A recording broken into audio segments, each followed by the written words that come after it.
something you wish. And drop on the deck and flop like a fish. Ready? SpongeBob SquarePants. SpongeBob SquarePants. Oh.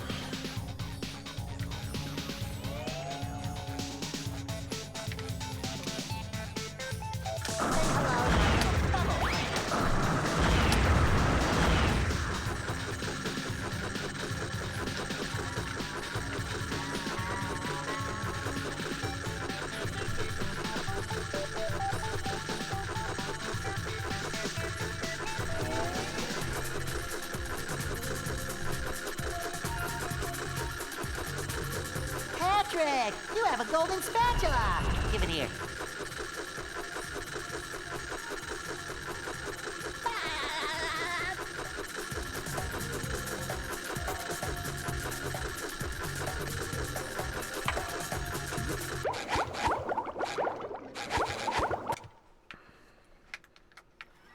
Are you ready, kids? Aye, aye, Captain! I can't hear you. Aye, aye, Captain!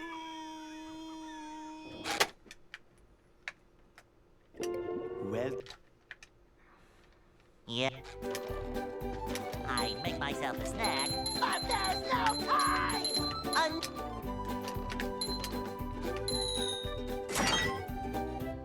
I think it would take a lot more than that to lose half a minute or more. What's up?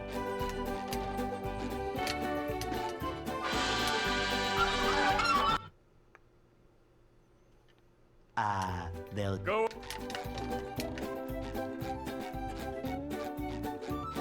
Hey.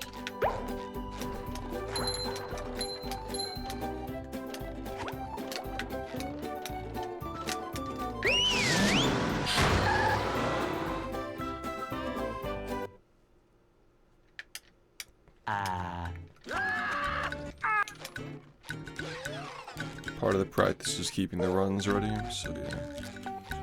This is still kind of jellyfish practice. today. I'm going fishing for robots. Pow!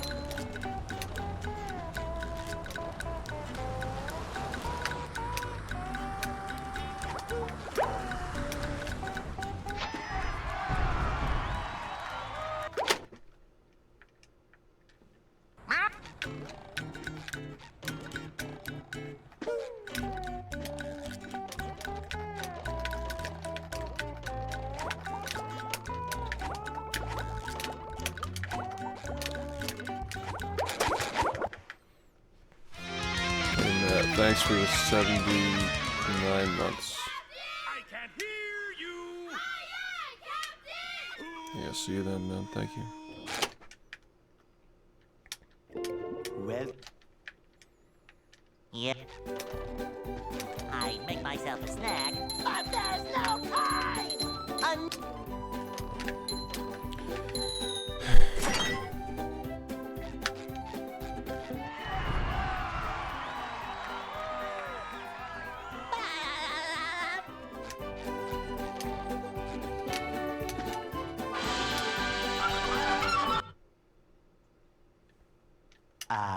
They'll Go. Hey.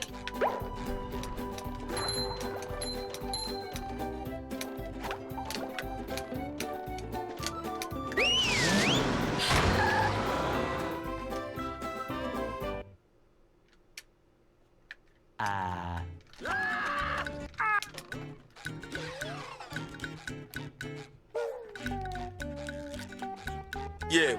We can't jellyfish today. I'm going fishing for robots.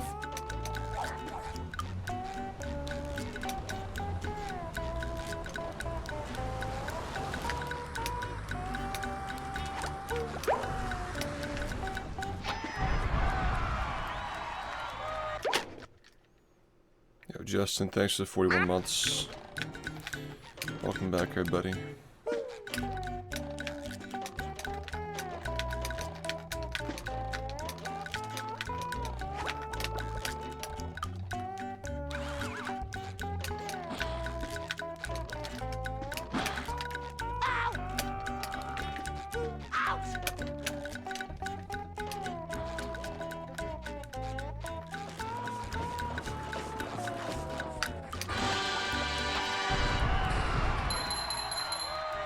I don't really care, but I guess it's better than other teams winning.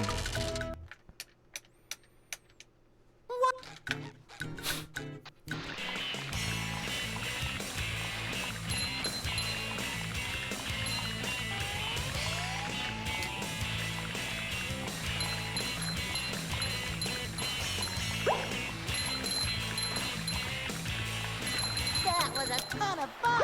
I should do it again sometime.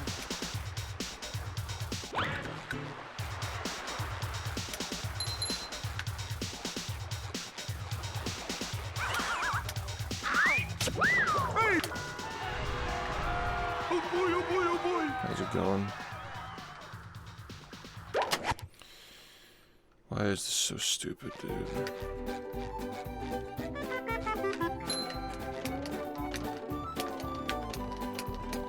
Now I can wear 4 pairs of underwear. This is great. Thank you.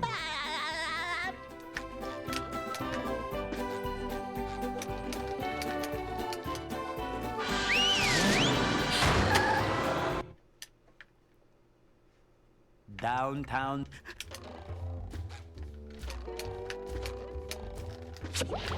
Number 1 in the Bikini Bottom Double scavenger one. hunt 2 years running. Thank you. Hey Lara, thanks for the tier 2 at 31. Appreciate it. Good to see you.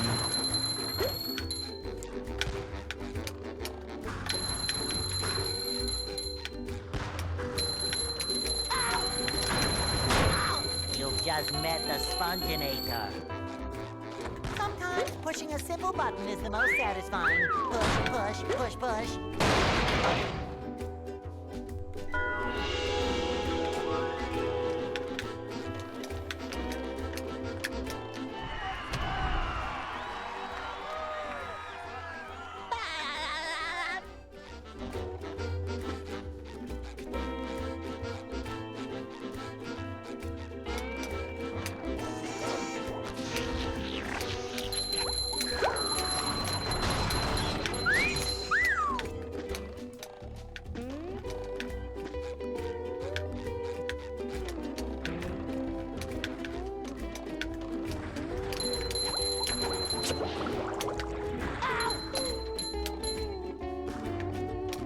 Number 1 in the Bikini Bottom scavenger hunt 3 years running. Thank you.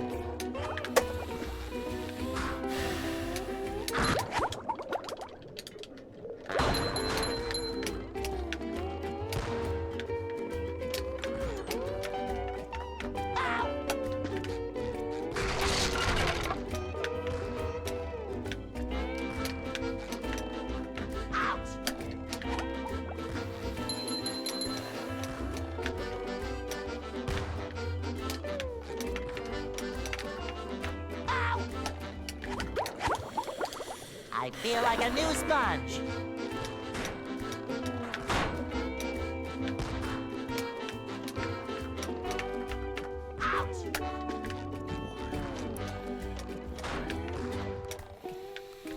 Sit here every day. Ow! Why? How is this fucking possible to mess this up fucking 7 times in a row? Just fucking sit here every fucking day and do the same fucking jump every fucking day for fucking years, and it's still fucking possible to mess it up 7 fucking times in a row. Ow!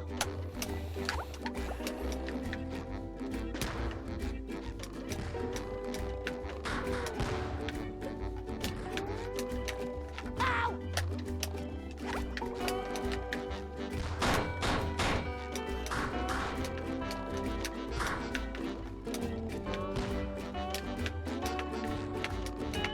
Ow!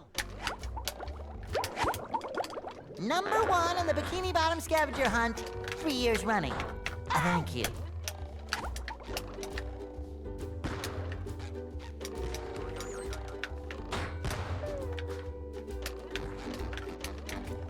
Ow! Ouch! Whatever, man. Just whatever. Thanks for the Are good you luck. ready, kids? Aye, aye, Captain! I can't hear you. Aye, aye, Captain!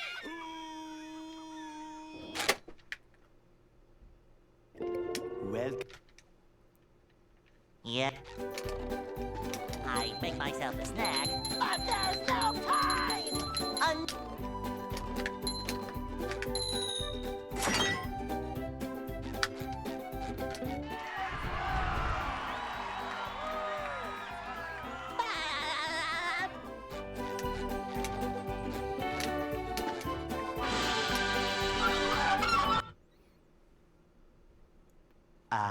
They'll Go.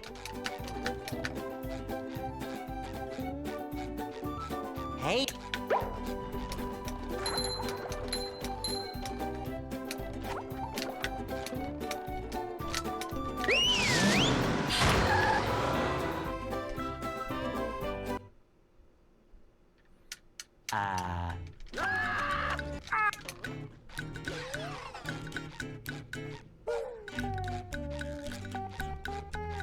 We can't jellyfish today. I'm going fishing for robots.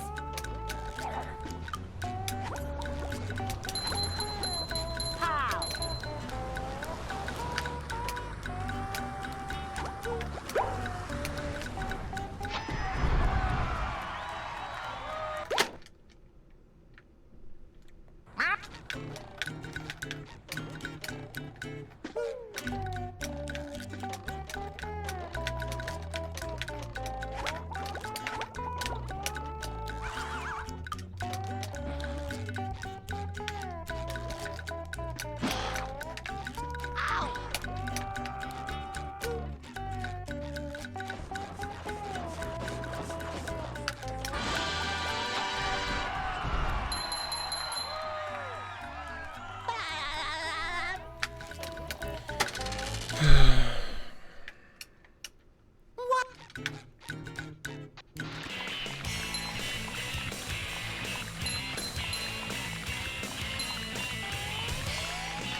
That was a ton of fun.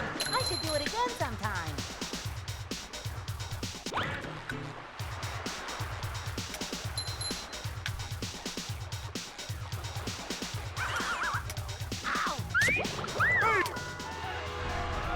Oh boy, oh boy, oh boy.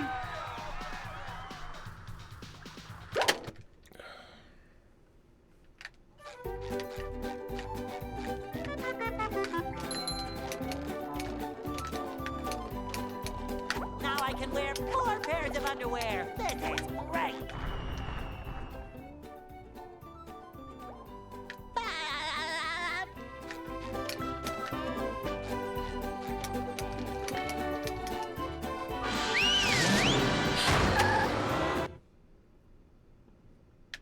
downtown.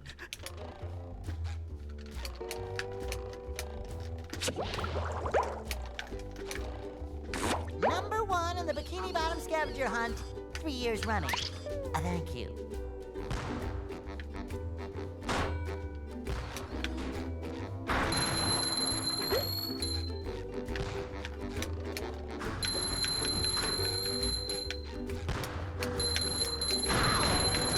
You just met the Sponginator.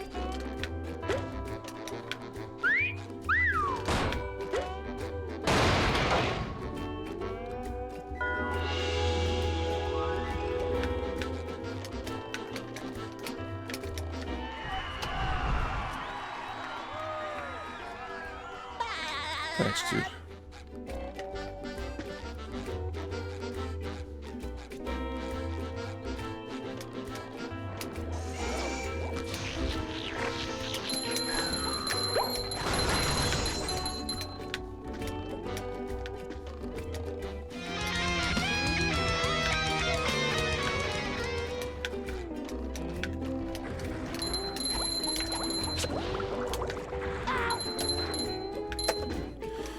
I don't know what we think this is or what's happening today, but I'm not participating if this is gonna be what this is gonna fucking be, okay? We're not doing this today. This is just fucking stupid. We're not fucking doing this today. Go SpongeBob! Go SpongeBob!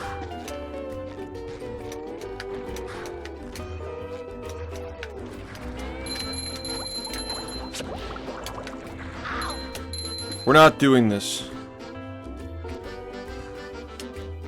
Not playing these stupid fucking games where we just fucking reset to this all day.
Are you ready, kids? Aye, aye, Captain! I can't hear you.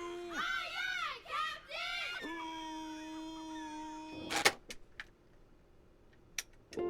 Well, Yep. I'd make myself a snack, but there's no time!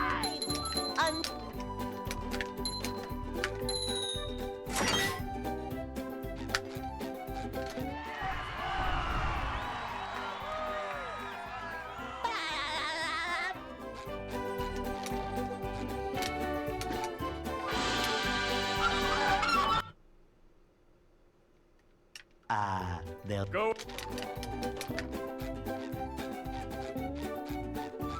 Hey!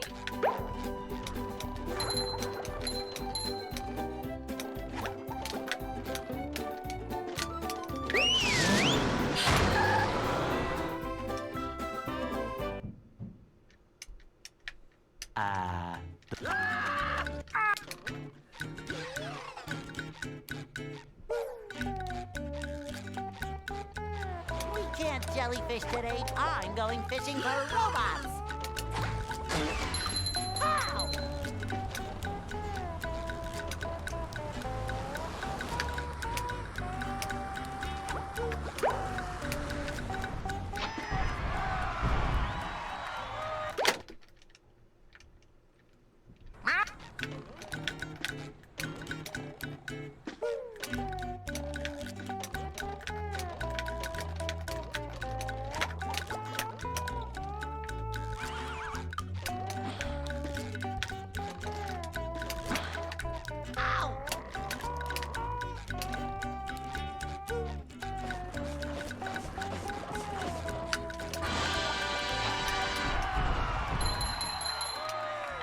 Senna, thank you for the raid. Hope you had a nice stream, man.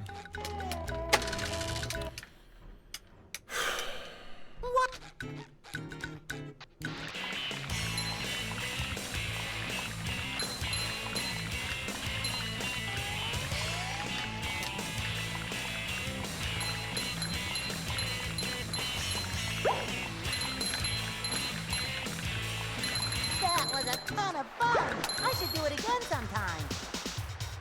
Thanks, I appreciate it.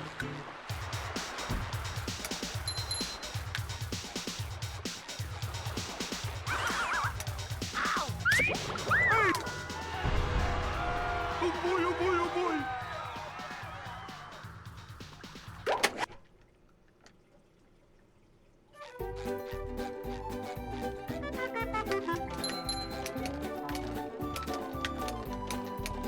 Now I can wear 4 pairs of underwear. This is great.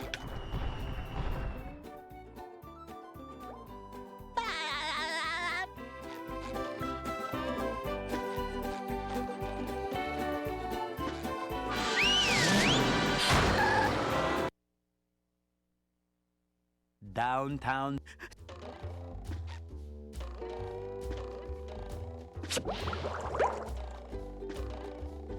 Number 1 in the Bikini Bottom scavenger hunt, 3 years running. Thank you.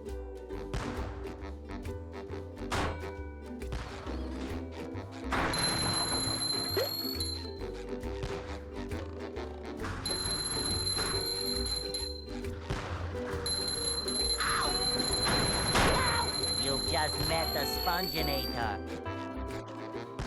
Sometimes pushing a simple button is the most satisfying. Push, push, push.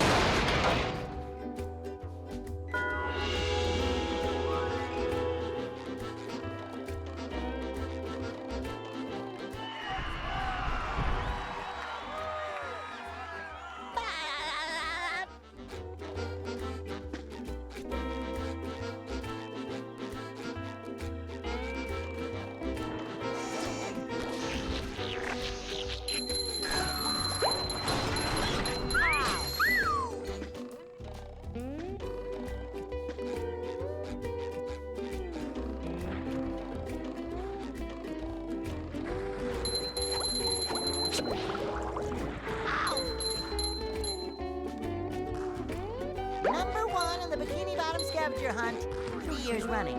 Thank you.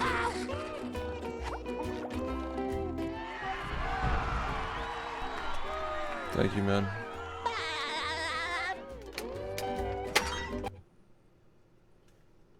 What's...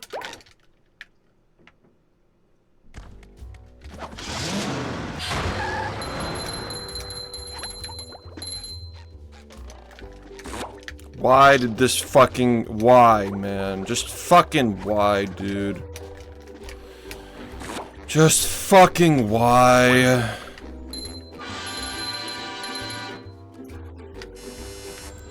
Number one.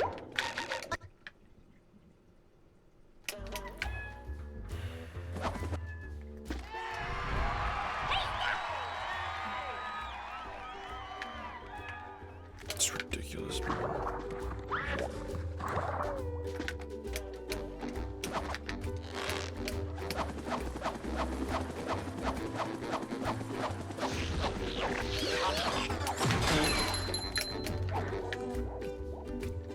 There's another one. Cowabunga!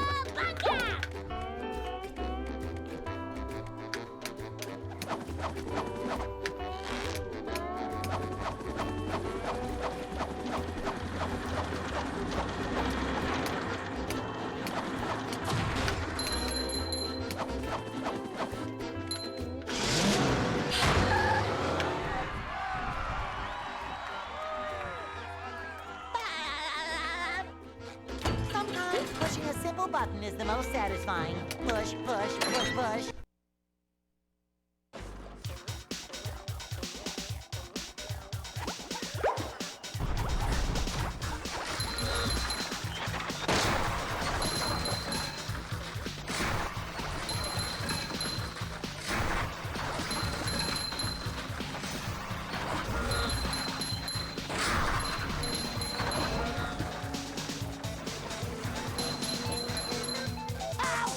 Number one in the Bikini Bottom scavenger hunt, 3 years running. Thank you.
With sleep, dream.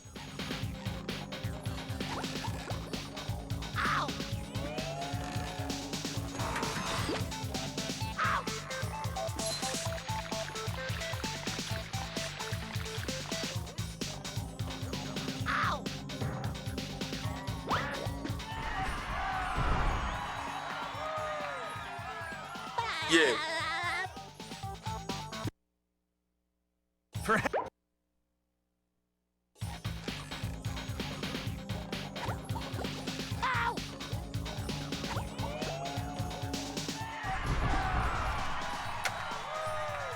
Thanks, Banana, for the 22 months.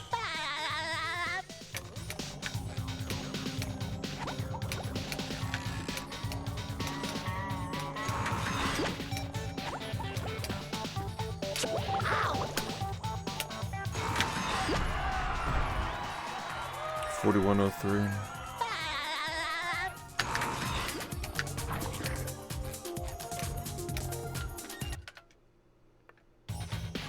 Heck.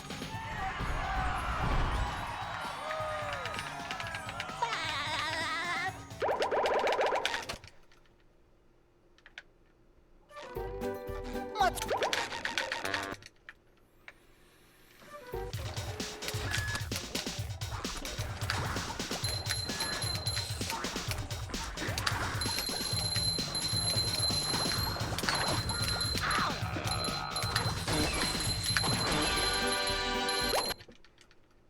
That was dumb. So that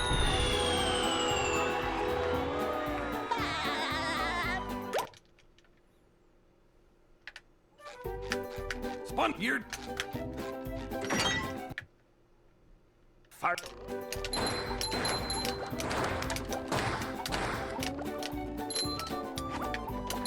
Why, dude?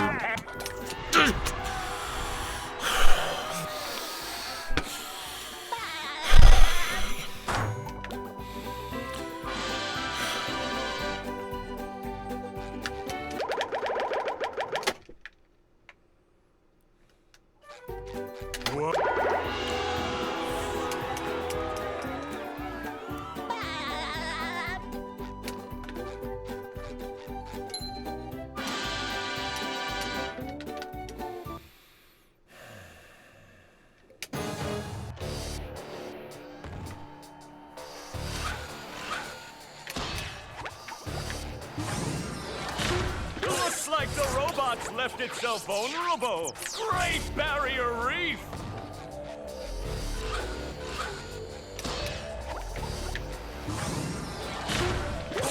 Now the robot's taking a beating out there.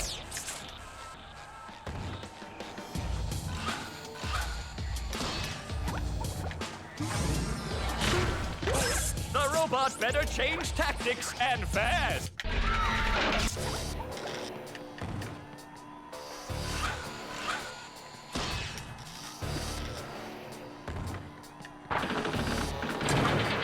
Bling! The old clothesline move.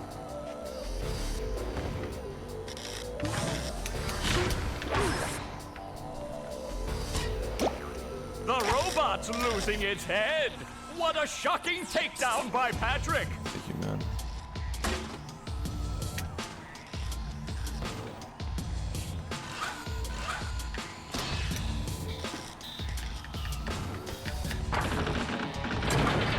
Bling! The old clothesline move.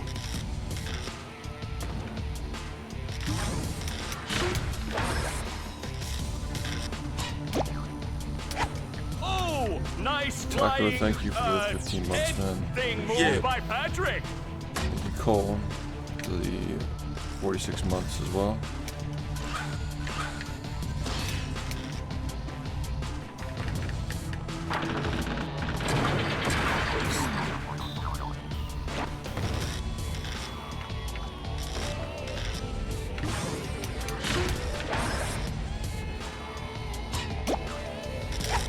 Wow, I've never seen such an electrifying match.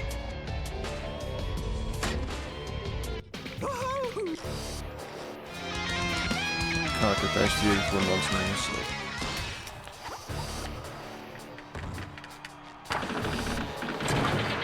Bling! The old clothesline move. thanks for the good luck.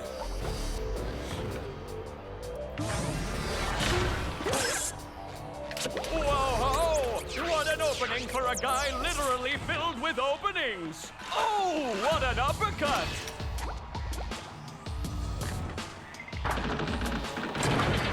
Bling! The old clothesline move.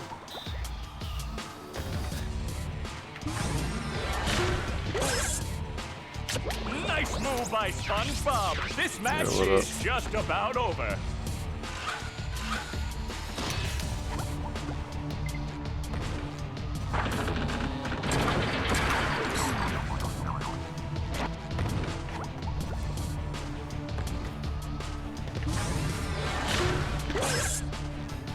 That's roll. Yeah, this is fucking awful. Hey.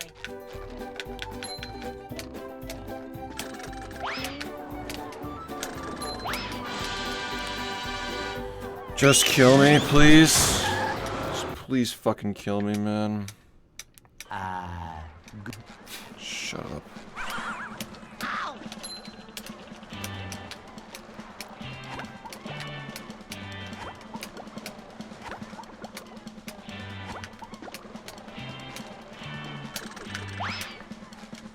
Spun.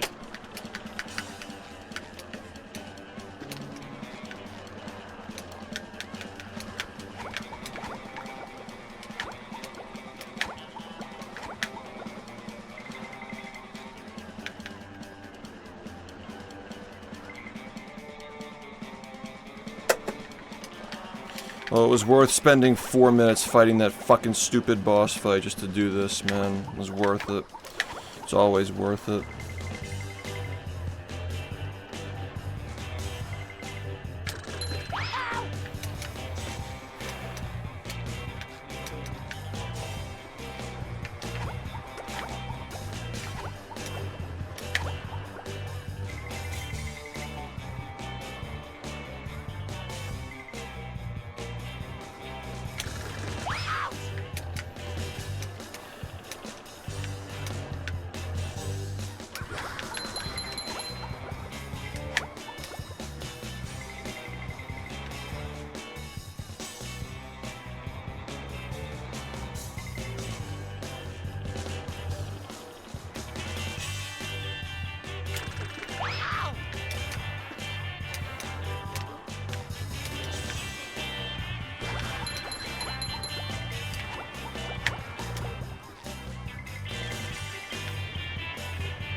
It's not, no, you just mash it.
Are you ready, kids? Aye, aye, Captain! I can't hear you. Aye, aye, Captain!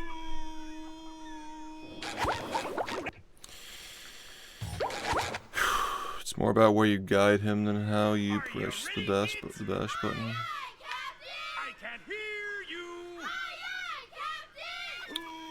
It's just a little weird.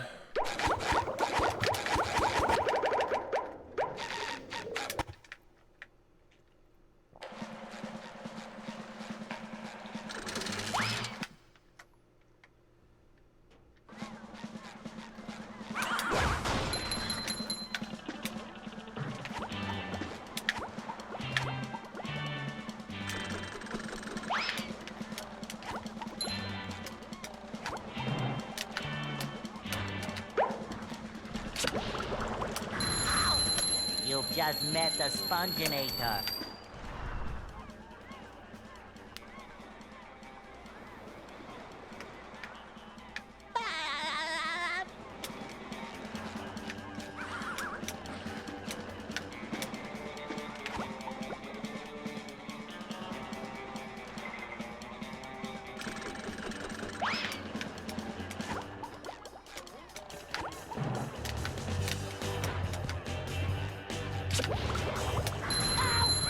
You've just met the Sponginator. I'm ready, I'm ready, I'm ready.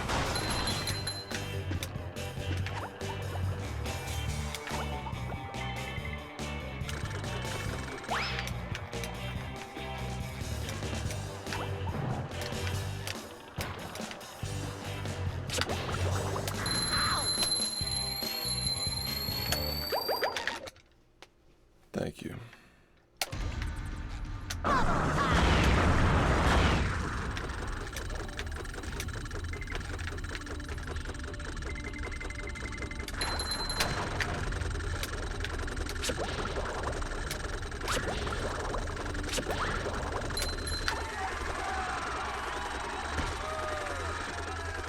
I know Fuzzy, I've known him for many, many years at this point.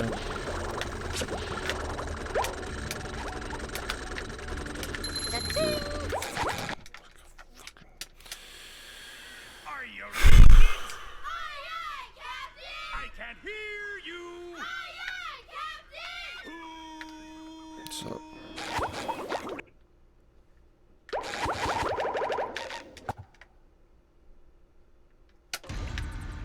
Say hello to my little bubble friend.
Hey, Mr.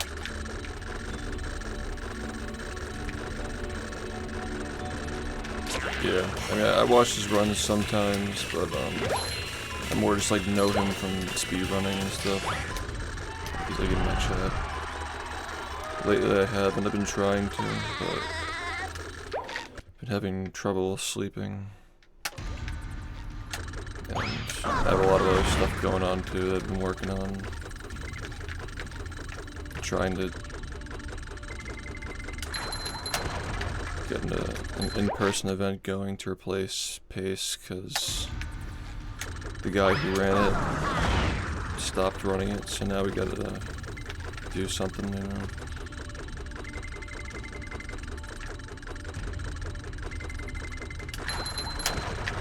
I've been trying to stream more, but it's been hard. Say hello to my little bubble friend. Today I'll probably stream for like 8 hours though.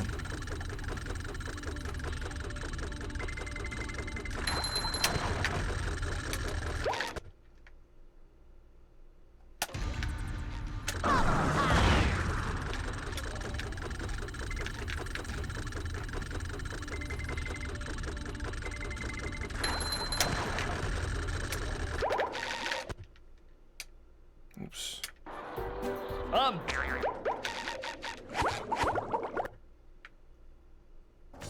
Yeah, we're working on something that's gonna be like open to everybody, like we're expecting like 500 people at the first event. So it's a lot's going into it.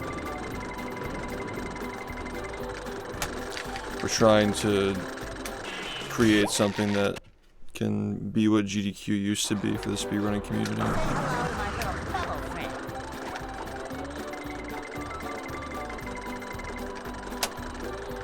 I don't understand how we even fucking let that happen. How is this even possible?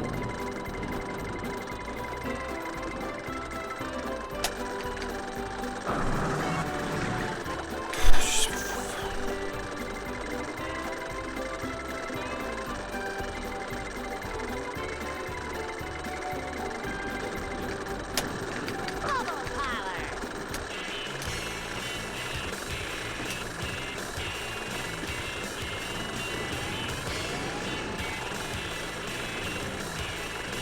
Thank you.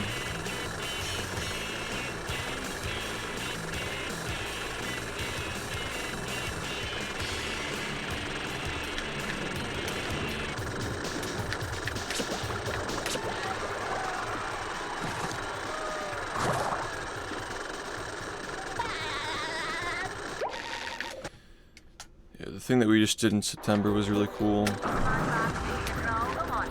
But I think that GSA still wants to do those. I'm just not really sure, like, who will be going to them. There's a lot of controversy surrounding Pace getting deleted, so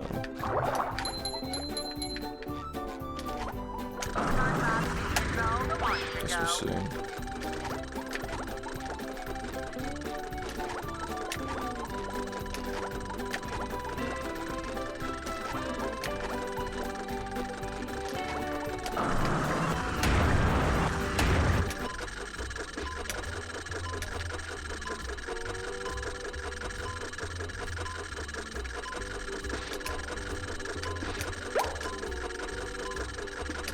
I mean, you know what'll probably happen though? Bird flu. And then we don't get to go outside for like 2 years.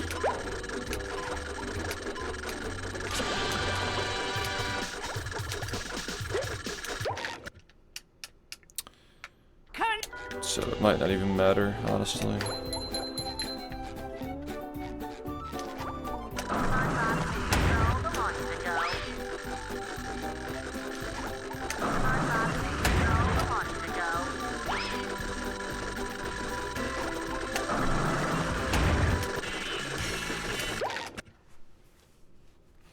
I had some weird like throat cough or something going on. I was getting on stream every day and my voice was like all like fucking weird and shit. Like waking up with like some throat congestion.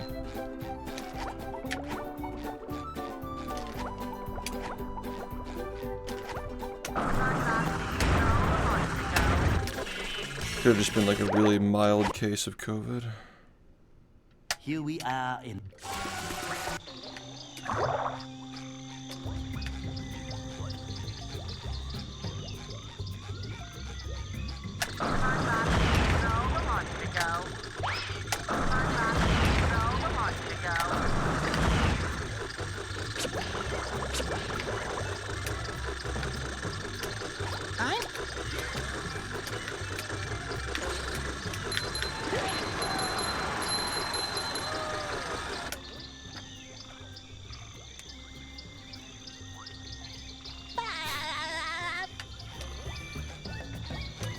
Yeah, the flu is pretty fucking nasty in general.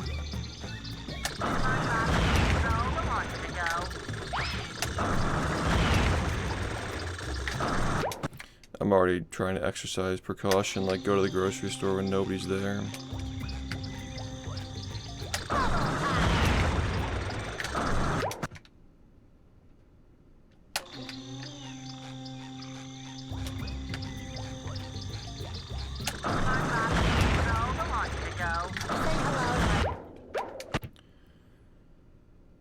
The graveyard.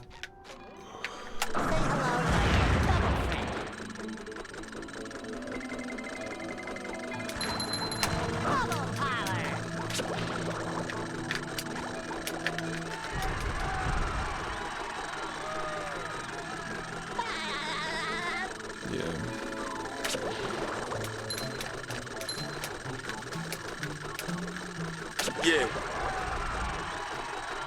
It's on, thanks for the 19 months. My diaper is fully locked and loaded. Wow, man, that's really fucking awesome. Are you ready, kids? Aye, aye, Captain! I can't hear you.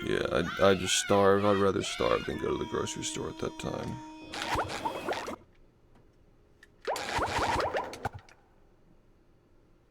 The graveyard.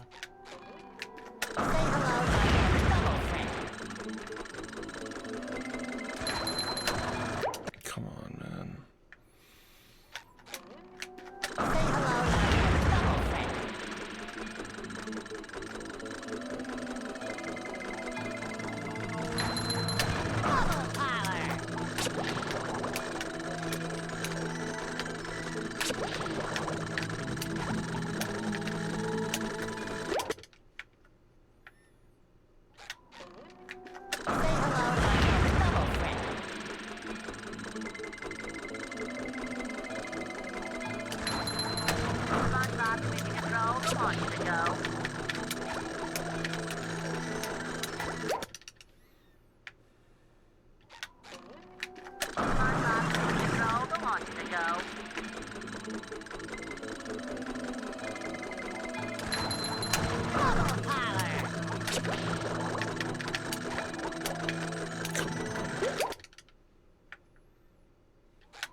Thanks, man.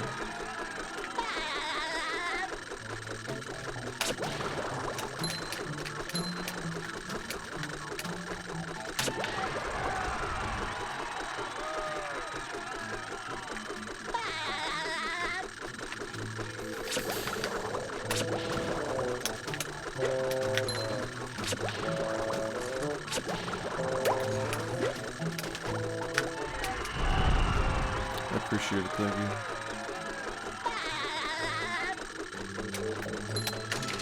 I am trying to start my stream earlier, by the way.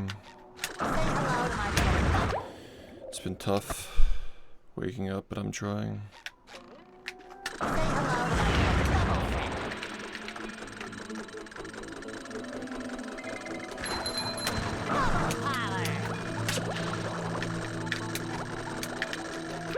been hard not sacrificing the hours that I actually stream.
You gotta not do that way. It's too risky.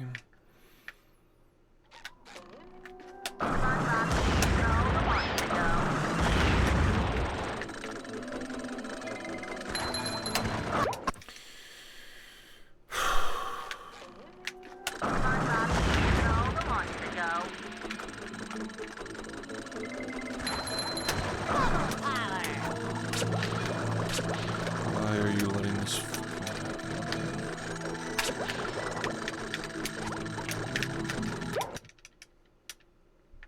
Thank you.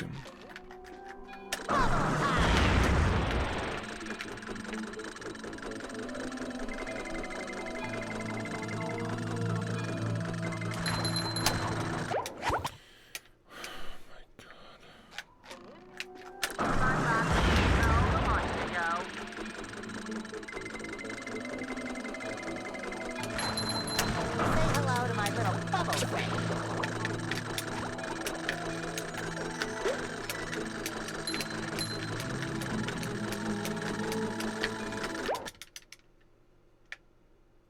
Yeah, it's my fault. I'm trying. The sub count is also just fucking abysmal this month because I wake up at 3 a.m.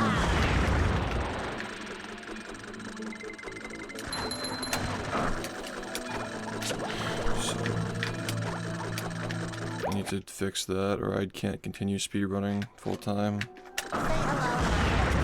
Start doing variety if I can't get the sub count higher.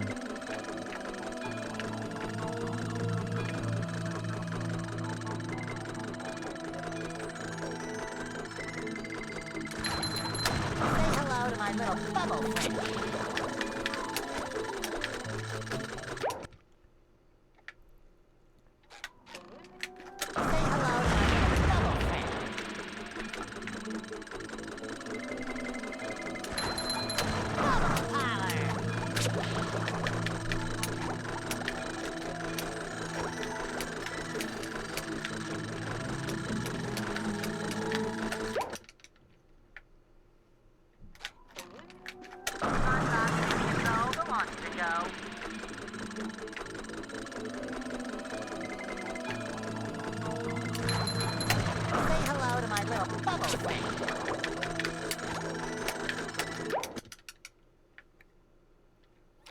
It's harder every year, man.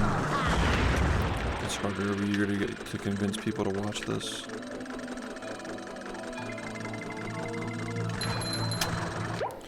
Subbing to it.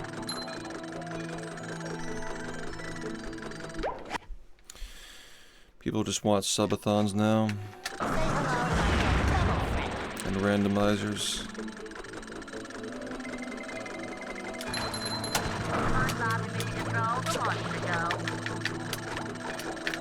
That's all you ever see on this website anymore. Subathons and randomizers. That's it.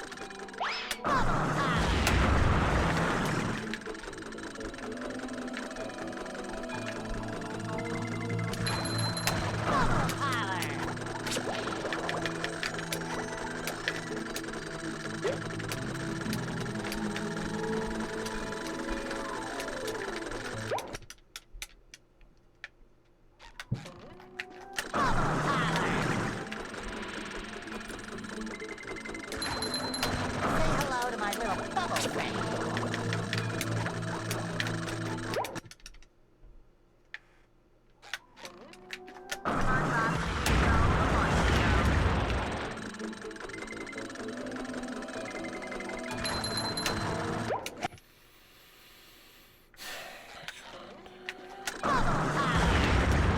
Well, the run gets crazier, but people care less about speedrunning, so it doesn't really matter. It was never about the run, it was always about the nostalgia. It was always about the nostalgia. And that's running dry these days for these older games. I also never take it away from people.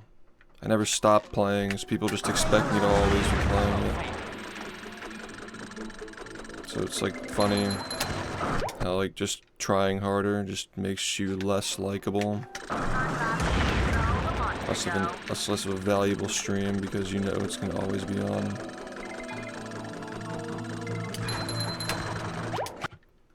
There's like 30 people ever have actually cared about how the run is versus nostalgia.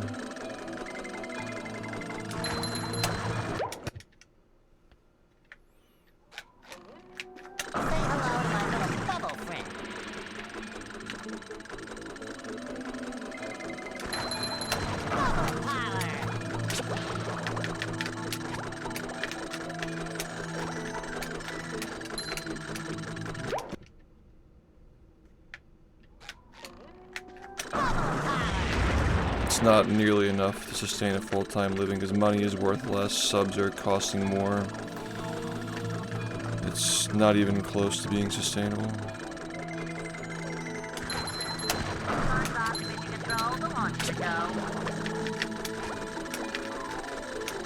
I can't stay on track with my financial goals only doing this anymore. I was never only able to do this, but I have to really push hard for subs and do subathons and constantly do sub goals and constantly not speedrun. Like it's not the way that it was back in the day where I could just like play like Dutchman on the weekend, make like $500 and everything's all great, you know.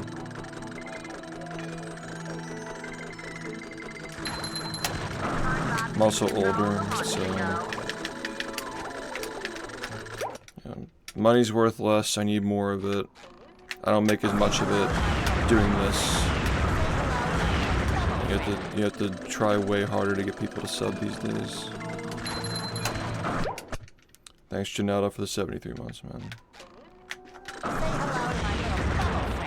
I don't think so. I think that if for this level of skill and this level of dedication, if I were playing Mario, I would have a much easier time existing on this website. Just have 1,000 viewers every day and run ads. You don't need subs at that point. See, I'm just gonna disagree. Also, you just have people constantly like talking about your runs too, like word of mouth. People are incentivized to make videos about what's happening in the community. You're getting rated by people who are speedrunning the game and respect how good you are at the game. Like, I've never had any of that. I've always had to do it all on my own. I've always had to advocate for myself, promote myself, make videos for myself. Yeah, well, again, the percentage of the community that actually watched these runs is like 1/5. It's like nothing. That subathon that I just did that nobody knew about. People were coming in the next day saying they didn't even know it was happening. Easily hit 700 viewers at its peak. Just despite being poorly promoted and being in the middle of the winter when nobody was watching.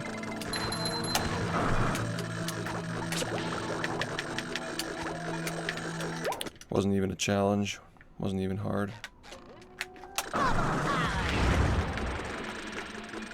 And then 12,000 subs in 18 days. There's still no speedrunner that can do that. No like competitive speedrunner that can hit those numbers at least.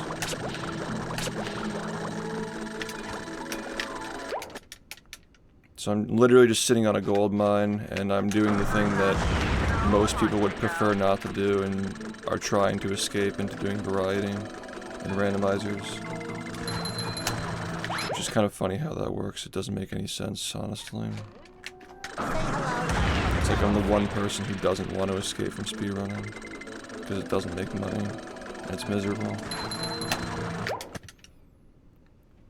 Just hope people appreciate the thousands of hours that go into this. Could have been spent on doing literally anything else that's not miserable and makes way more money.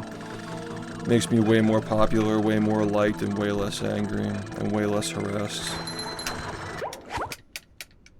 Because at the end of the day, there's no reason that I should still be doing this. I'm way smarter, way more talented than doing this every day. It's better spent other places. I don't think anybody's going to argue against that. 90% of the people who are watching right now would be okay with watching literally anything else I do anyway, so... At least, like, the 30 people who still care about the game appreciate it, I guess. But it doesn't pay the bills. So, yeah. More subathons, more sub goals, more whatever to just make this work. Just to make it work. Not even, like, thriving. Just making it work. Because last year on the streaming side, I didn't make a lot of money. I'll be honest. Mostly my investments that carried me last year, and I can't rely on that every year. But it got me another year out of practicing the game, which... Just taking it year by year. What's your highest sub count without a subathon? Like 3,000 to 4,000. I was consistently at around 2,000 before rehydrated.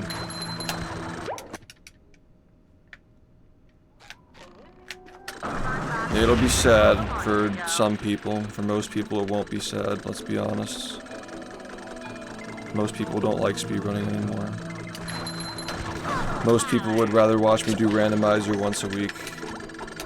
Because the game is nostalgic to them and they like watching SHiFT play randomizer of a game that he's known for playing. 5-minute ad density, 1,000 viewers. Subs aren't important anymore after that.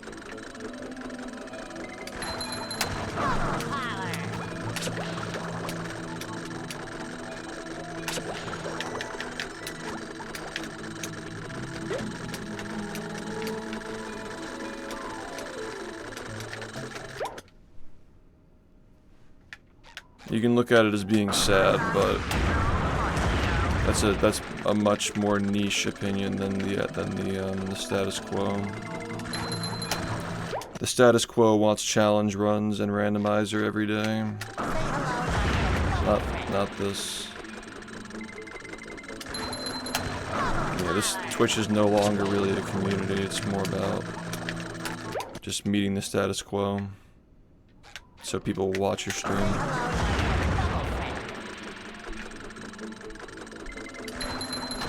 I guess speedrunning was the status quo back in the day, but never really felt like it to me. I always felt like I was doing something I wanted to do. So yeah, I mean, when I start streaming at normal times again, we'll see how the 50 sub goal per day thing goes. If I can get like 50 subs a day, do like a wheel spin to do a random game at the start of every stream for an hour or so, maybe that'll help. I don't know. I really don't know anymore.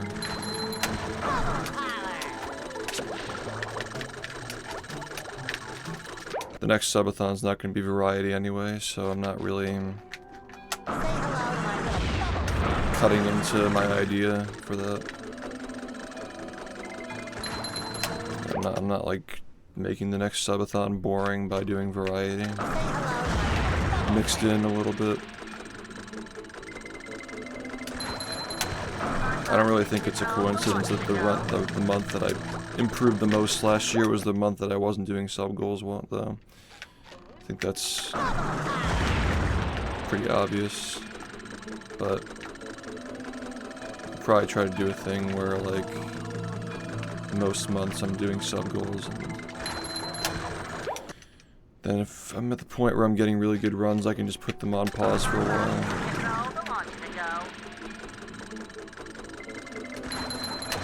I don't really know anymore, man. Nobody's speedrunning in 2025, and if they are, they're doing variety speedrunning.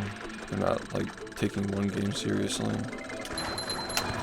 Even the Mario guys aren't even doing it. Like, which of the top Mario streamers are really still speedrunning every day the same game? Nobody, not even Suiji's doing it. He's somebody who's like new to the game too. Like, he doesn't have like a super established stream either, and he's still doing variety. It's never been harder to make this work than it is now.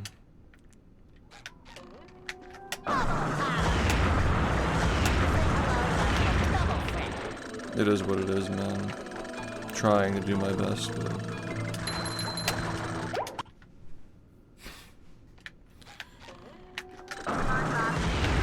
could just be like, get the $2 million as fast as possible, never have to work again, and then just speedrun, but that's not even guaranteed.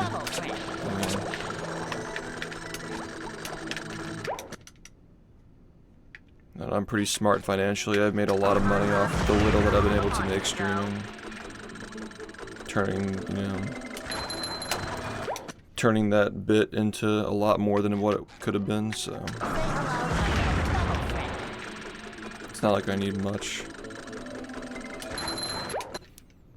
Yeah, as long as I can make 6 figures every year streaming, I can stay on track of my financial goals, and that's just like barely 6 figures. It'd probably be working, but that's getting way harder to do. I think if I just do sub goals all year and do 2 subathons, I can pretty comfortably make six figures, but it really depends because Twitch Prime is worth less now. Subs are harder to get. Subathons don't last as long because, you know, people get bored of them more easily. So I don't really know what I'm going to be able to do each year. I can't promise I can make it work this year. Last year was pretty not great for streaming. Had fun and I improved a lot in speedrunning, but I did not make enough money last year. It was all stocks basically. And I can't rely on having a 20% return on my portfolio every year. That's not gonna happen every year. It might not happen this year. So just putting that out there. Last year the stocks were doing well, so I said, you know, let's just not do a subathon this summer. Let's just speedrun instead and improve in the run. Maybe that was the wrong decision. YouTube highlights cost me hundreds of dollars and they make me nothing. I can't even really afford to do those, honestly, because I don't have time to make them, and I pay people hundreds of dollars to make them for me. And they get 2,000 views and I make no money off of them. Because nobody wants to watch highlights of my stream. Except for the people who already watch my stream, which is not a lot of people at this point. It's not as sustainable. Like, I don't make money on anything YouTube related. I make nothing on YouTube. It's just an archive and an update system so you know what's happening on the stream. And even then, nobody watches those videos anyway. They're just really for me to document my time playing. I can't even afford to pay people for them. It doesn't make sense. I literally lose, like that most recent highlight reel that I just uploaded cost me $800 to have made. Thumbnail and video and everything. Just cutting into my subathon earnings to keep all that going. The subathons pay for everything. The actual streaming and shit like barely makes me anything. It's the subathons and sub goals. That's literally all I can do at this point is just subathons. To make that work.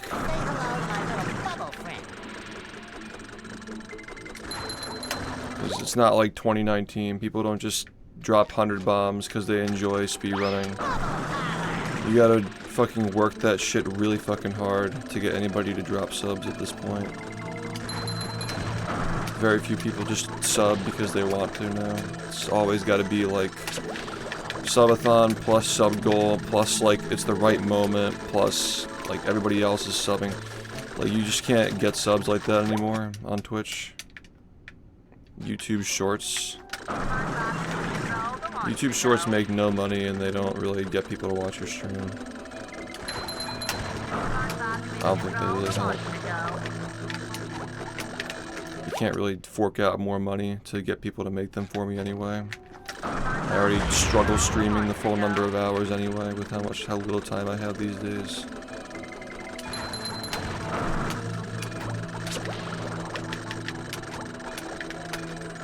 I just don't know how many more years I can justify the whole speedrunning thing, dude. I feel like last year was just luck that I was even able to do it the way that I currently do it. Yeah, but at least people know us for something. Like, people, what's the alternative? People not even knowing. The catch-up disc bought us another year of relevancy beyond what we should have had. And then my subathon that I did in 2022 bought us a year after that. Like, it's just always like something has to happen. Last year was really hard, man. Constantly doing sub goals. Not doing a subathon over the summer really hurt a lot. If I did a subathon over the summer, it would have been fine, I think. But the fact that I only did one was pretty abysmal to my livelihood. I was relying on stocks last year. Can't rely on that every year.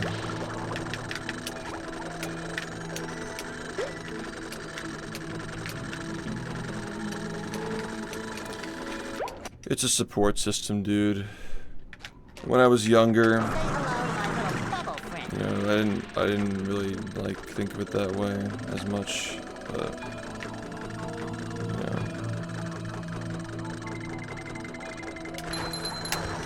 Adults have to make harder decisions than 22-year-olds. It is what it is.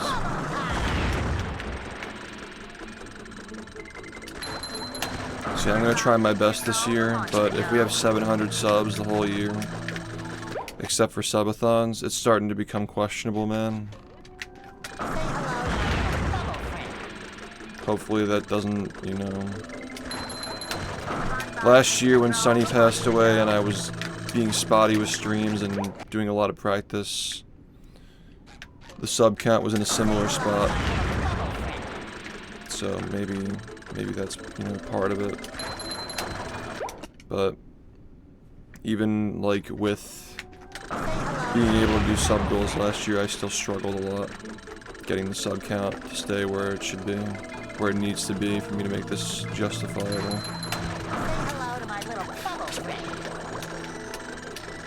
Because it's starting to get to the point where, like, I know that I'm capable of averaging 1,000 viewers if I just stop speedrunning.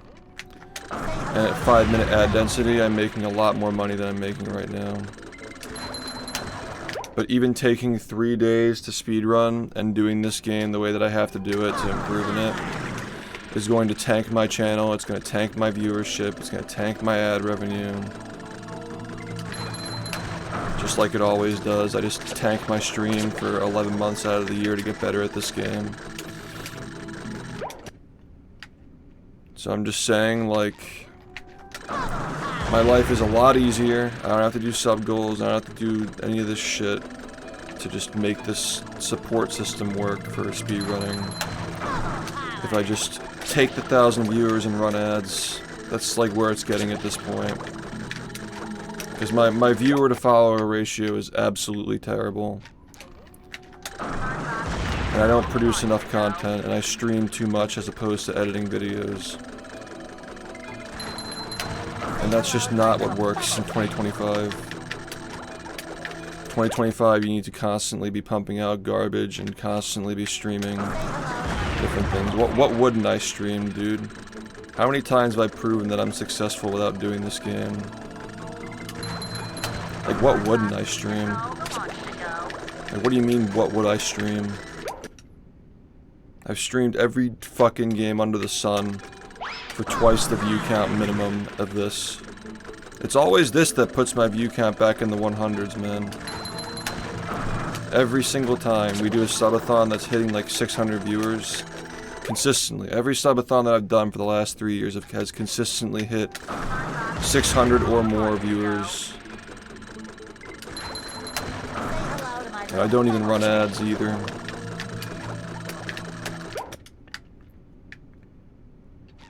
There's so much being left on the table because I just tank my channel speedrunning.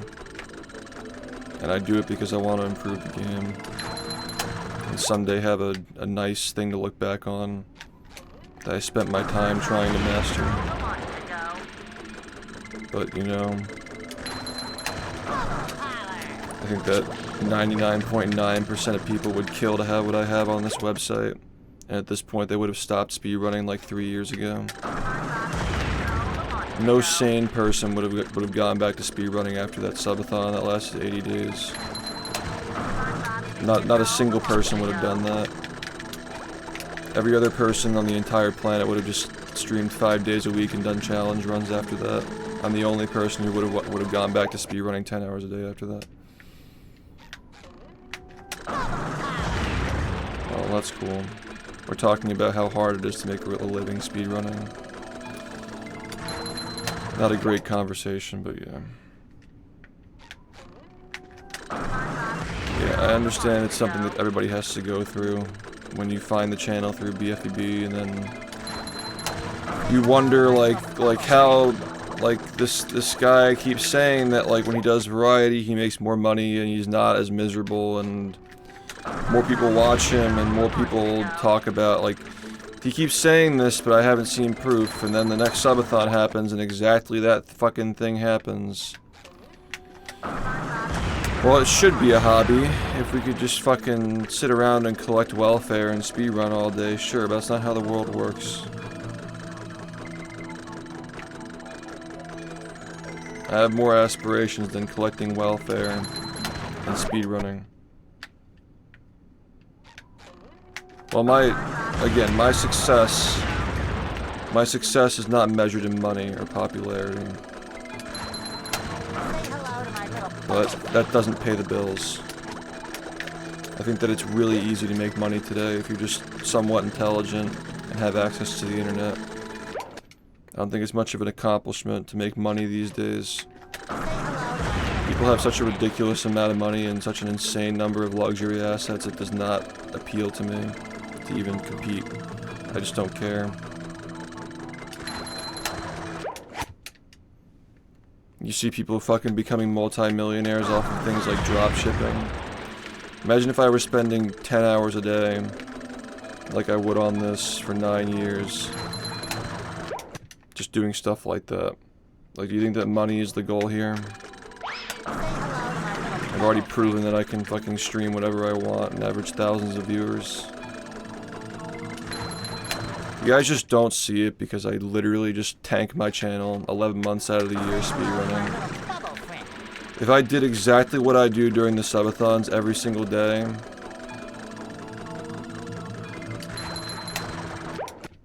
I mean, like, what more do you really like, what do you think is happening, man? Look at all the names in chat that you don't see here during these streams. Like, nobody's even subbed during these streams. All my subs who have the 70, 80, 90 month badges are here during the subathons. Because my audience doesn't care about this anymore. Like, it's... I don't know, just go watch the replays of the chats during the subathons. If I do that every day, for a year straight, it's easy 1,000 viewers, 5-minute ad density, I'm making more money than I'm making now by far. Not even close. And I have that, and a lot of streamers don't have that. A lot of streamers only speedrun so they can get to that point and stop speedrunning. I'm the one who didn't. I'm the one who fucking chose to not do that. When I was averaging thousands of viewers, I just chose to keep speedrunning this old fucking game. Yeah, it's fucking depressing when you announce that you're done speedrunning Rehydrated, and the day after your view count's in half, and then it's in half again, and then the next day, within 3 days, you're back down to 400 viewers. Within a week, you're back down to 200. You guys don't understand the game like I do. You don't know how easy it is just to skate by and be popular and have thousands of people watching you every day. When you're just putting on a smile and not doing something repetitive every day. It's so fucking easy. It's literally so fucking easy to be successful on this website. It's so easy when you just fucking just try to do it.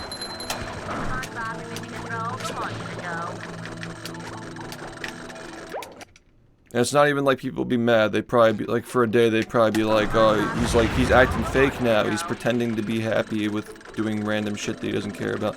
But like, who cares, man? Does anybody really care? An intelligent person would look at that and say, you know what, this guy fucking tanked his stream for 3 years past expiration, speedrunning this game. It'd still be a 43 if he didn't keep going. Happy we got an extra 3 years out of him, and that'd be that. Because you know that the reason why I stopped is because I can't fucking do it anymore. I can't justify doing it anymore. Not because I like hated the game or because it burned me out. It's like literally this shit just is terrible for streaming and it's terrible for revenue. It's all terrible. And like I said, I'm gonna try to make it work as long as I can, but at a certain point, if I'm 32 years old and I'm still relying on things other than streaming, like, I'm just saying, man, it's a lot easier to make a living streaming than it is fucking doing a lot of other things if you're just streaming. If you're speedrunning, it's a different story, but just streaming, just coming on here and putting on a little fucking smile every day and playing whatever I think the viewers want to watch, like, I'm not a fool, you know.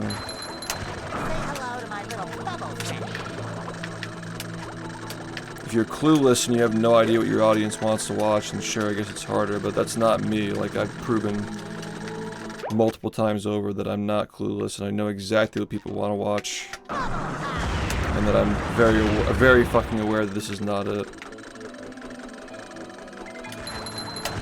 Speedrunning is such a niche thing that, like, nobody... Even if every fucking speedrunner who was ever interested in this game supported me, I don't even think it'd be enough to make a living at this point.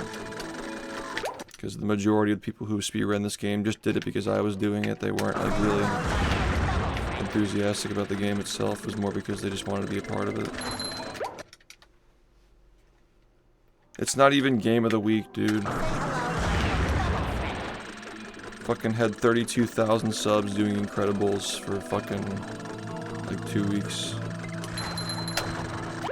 You know how much money 32,000 subs in a month is?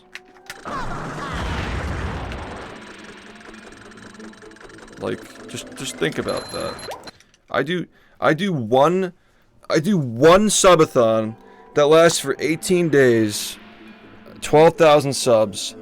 That is more, that's, in 18 days I make more than I make for an entire year of speedrunning without sub goals, and it's not even close. 18 days of doing that. That's just 18 days. That's not even running ads either. That's coming off of speedrunning for 11 months. Not even, more than that. That's coming off of speedrunning for like 18 straight months and nobody even knew that it was happening. Like that subathon announcement got like 2,000 views. 2,000 views on YouTube, which is like fucking abysmal. Nobody even saw it.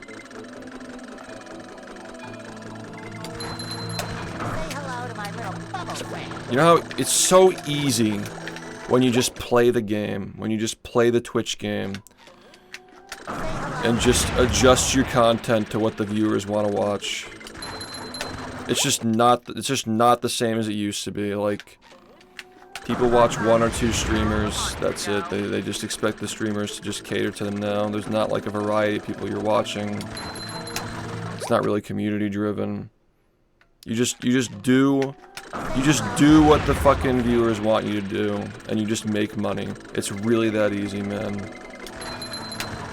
You just do what the viewers do. I get $4.20 per sub. Prime I get less than that though, because they don't. You just get less for Prime now. They raised the price of subs, but they didn't increase how much you get from Prime. Sneaky tactic to phase out Prime. But you know that's coming too. That's coming too. Don't you worry. I mean, I could probably try to run ads. I could like maybe try to do that, but I don't get enough viewers doing this to run ads and make money. Running ads on 150 viewers is like really not anything. Running ads on 1,000 viewers is really good, but again, like I'd have to be doing variety to get 1,000 viewers.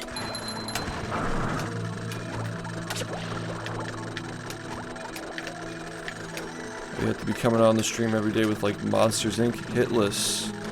Guys, tomorrow we're gonna play a crazy game. You're gonna want to come here and see what it is. It's a big surprise. I just remember when I used to start my stream, hit go live, and 500 people were here immediately. That was fun while that lasted. But you know, I just chose to keep speedrunning when any other person would have just not done that. But I guess this game has a really cool history. I guess that's what I got out of it.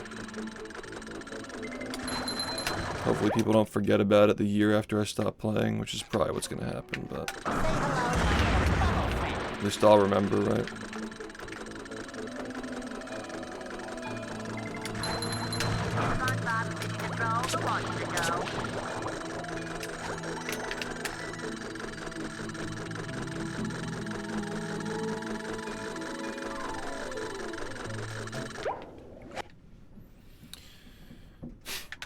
Yeah, it does make it annoying.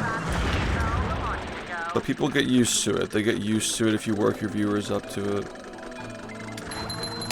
You run some ads, you see how the view count responds. You run some more ads. A year later, you got 7-minute ad density per hour. And your viewers are okay with it. Consume the slop, dude. Viewer, streamer, make money. Think I'm not familiar with the game? I'm very familiar with the game. The whole point of Movie Madness was to show you that I'm familiar with the game. This whole Iron Mario, this whole banjo shit, this whole Iron Banjo, all this shit, I fucking came up with that 3 years ago.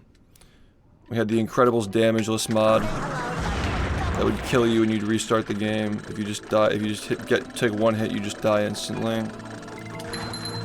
I fucking came up with that shit 3 years before everybody else started doing it. But you know, what does this idiot who speedruns every day know about content, I guess, right? I'm just telling you.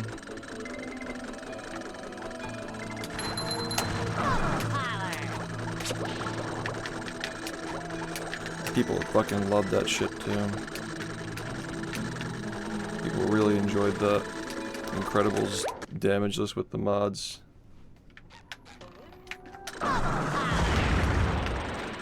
People just beg me to do randomizers all the time. Would you ever do another randomizer, like once a week? It's just so clear that's what people want now. Like, it's not about this anymore. People just want their world record history videos and watch randomizers every day. Watch randomizers on Twitch and then watch world record history videos on YouTube. The actual work that goes into it is not profitable. Maybe mix in a little variety. The more variety we do, the less I can play the game. The less I can play the game, the less I improve. The less I improve, the harder it is to justify.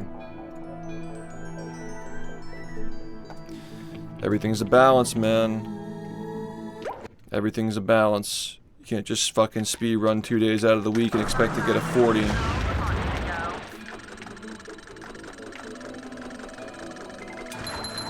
Anybody who thinks I'm just capping when I say that playing this game 3 days a week or like 5 hours a day, 7 days a week isn't enough to improve. Anybody who genuinely thinks I'm capping when I say that has no idea how hard this game is, and they're just only proving my point. That nobody even appreciates the skill anyway, so like, it's just, that's the big reason why it's just so unpopular now.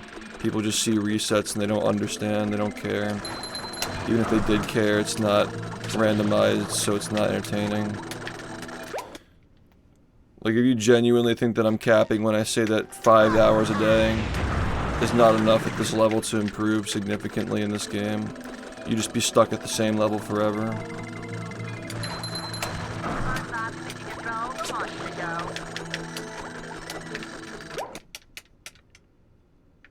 I mean, look at the past month, dude. I haven't been able to play the full hours for almost a month, and I feel like the runs just keep getting worse every day.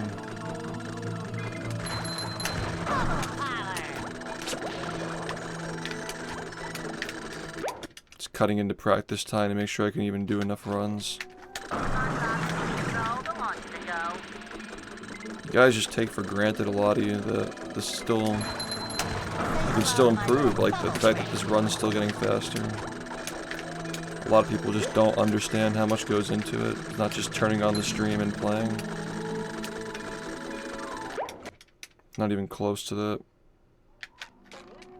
Yeah, it sounds ridiculous until you realize that I've literally gotten 25 consecutive minute breaks over the last 9 years. The ridiculous thing should be that the game is still improving. Not that I have to practice this much to improve it. 3,000 hours a year for like 9 years.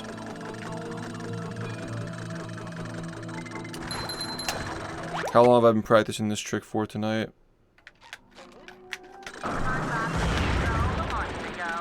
Still stuck here, still not adequate. I'll still mess it up when I finally get a run that's on pace here. For the first time in 5 months, by the way. I have not gotten a single pace into Graveyard in 5 months, by the way. When it wasn't enough practice and I don't get it first try.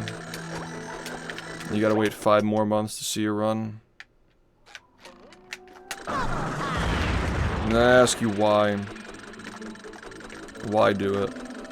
Saved like 10 seconds. Yeah, those 10 seconds are worth the tens of thousands of dollars left on the table.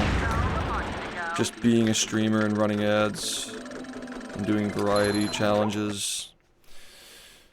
Just inventing a new thing every day to do. Taking days off to edit my own videos, not paying hundreds of dollars to people to just do highlight reels that nobody watches. It's all for the community. It's all so people know what's going on. So people can like look back at the highlights and enjoy things they watched like 10 years ago.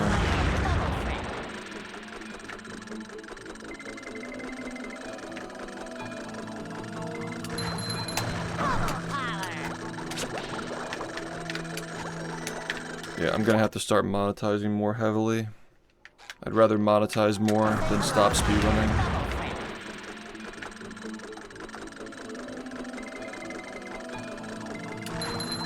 I've already done that with the subathons. I don't know. Are people really gonna fucking freak out at me if I run ads? I feel like I have to, you know. At least for now. Be willing to try and experiment to see if ads, 3 minutes of ads per hour per month is gonna help me at all. See how much I actually make from it. Doesn't require anybody to sub, so It just makes it annoying to watch, sure, but I mean, oh well. It'd probably be more annoying to people who watch speedruns for me to not be speedrunning than it would be to watch ads, so. I've literally never ran an ad in my entire life, by the way. It'd be my first time running an ad, like ever. If it gets to that point, I wouldn't mind doing that instead of, you know, not speedrunning anymore. Maybe people would actually sub to not watch the ads, you know. There's no incentive to sub during these speedruns because I don't run ads. You literally just get all this shit for free, dude. Like, I'm actually just a fucking saint in the speedrunning community. I don't run ads. I try to stream 8 to 10 hours per day. You watch 30 seconds, and once you're in, you're in. You never get another ad if you're not subbed. It's literally just fucking free content. I literally do this shit for free on the condition that I can maintain a sub count and have successful subathons. But that just might not be enough anymore. I don't know. If I'm streaming 10 hours a day and I'm running ads for like 150 people, that's still probably a lot that's being left on the table, I'm not gonna lie.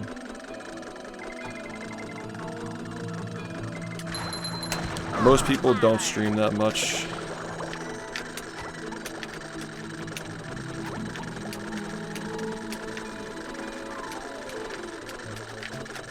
Yeah, I don't monetize my speedruns at all.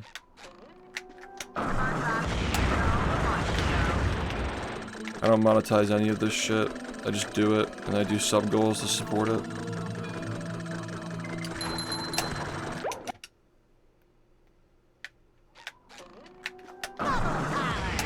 I get like $80 of ad revenue and I get a world record. You upload the record, you get like $80 from it. Cool, dude. 5 months every single day to make $80. Nice pull. Do a subathon, make $200 an hour. Like, you understand like why I'm telling you it's hard to justify doing this shit. People were begging for a subathon last summer. Didn't do it because I wanted to improve in the game. It's like literally $70,000 that I just threw down the drain. I don't think that streaming on YouTube is going to make any difference, man.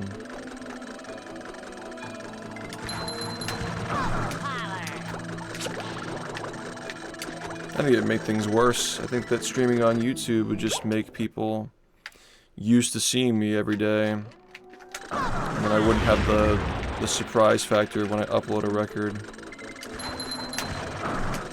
I feel like it's too much to stream that much. People just get complacent with it, just like people have gotten here.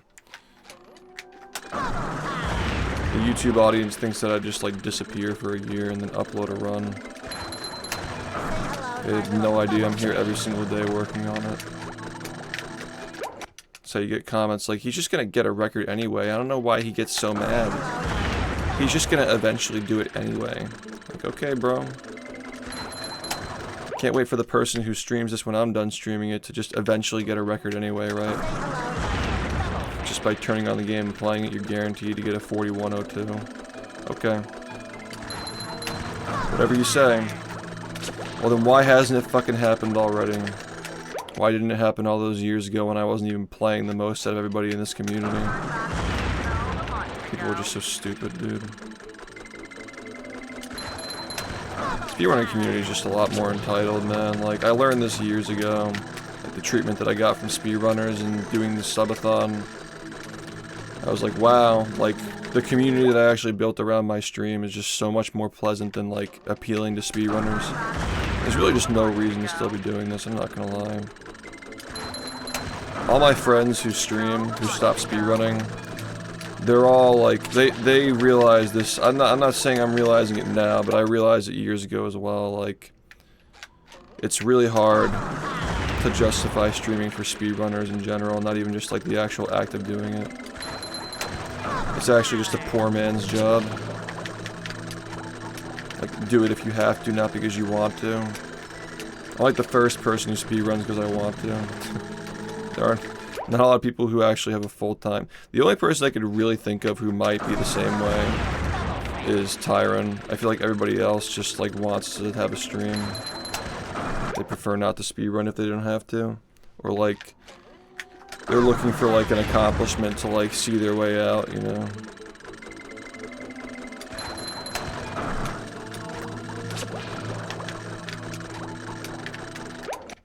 There aren't a lot of people who are, you know, they just want to keep speedrunning.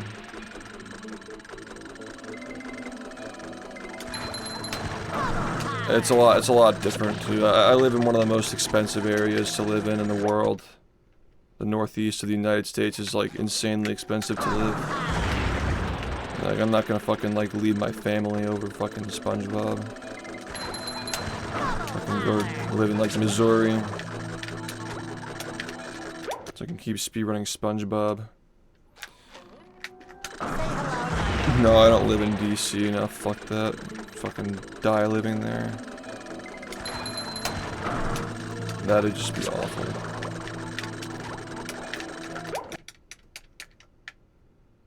Yeah, it's so expensive to live in the northeast of California. Yeah. Hello to my little bubble friend.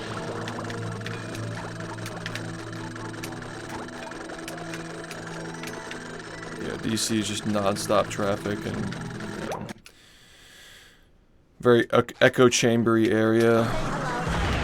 Snooty people, politicians, just like one of the worst places to live in the United States for sure. Hello to my little bubble friend.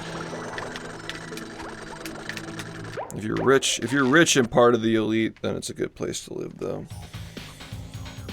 Well, my dual income has been the stock market for the last couple of years, and that's been going great, but I don't know how much longer it's going to be going great, like, and even then, like, another thing I've been observing too is, like, dollar cost averaging at my own pace has been great for a couple of years, but I'm not like putting a big dent in my principal, or not principal. I'm not like, how do I put this? What's the phrase? Like, I guess it is kind of a principal value. I don't remember the name for it in the context of like a, you know, fund that's growing, but.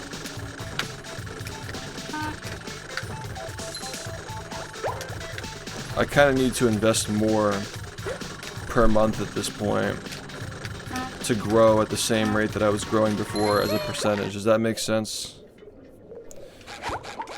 But yeah, like relying on Twitch and stocks is like fucking like it's crazy that like I can still do this, man. It's crazy.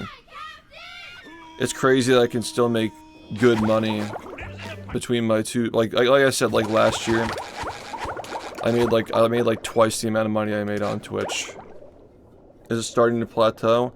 No, it's not plateauing. It's just like dollar cost averaging the amount that I've been putting in for the last couple of years is like, it was fine when the account was like half its size, but now it's like over double the size, so like I should be putting in like double, but that's too much money because I don't make enough on Twitch outside of subathons, you know? Hope that makes sense.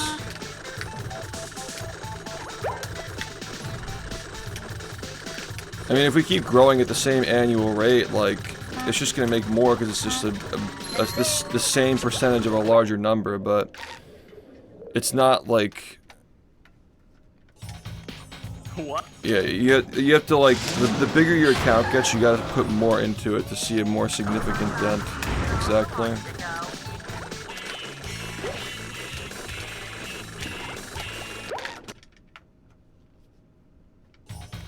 No, that's not what I'm saying. That's not what I'm saying at all. It's hard to explain what I'm saying.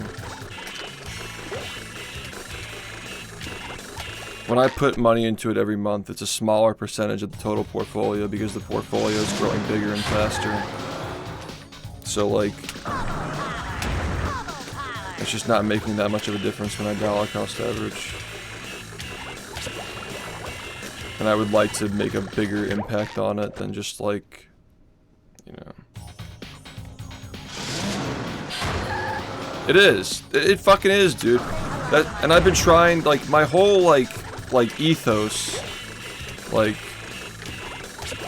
the entire reason why I'm still doing this is I want to prove that it's not a young man's game. I want to prove that, like, just like a baseball player, or like any like musician, like you can do it into your 30s and still make it work, you know?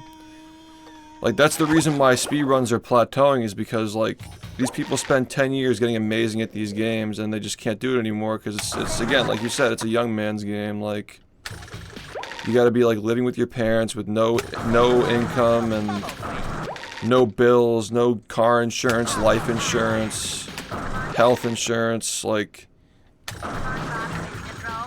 even just paying for your own internet is just, like I fucking pay, like, $120 a month for, like, this fucking shit-ass internet.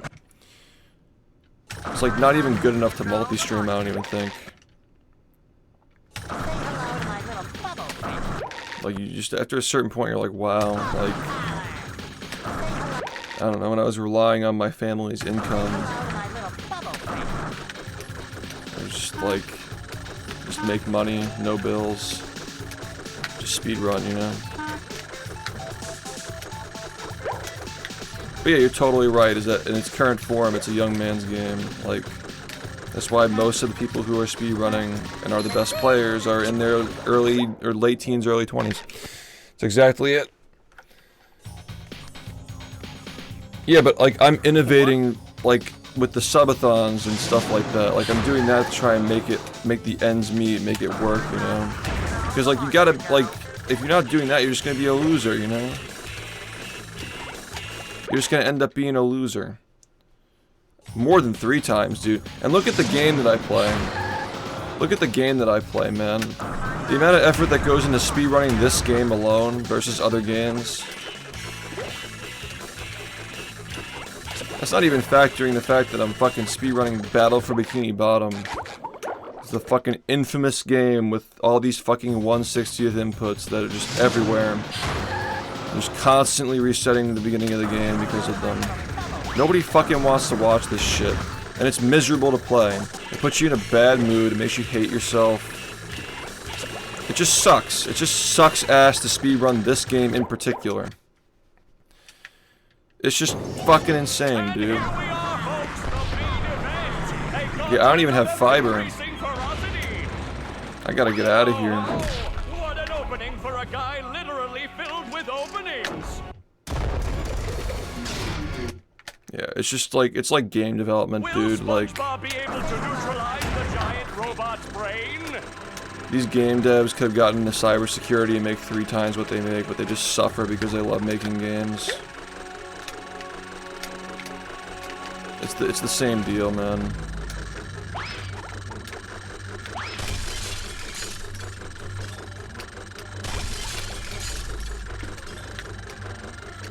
Oh my god, just please go, dude. Come on. Suck it to him, SpongeBob. And I am suffering, don't get me wrong, man. SpongeBob may Like, have a moment to act here. Go see. how do you live with yourself when you know that you can make fucking $20,000 a month easily if you just monetize your content and do what everybody else is doing? How do you fucking live with yourself when you know you could just be fucking living an easy lifestyle instead of fucking torturing yourself every day speedrunning and making nothing from it? How do you live with yourself? You know how easy it'd be if I just did a subathon for 4 minutes a sub and just did random content every day? It would never end. A subathon would never fucking end, dude. If I did 4 minutes a sub and just let it ride, I'm making $20,000 a month, never having to end it to get back to speedrunning. Constantly pulling in more viewers because I'm actually trying to innovate content instead of just doing speedrunning, or only planning for 12 days so I could end the subathon after 12 days definitively and get back to speedrunning. Like, you just don't realize how much of a burden this is until you really just, like, break it down. and like see what's being left on the table here, and like how many of my viewers, how many of my subs aren't here. Like I always say, it's like the non-subs who are even in this chat when I'm doing this, you know? I'm not trying to like guilt you into anything, but like it is true that like my highest tiered subs and my longest subs are not here when I'm doing this at this point. The people who support the most don't even want to watch it because they've seen it so many times.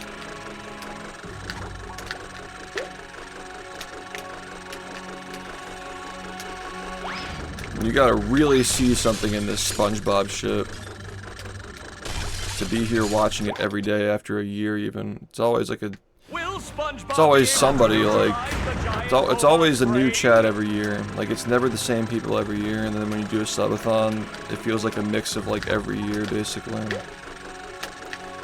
Which is the way that community building works. You're engaging your whole audience, so you actually grow. You actually grow, you're not constantly hemorrhaging viewers because you're speedrunning every day. That's the way you're supposed to do it. Changing your content with what the viewers want to watch so you don't lose viewers. I don't do that.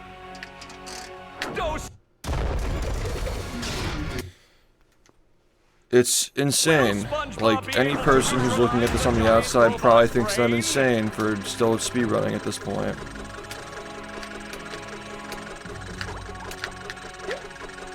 It's also probably a mismatch, because, like, the people who are mostly watching this stuff are younger, too. So, like, the speedrunning in general.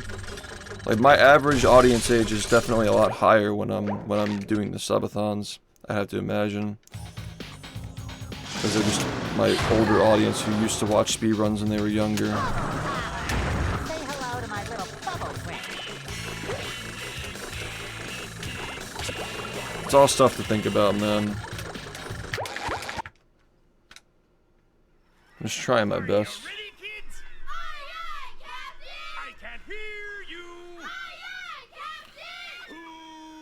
Yeah, something like that. Like, when you're trying to do your passion, you have to do the best you can to balance it with your actual life. Yeah. I make myself a snack. Finances, family. It's hard, dude. It gets harder every single year justifying it, let alone like living with it. I didn't realize you were only 17. Yeah, that's crazy.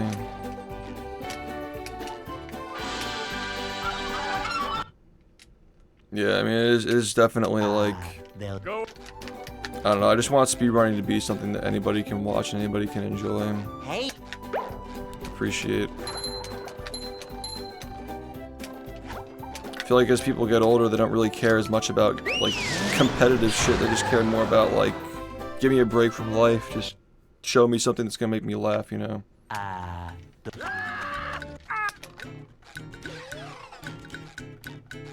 It's not so much about the skill in the game anymore. I'm going fishing for robots. It's more about the people that you know, the relationships you have.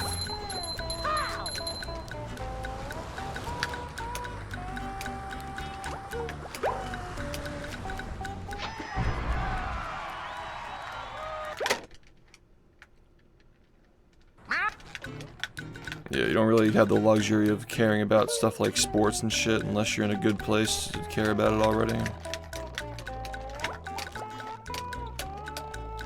I mean, I pretty much rely on benefactors during my subathons to fucking, I think that's the right word, right? Patrons who have a shit ton of money and really like what I do.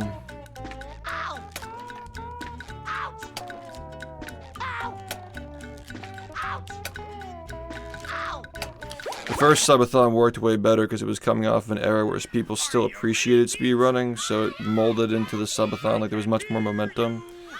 But it's always just like a full stop now. It's like I have to speedrun and tank my channel and then just completely start things up again with the subathon. Instead of like just molding into itself, like speedruns go into the subathon and subathon goes into the speedruns. Like, if I started doing subathons in like 2015, excuse me, 2020, I think my problem is that I just should have done them sooner, maybe. But I wasn't willing to take a break from the game. I wasn't comfortable with putting the game down for more than a month until 2022. They'll I just didn't think that it was a good idea. I thought I'd like have trouble getting back into it. I can't hear you. Yeah, everybody has kids now. Yeah, well. people don't have time to care as much about what the speedrun time is down to now. I appreciate people still check in, but like, how long does checking in go until you just unsub because you don't get enough out of your sub? What's the first thing that goes if your money's tight and you're responsible for more than one person than just yourself, right? That SHiFT sub that you check in on once a year. I don't think people unsub because they like hate me or they like hate the game. But like, what's the first thing that's gonna go if your sub costs $6 a month and you're not watching anymore? And like, why would you sub anyway? Because he doesn't run ads. Like, it's just, you know what I mean? I'm gonna have to start monetizing this shit real soon. Like, running ads and stuff. It's not even like running ads is a lose-lose anyway, because, you know, 3-minute ad density per hour, I think is the minimum requirement to get rid of pre-rolls, so... Yeah, the non-subs are getting hit with 3 minutes of ads per hour, but they're also, you know, they don't have to watch the pre-rolls, so... It's not even like it's a terrible thing. How do I make money? Subathons, stock market, sub goals, merch. That's it. I've got like a passive 700 people who sub because they like the speedruns. They don't need to check in. That's my core audience that just subs no matter what is like 700. I have to do like sub goals to get it up to like 1,200 a month. I did a subathon in 2017. It worked great. I just wasn't willing to do it for more than one day. So yeah, I don't know about that. People were begging me for years to do a subathon, I just never listened to them. I think it would have worked just fine. Big reason why I had the loyalty I did back in the day is because I did a subathon to get more subs. Obviously it was different without gift subs. You had like 20 minutes per sub because you were actually getting people to subscribe and like hoping they'd not cancel it. Like, see value in renewing it. You can still do them though. Oh boy, oh boy, oh boy.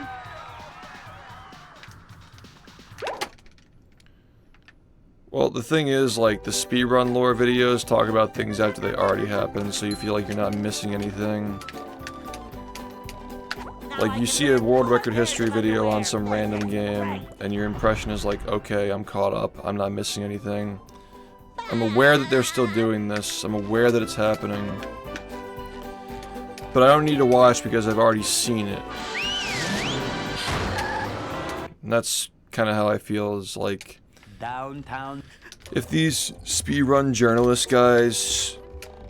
I'm not even going to call them historians, because they're just going on speedrun.com and pulling data and making bullet points for these videos, but... If the journalists want to actually, like, make a positive impact on the streams, they gotta do, like... They gotta actually be on the ground, like... actively watching the streams and reporting on what's happening. I think the LEGO community actually does that. They do like update videos on like what's been happening, what strats have been found, who's doing runs, who's getting what paces. That's like really... I mean, that's a community that actually made good on like the attention from Summoning Salt, like making a video on them. But that's still effort that they put in, though. It's not like Salt's the reason why those guys were successful. Like, plenty of people get rated by Salt or, like, exposed to the content they're doing by Salt. And they just get nothing off of it, or, like, it's gone in, like, a day. So I would just attribute their success to them being smart about how they make content, which is, again, like, you should be making your own content. They probably would have done better if they made their own history video, honestly. Because then people are just going directly to the source and they can be more accurate with how they talk about their game. Yeah, I don't think that these people who just don't play these games make videos on them are helpful for these games at all. 3 years running. Thank you. Ow! I would argue it's more harmful. People aren't making their own videos.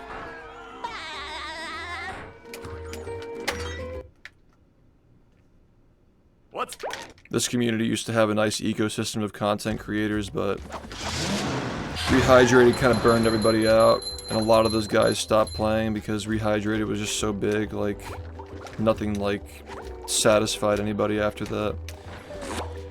A lot of people stopped streaming after that, a lot of people stopped making videos after that.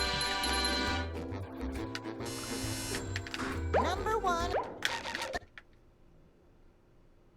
I mean, that was really depressing for me, too. Like, I had trouble getting on stream every day and fucking streaming for, like, 300 people after averaging 3,000 people for over a month.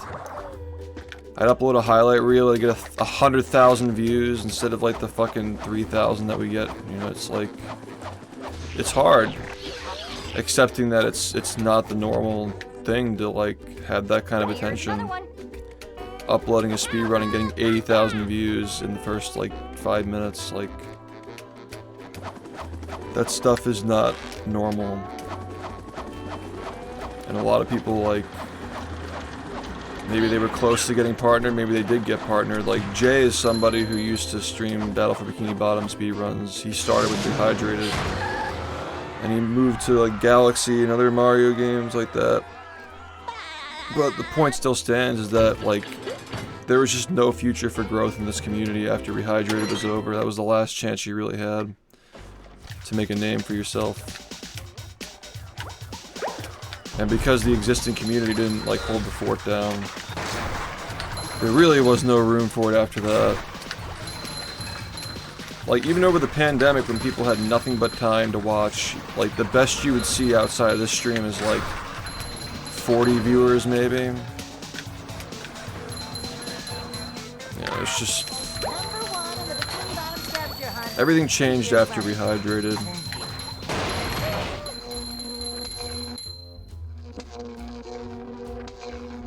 Yeah, I was confused and upset and angry. I'm like, I did everything right. I fucking made these history videos everybody fucking loved and drooled over. I made the tutorial, I fucking did the speedruns of the remake. I thought I'd be, like, speedrunning both at the same time so I could show people, like, both games at the same time and ease them into the original game. I thought I did everything right, and it still wasn't enough.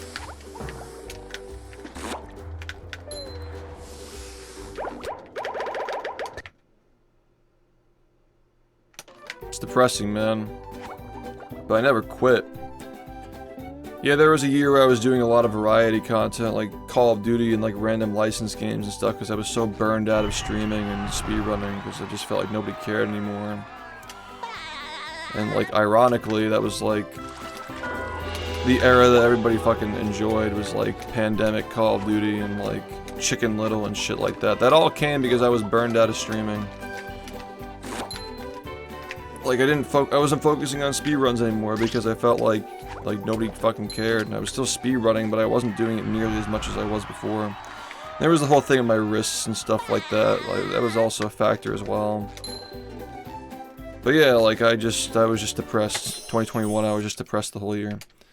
Because of Rehydrated and, like, seeing the fallout and how, like, realizing nobody really cared and dealing with the first down ever in my career. And, like, it was just only up and up and up until that point. And then after that, it was like, well,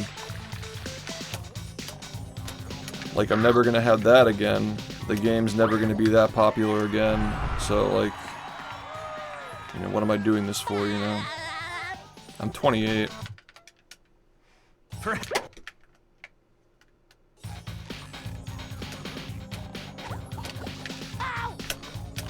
I think that trying to get a 43, like, through the whole wrist injury thing and being afraid of having to retire is what made me really appreciate playing the game again. And maybe want to stick with it for the next 3 years. And now here we are.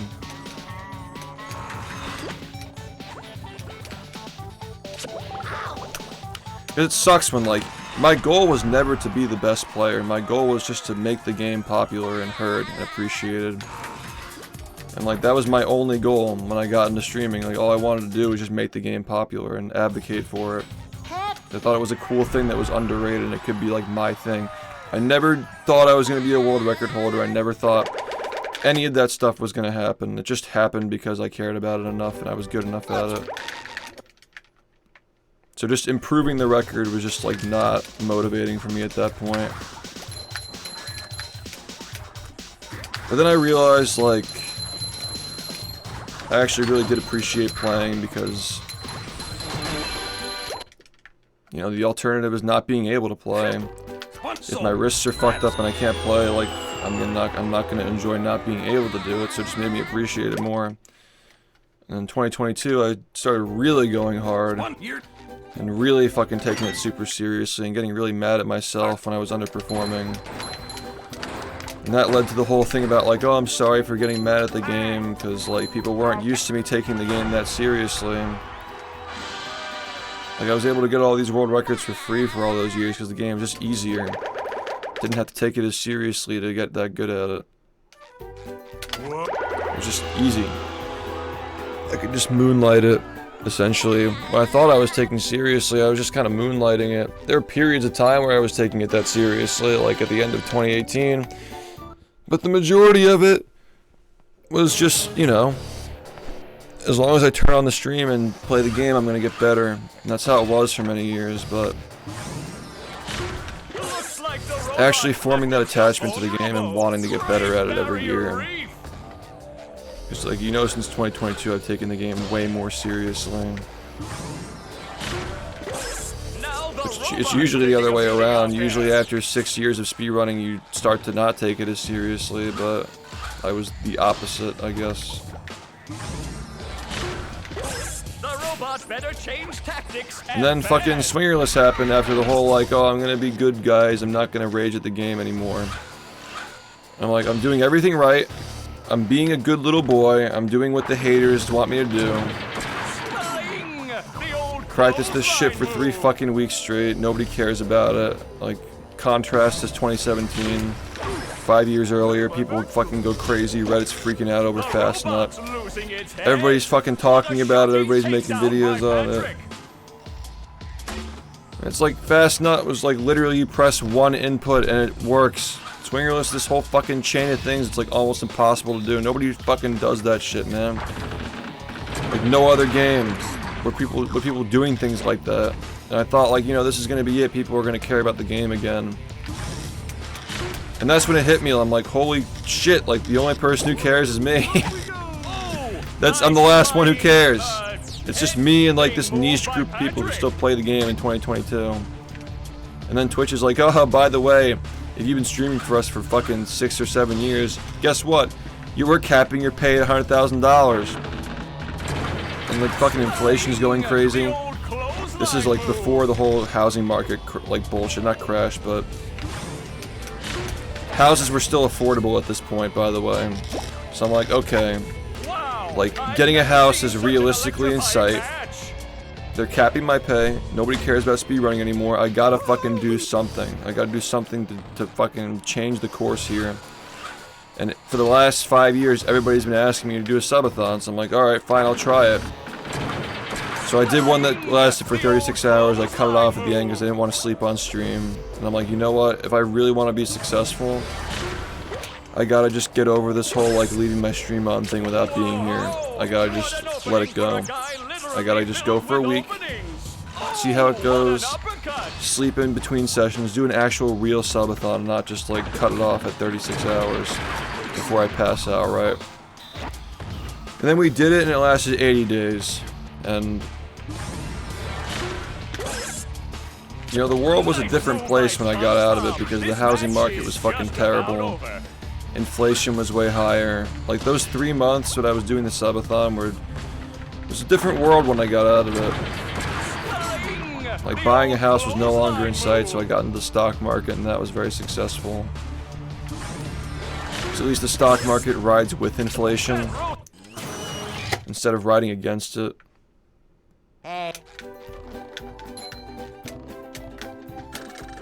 Yeah, like, at first, like, it was just because I thought, like, the movie meme was funny, and I was reaching into my hat with the fucking last resort of like saving movie for all those years when I really needed it. Because I knew the first time I really started doing it, people were just gonna go crazy over it and it wouldn't be hype after that. The original plan was to maybe speedrun the game, but I realized speedrunning wasn't important anymore, so I'm like, I'm gonna do a no-hit. And it worked, and it was really successful, and I did the Incredibles no-hit with the damageless mod, where you just die instantly when you get hit. And guess what? All these people who are fucking doing this Iron Mario shit now, they did that shit 3 years after I did. I had that idea 3 years ago. The subathons I did 3 years ago, everybody fucking copied those too. I was the first to do a lot of this shit, man.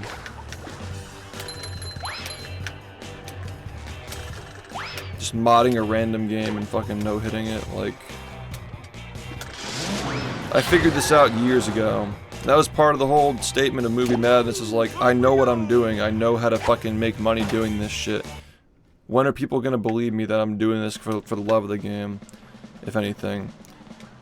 Is going back to speedrunning immediately after the subathon ends, literally the night that it ends, is that enough to show you that I'm here for the right reasons, right? That it's not just content for me? But no, people just go right back to fucking getting on my case for getting mad at the game and shit. It's still not obvious. I fucking deal with all the harassment, the fucking hate, the fucking lies, the rumors, and smear campaigns because I go back to speedrunning. If I never went back to speedrunning, I never would have dealt with any of that. I'd also be making a lot more money. I'd also be happier on a daily basis. I'd also have more viewers. Be more popular. I gave up everything to keep playing this game. But, you know, guess I'm just a fucking sucker.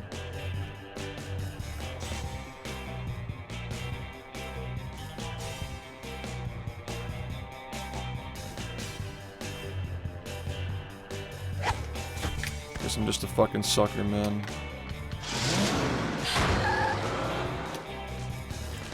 I wish I cared about money more. I wish I were motivated by popularity. Like, if I were, I never would have speedrun SpongeBob. I would have just played Mario for 9 years. And just, like, imagine this work ethic on that for 9 years. Just cared about the wrong things in life, I guess.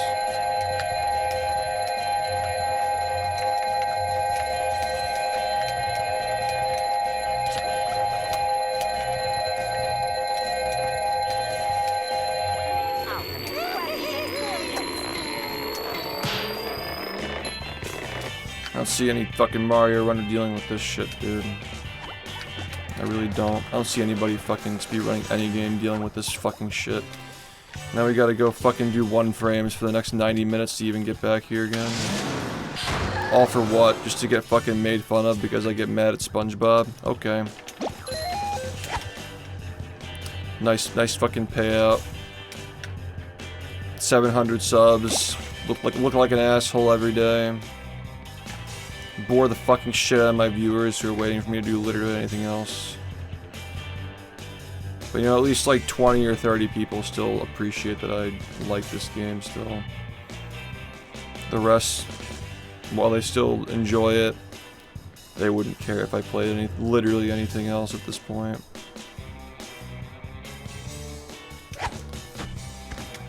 Just constantly people saying, I'd watch you do anything. I know. I'm not here just for the game. I know.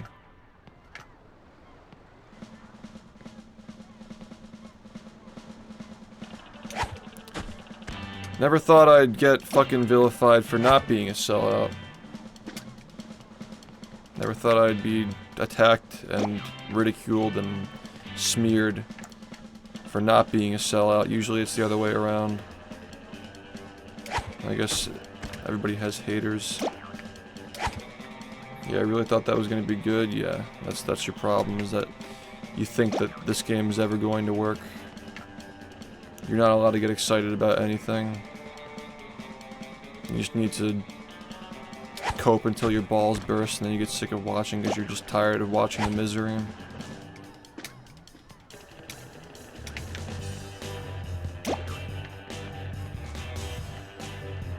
It has nothing to do with being an American, man.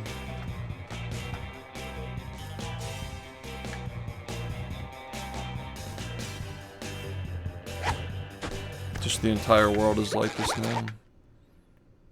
Everything's about clout. Are you ready, If kids? you're not clout chasing, you're a loser in 2025. Here you 7 years, we've completely destroyed the Twitch ecosystem. Well, You think that I have a good understanding of the situation now? I make myself. Now I do? Dude, I already told you I realized all this stuff 3 years ago. I've known all this since March of 2022. I understand that speedrunning is not it. I'm telling you, like, I'm telling you guys that I've been aware of this for a fucking long time. And the fact that I was still able to have over 6 figures of income for the last 2 years doing this, in spite of that, no, 3 years, because it was 2022, 3, and 4. Are you ready, kids? The fact that I was able to sustain anything after realizing speedrunning was on the way out 3 years ago, like, the fact that I was able to make this work for that long is well, insane. Yeah. Long enough to get to the point where we know that sub 40 can happen, right? We never would have known.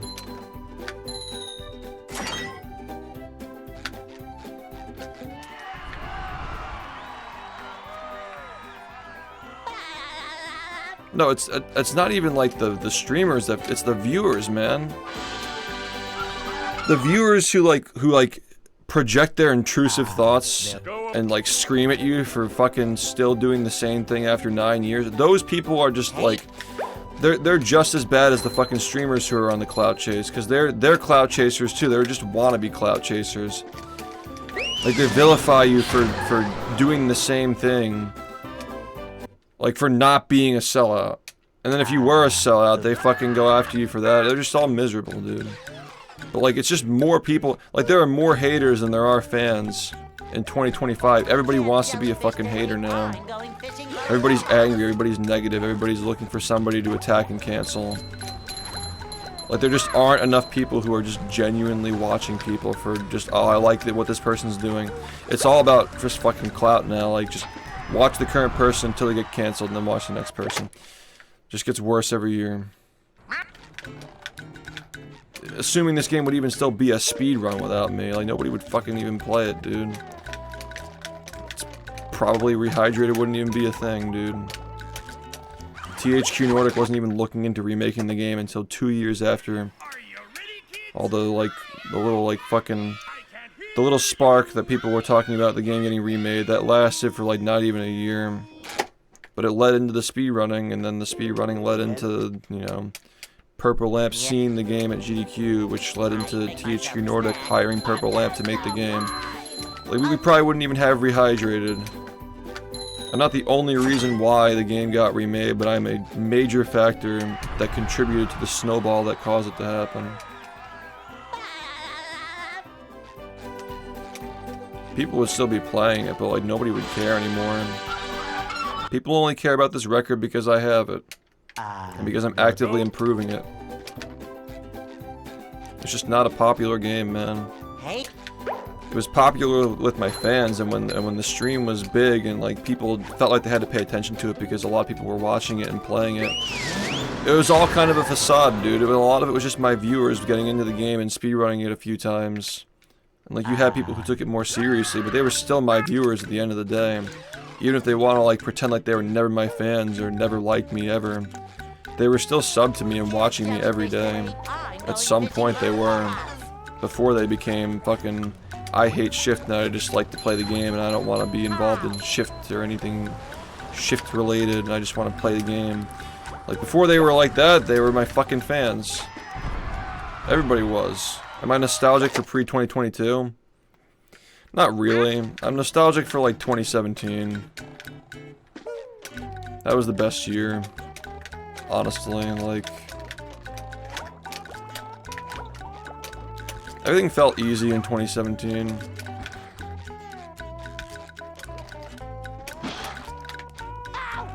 People weren't so sensitive in 2017 either. People had much more taste. They weren't all haters. Everybody's really angry and really sensitive now. Like, the internet's just way angry and way more sensitive 8 years later than what it was in 2017. It's like, if you just fucking shoot straight, if you're a straight shooter and you're not trying to constantly stimulate people with like non-stop talking like I am right now, by the way, ironically, people just hate on you for it because you're not doing what everybody else is doing. That was a ton of fun. I should do it again sometime. 2017, things still kind of made sense. 2018, things started to get weird. Definitely.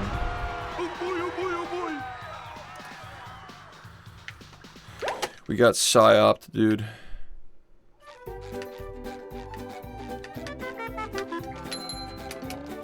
You know why that is, by the way.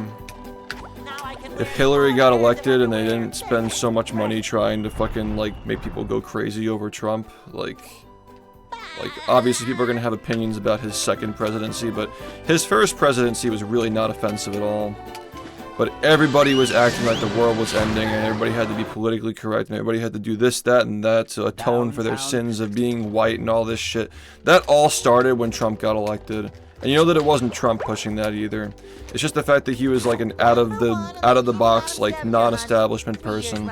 Now he's full on establishment, but like when he got elected, it was just a populist guy winning, and the establishment didn't like that. And like all the shit coming out with USAID that we're seeing now, like we were just fucking psyop, dude. Literally, our government paid to fucking have us go crazy over the years that Trump was president when nothing crazy was happening. It wasn't anything worse than like what Obama was doing with fucking bombing Libya and drone striking every fucking country in the Middle East on behalf of Israel, right? Like, it's nothing different. It's all the same shit. It's just that a different guy was doing it who wasn't part of the club. Like, Trump, first term Trump was like totally different than this term, but like, he didn't fucking do anything that was like so fucking insane outside of just like tweeting shit.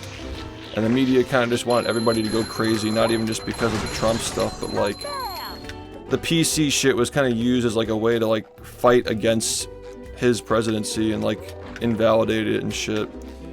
Which like it just rubbed off on everybody, the entire internet. Like even like that's the reason why even now, like if you don't want to be involved in politics, you're still involved because everything just got politicized during that era. Thanks, Brian, for the 26 months. Well, yeah, exactly. He was clueless, but again, you could have just like taken the clueless guy, let him have his term. Somebody else gets elected after that, and then we just have a normal functioning society. But like everybody's just going crazy now because they tried so hard to make people rabid over that Trump presidency. It's insane. Like how much of this goes back to like we have to weaponize the media against this guy who's the president. And like how that backfired. It just made Biden's presidency miserable. It's making this presidency really miserable. Because everybody's just vicious and foaming at the mouth now. Trump had an inoffensive first term. It's the media that ruined everything, dude. I fell for it too. At one point I got really mad over the stuff that I was hearing about Trump and didn't even like understand what was actually happening, you know. I'm just tired of hearing about it, and it just relates to everything too. Like 2018 was when they started implementing these like internet policies where you can just get banned forever for saying words. You think that any other country would have done it better though? I mean, he tried to shut down the borders, but they didn't let him. It's not just a Trump thing. I don't even think that he had the Senate and House majority in 2020. I'm pretty sure that there was gridlock going on there that prevented the perfect COVID response. But again, like, do you think the people were just not gonna die? People just weren't gonna die from COVID? Like, all deaths could have been prevented?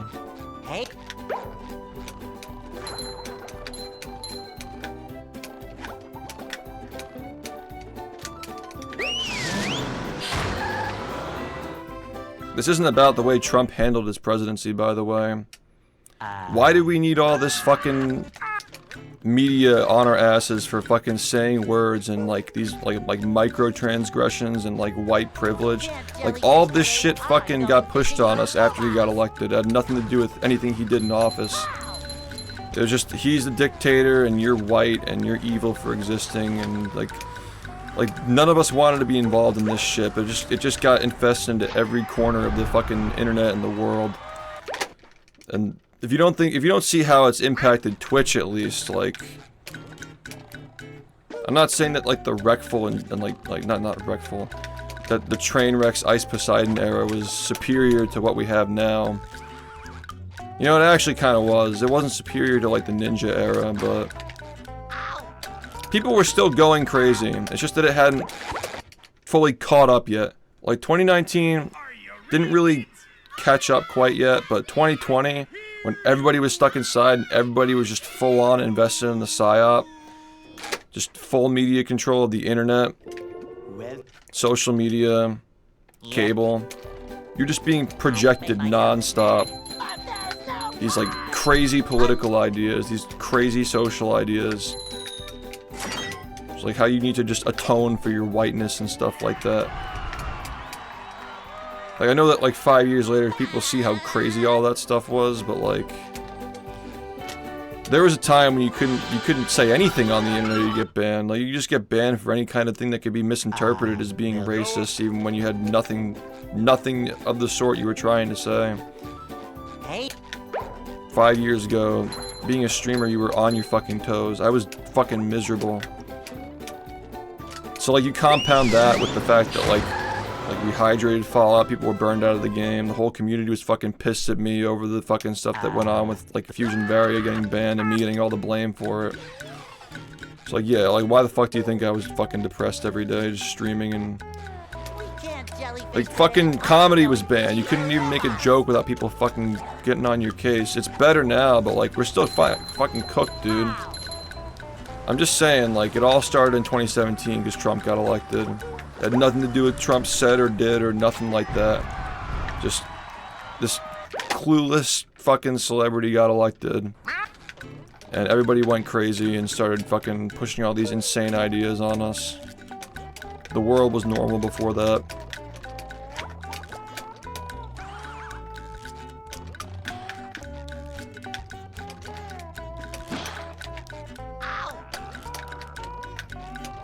So yeah, I guess that's my ramble about why 2017 was the last good year before all this shit started catching up to us. Yeah, a lot of people did get into Twitch because of politics in like 2020 when people were just streaming their political opinions and talking about the election. Exactly, dude, and COVID was something that affected everybody, so like a shit ton of people voted, a shit ton of people were involved in talking about this shit. You know, it's crazy how many people got involved in Twitch because of that. How many people realized after, like, wow, like the internet was a massive echo chamber of just like insanity for like 2 straight years after COVID.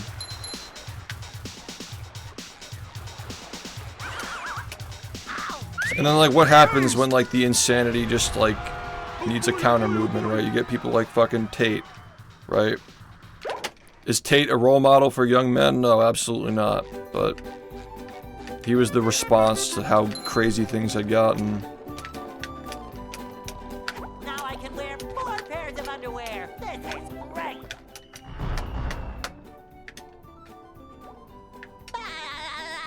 Yeah, I mean, you just get older and you become more comfortable living in the world, and you start to see like, oh, okay, like this, like my fiduciary fucking called me earlier today and said like, hey, I know you're seeing a lot of stuff about like tariffs and, you know, big tech or whatever. We just want to let you know, like, it has nothing to do with the current presidency. Just like, I'm like, yeah, I know. Like, I understand the game. I understand how it goes. Like, the Fed is going to complain about Trump because it's political, and like whether the tariffs cause an issue with inflation or not. High inflation just makes the stocks go higher anyway. Like, there's so much fear. There's so much fear mongering. I'm telling you, man, like, if you want to make money, if you really want to make money, the next 4 years are gonna be fantastic for it as long as you just like see through the bullshit. Because literally the fucking stock market just responds to this shit. The stock market's like, oh my god, Trump did something terrible, Elon did something terrible, sell, sell, sell, and then you just buy the day after and then it just goes back up. I mean, we'll see how long that lasts for, but like, I mean, we've been in a bear market for the last like 6 months, but I'm just saying, like, it hasn't failed me yet. People just go crazy over these people, and they make rash decisions about their finances, and then you just profit off of it. But they're going really fucking hard this time. Like, the media is going really fucking hard this time. 3 years running. Thank you. It's not like voting matters. Like, this is all just fucking... You don't fucking vote. You get the same shit without voting. What's The stock market is just all... It's just all bullshit. Like, people just... It's hedging that people are gonna, like, react a certain way. That's all it is. It's just fear. If I didn't just fucking spend, like, 30 grand on a car, I wouldn't be fucking... I would be investing now, because we're down a little bit. Number one. Not fully down. We're still at 6,000 for the S&P, but, like, big tech is down. Good time to invest in big tech, because we're down a little bit. Nvidia went down to like 118 last month or something. People were like, I got calls from family members like, I know you have Nvidia, like everybody's selling it because China has a fucking knockoff version that they were able to replicate off of our information technology that works like 95% as good. Like, yeah, like fucking tale as old as time. You ever look into fucking Cold War? It's the same fucking thing. It's the exact same shit. Like, nah, I'm just gonna hold, I'm good. Now we're back up at 130. What's the high, like 146 or something? So we're already halfway back to the high, and like, all you just did is just not sell. I bought more! It's in a spot where, yeah, it's in a spot where like, we're still innovating, but like, people are just copying now. So people are just getting scared. But anybody who understands anything about innovation knows that last 1%, let alone 5%, is more valuable than just being able to replicate, like, a chat GPT that somewhat functions, right? Like, most people aren't gonna know that. We don't even fucking see the good stuff. The corporations are the ones that actually get the good uses of AI. Like, how the fuck do you think they know how to target every ad to you perfectly, just based on your like, viewing patterns? You get ads you didn't even think that you wanted because you fucking exist and you use your phone.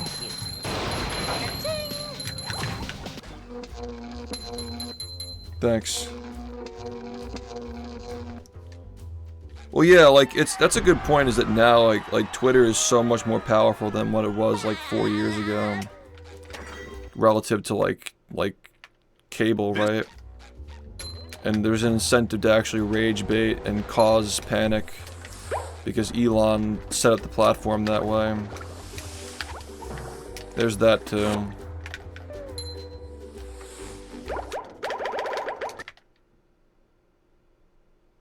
Yeah, I rest my case though. Like, if Hillary got elected, honestly, probably nothing would have happened.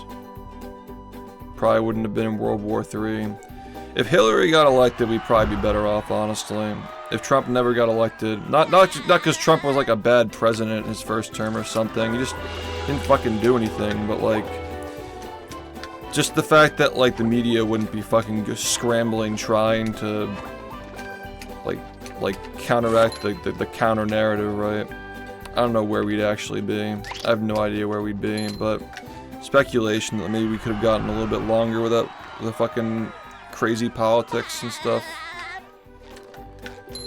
Yeah, because I guess that COVID was already a time bomb waiting to happen because of the whole, like, you know, like Fauci leaving the US because they wouldn't let him build the lab here. Which, by the way, if you even alluded to the fact that COVID came from the lab 5 years ago, you just get banned on Twitch.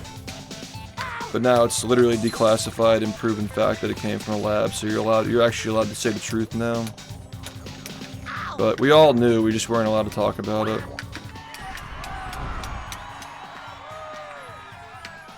It's fucking dystopian, dude. Like, who the fuck wasn't depressed in 2021? It's insane. People were losing their jobs.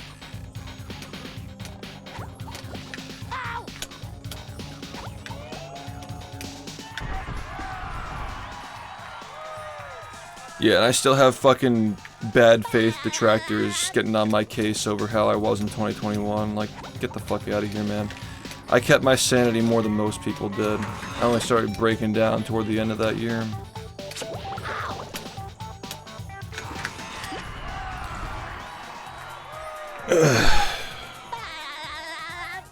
Well, what about bird flu, man? Like, bird flu...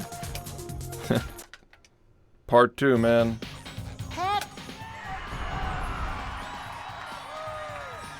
Like, everybody who's been through this shit with the rage bait and, like, Trump bad and all this, like, everybody who's been following this shit for the last 10 years, we're all just tired of it, dude. We all just want to mind our own business, and... Honestly, it feels good having gone through this already, with, like, Trump as a dictator and crying and bitching about it and shit. Like, it feels good having already gone through it, and just being able to function. Meanwhile, like, I know people who are literally fucking melting down over this shit.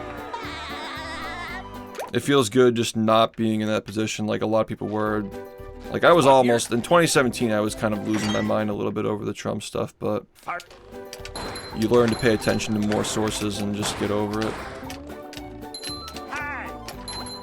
Like, do I think that we're on a good track right now? Questionable, very questionable. But people are definitely taking it way too far right now.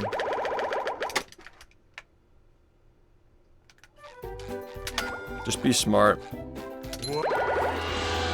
Don't go crazy over things you don't have control over. Well, another pandemic would suck because, again, man, as a streamer, you profit off of it like crazy. But at the same time, you're also just destroying these communities. You're destroying a generation of kids that are gonna grow up and also be part of these communities someday too. Like, rehydrated kids are getting to that age where they're like Twitch, like 5 years later, they're on Twitch. The kids that watched me when I was streaming 5 or 6 years ago when the pandemic started, those are the kids who are on Twitch now, and like, you see how antisocial people are on this website now. So much hate, so much anger, so much trolling. It's worse than it's ever been. People just have no attention span either. Like 5 years of TikTok will do that. So yeah, I don't think the pandemic, you don't see the costs that stuff like that has, like long term, like 5 years later, what a pandemic does to a generation. So it seems all fun in the meantime when you're averaging a shit ton of views and getting a shit ton of subs because people have stimulus checks and stuff, but you don't really see the effects of it until later, like how bad things are because of it. Like, take for example, like Slippy, right? Like, Slippy was made as a response to like the whole like nobody can go to tournaments thing, and then Slippy triggered Nintendo, and Nintendo started pulling out of sponsorships. 5 years later, you know, Smash is like more grassroots than ever. Like, there are like not a lot of sponsors invested in it. And then to top things off, to make things even worse, tournament attendance is at an all-time low because people just sit on Slippy all day. They don't want to go to tournaments. Like, the fact that Slippy exists is like a deterrent from actually participating in the sport.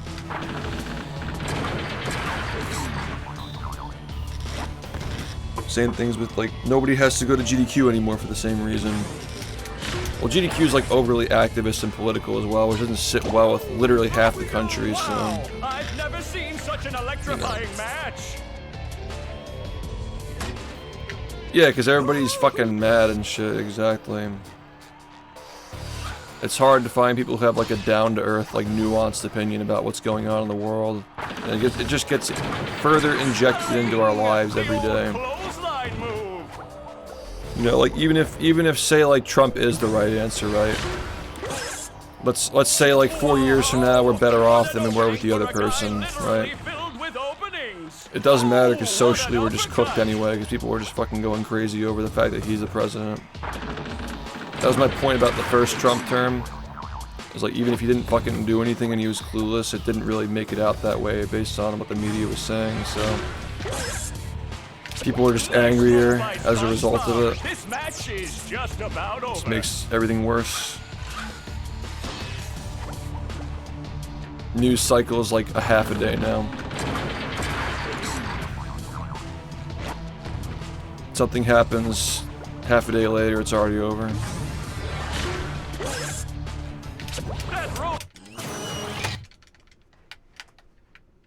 Hey. Well, outside the US, it's even worse too.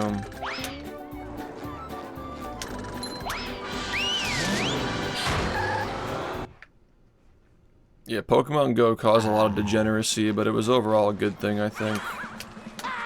Unless you were a fucking scumbag and using like VPN. COVID just made people degenerate, dude, because you're not forced to go out in public and like actually receive feedback from people. You can just be a fucking Discord monster for 2 straight years. I'll fuck anybody up. I don't want to go back to that, even if I do profit off of it, because I'm a streamer. Like, I didn't have to get any boosters because I'm a streamer as well. That's another benefit for me, is like I didn't have to fucking get boosted. I got the first vaccine just because, you know, the risks of like the lungs and shit, right? Especially if you like had like a pre-existing like asthma condition. I thought the first one was worth it, but I didn't have to fucking get boosted every 6 months because I wasn't working for anybody, you know? But yeah, it's like streaming. The streamers definitely benefit the most from pandemic, for sure. But I don't think that anybody who actually wants to have a community, like if you're just a fucking talking head, just like spewing softcore politics and reacting to bullshit, like sure, maybe you benefit from it more than somebody who's trying to actually like run a community and like get people to show up in person and actually like, you know, like actually have like fans, you know what I mean? If you're just on the internet grifting, like I'm sure it's great to have people online all day, but yeah, I realized as the years have gone on, the pandemic was actually horrible for speedrunning and video games and stuff like that.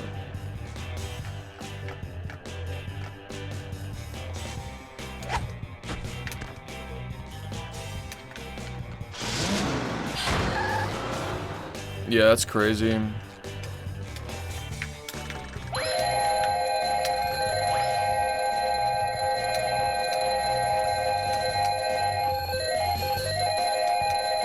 Come on, man. Come on.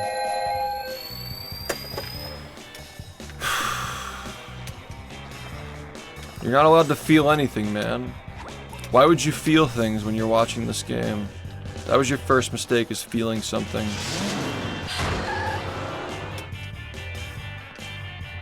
Why would you ever feel anything watching this game? Just make it harder to let it go. Just absorb it. Just absorb the content. Just feel as miserable as I do when I'm playing it.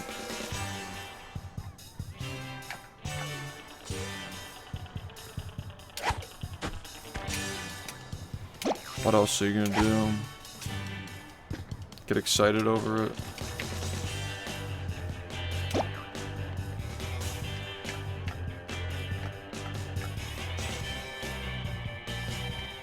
You know what a really good way to judge what the popular opinion is? Just see what your boomer parents think. Just see how their opinions change. It's always just like whatever they're being told to think. Their whole generation just lived on television, like TV news and propaganda and stuff. Tail end of the Cold War. They all just worship the TV. You can get a good idea for what the average person thinks and feels and where they align if you just listen to what your boomer parents are saying.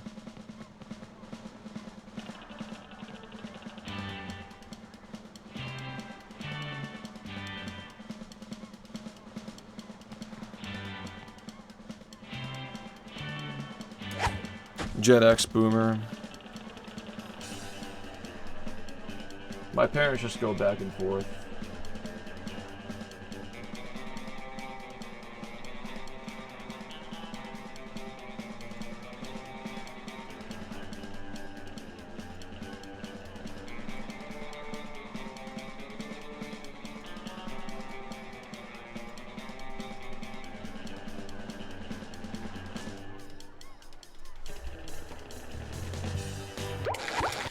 Yeah, my parents are total NPCs, exactly. Are you ready, kids? Aye, aye, Captain. I can hear you. Aye, aye,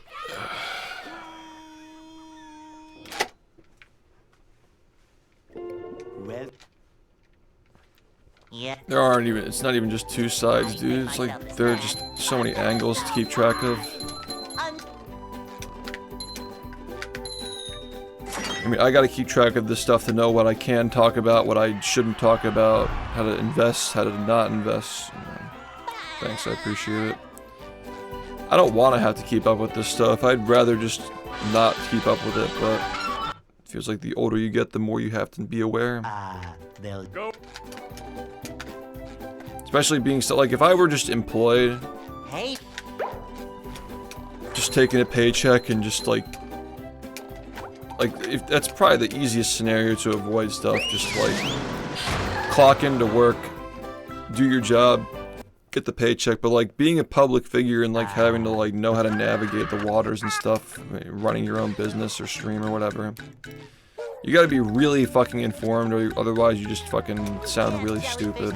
I'm going fishing. And like, of course, everybody's gonna think that somebody sounds stupid because they don't agree with you, but like, I just don't want to be caught my pants down talking about something that I really, really don't understand.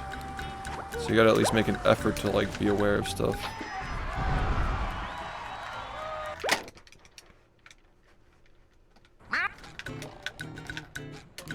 Yeah, this all started because we were talking about 2017 and why that felt like the last normal year.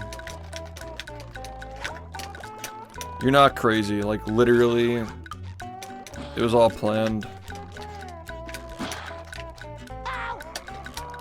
You got psyoped. We've actively been psyoped since 2017. That's why everybody seems like they're fucking losing their minds and nobody has any fucking attention spans. 26. It's because like we already said, it's because Trump got elected. And the legacy media went crazy trying to get people to not vote for him again, basically. That's like, because he wasn't like a neo-Republican or neo-Democrat, like he was just a guy who won, and people didn't like that. That was a ton of fun. I should do it again And sometime. it really just exposed like how you really don't have a vote. You just don't have a vote. And now Trump is part of it too. Now he's like part of the whole like. There's like a second Republican Party now, so you still don't have a vote, you know. But at least like 2016, they were really upset about it. Like now it's like we're right back to two establishments fighting back against each other. But 2016, 2017, it was just like do whatever we can to not get this guy elected, basically. Like regardless of whether you like Trump or not, it's pretty clear that you weren't supposed to like him, and that's like that was the mission, was just to downtown socially engineer people to just like ideologically oppose everything, just everything that could be perceived as like even like moderate or right of center, just to make people not vote for it. It's a psyop, dude. Everybody was happier 10 years ago. Does anybody want to acknowledge it? Like, who the fuck is really happier now than they were 10 years ago? Like a tiny minority of the population. I mean, now nobody is, that's for sure. Are you ready, kids? Well, I can hear you. it was a two-party thing. It's really just one party. The more you know about it, the more obvious it is that it was like a one-party thing. The closest we got to a two-party thing was 2016, 2017, which is why, I make myself a snack. again, like, the party-owned media was very aggressive with trying to take Trump down when he first got elected, but now it's aggressive both ways. Like, you have billionaires backing both sides of the aisle now. Like, there's like an equal pushback from either side on the media. Like, conservative and progressive / liberal left media is like, there's like pretty equal like rhetoric going back and forth. Whereas in the past it was like mostly just one direction. Like, Trump is much more weaved into the system now than he was 5 years ago, so there's just firefight on both sides. So yeah, it's like, well, it's two parties, but there are many voting blocks. Like, somebody voting one way or the other in like Louisiana is gonna be voting a different way than somebody in Massachusetts, you know, or like Maine. Like, going to Maine versus California is like going into a time portal. Like, California is like postmodern dystopian society versus like Maine, which is like stuck in 1990.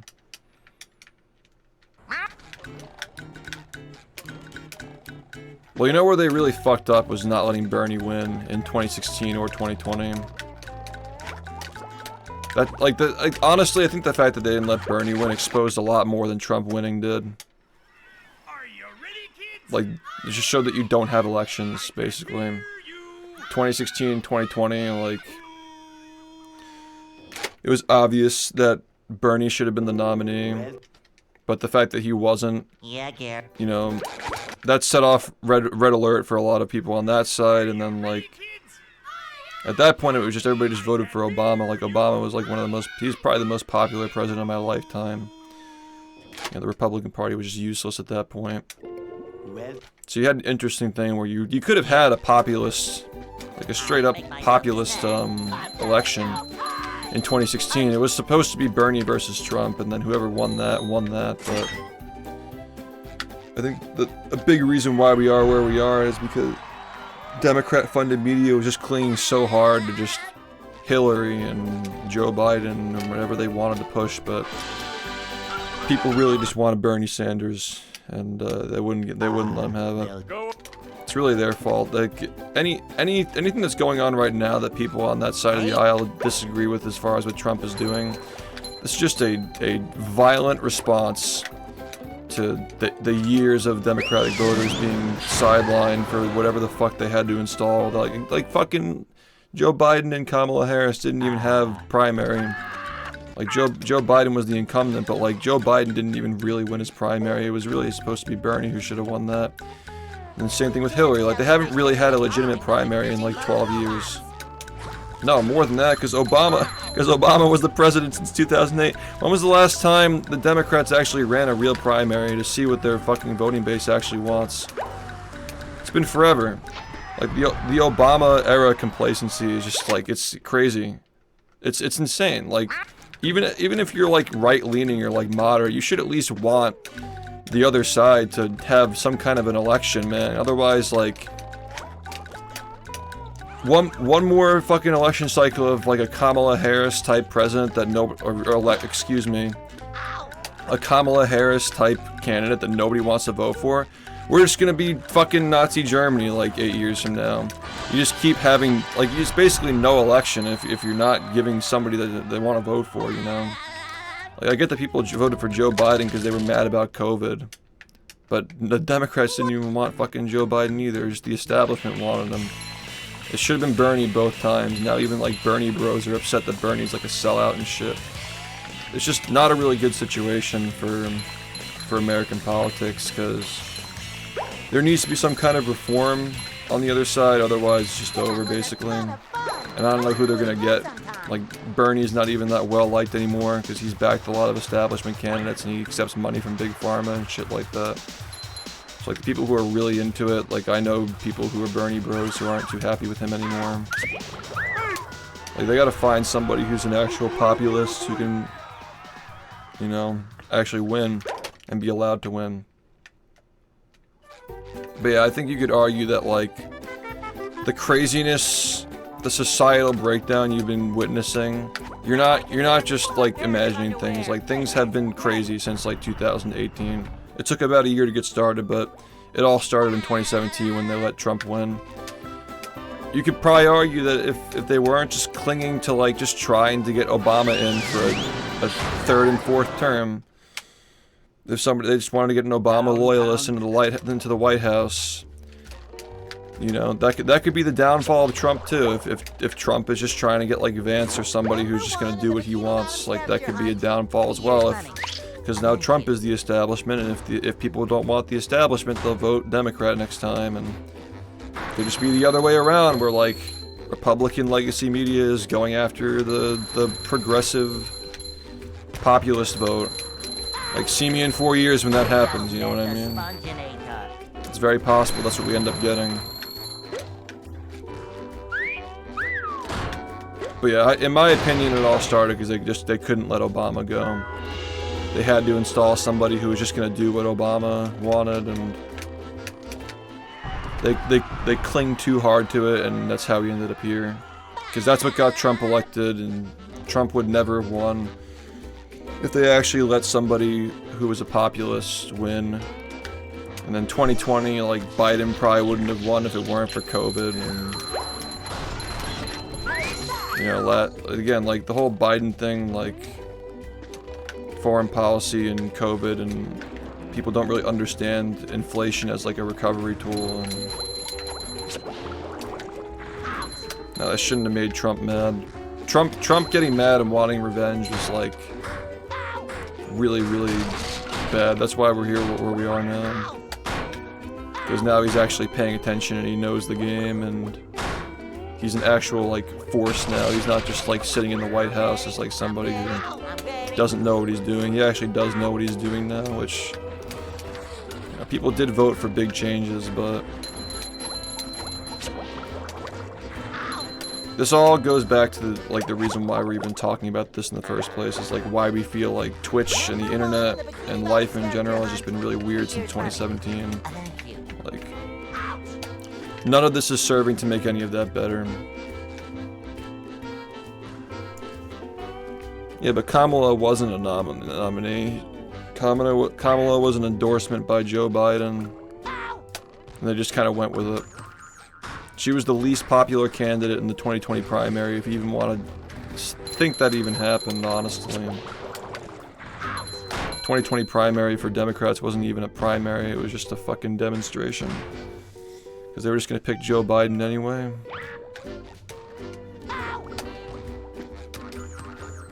Money!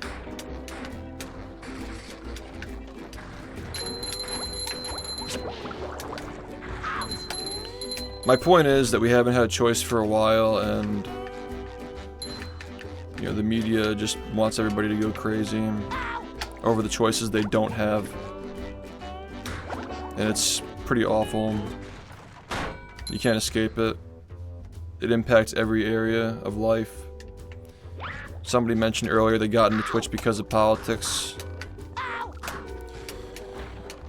Well, that's a big reason why a lot of this platform is like that.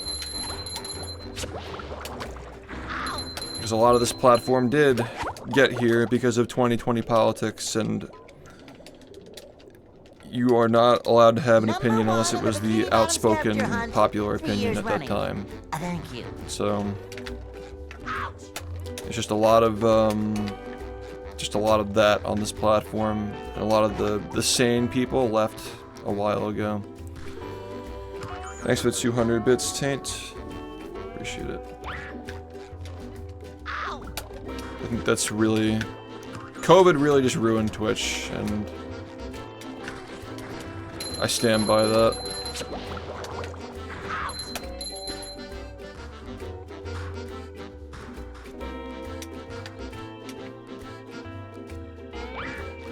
I think that if Bernie ran, he wouldn't even be popular this time around. A lot of people don't like Bernie now. He's a bit of a sellout.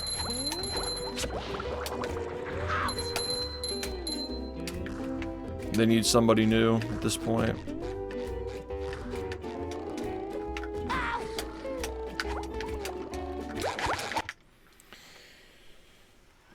Are you ready, kids? You think the Gore versus Bush did that?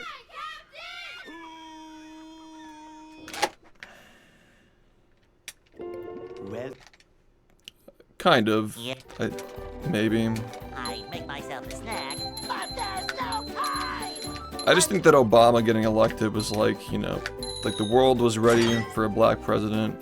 He got in. He was overwhelmingly popular. They didn't want to let go of that. They needed somebody to fill his role and continue his policies. 8 years of total control, like, country changed a lot in those 8 years. They'll Go. Trump runs for office because he gets insulted by Obama. Hey, And then, you know, from there, it's just non-stop rhetoric for 10 years. 10 years of not being able to escape politics anywhere. Just the brain rot rubbing off on everybody. we can't jellyfish today. I'm going fishing for robots. I wish the internet weren't used as a news source. I kind of like... To be honest, my hot take, if we just go back to having a single narrative... single narrative from the news and the internet is just the internet, like... Sure, like we're being lied to. It's propaganda. But it's nothing we're not used to. It's been like that since fucking JFK, man, like... Nixon, JFK, whatever, like... We haven't trusted the government in decades. What's the difference? Let's just go back to fucking like, yeah, we're gonna get Bin Laden. Yeah. And then the internet's just fucking video games. I'm down. I don't care if it's the truth, honestly. I don't care anymore. I'm just tired of it.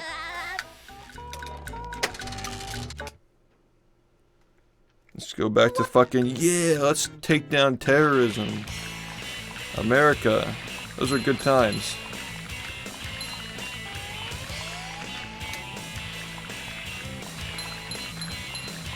Europe was pretty happy too. Because all our shit rubs off on them, you know, like I should do it again sometime. the westernized world. Australia, Japan, Europe, some parts of South America. It was all good. Oh boy, oh boy, oh boy. Yeah, being aware of everything just fucking makes people go crazy. It's too much internet, too much information. We were all happier not being aware of this Now stuff. I can wear 4 pairs of underwear. This is great. It's just unstable.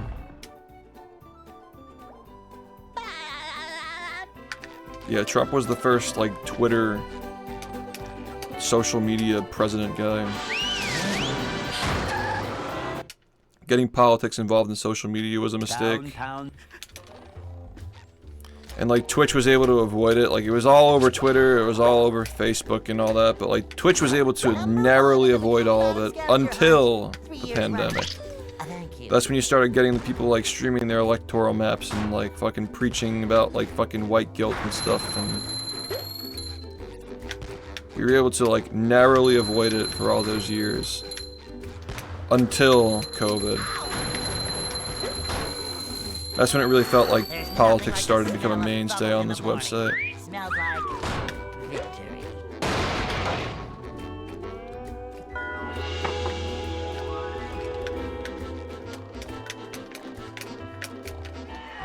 I don't want to think about how many people who used to sub to me are now just like religiously watching that kind of shit and like subscribing to it. Like these like fucking multi-thousand sub a month streamers who just talk about politics and read Twitter all day. Take that. Like how many of my fans like ended up like falling into that rabbit hole and not getting out. It's funny how now you have people who used to be there who are here now.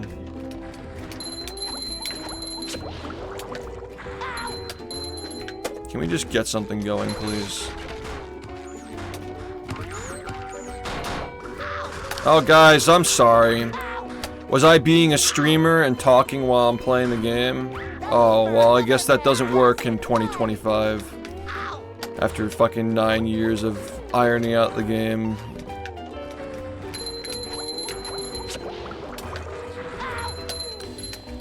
After 9 years of ironing out the game, I guess talking while you're playing just gets you no runs, and nobody wants to fucking... More people are gonna watch while I sit here and talk. I'll get more viewers. More people are gonna talk in chat, but I'm not gonna get any runs. So why the fuck am I fucking talking? Ready, kids? I'll just take my 180 viewer average to actually get runs. Fine. Well, Let's just do that then, honestly. Yeah. I make myself a snack, but there's no time.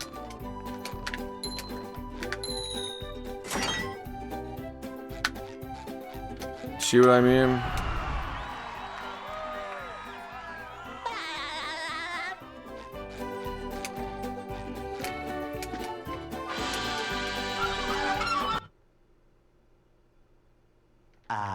they'll Go.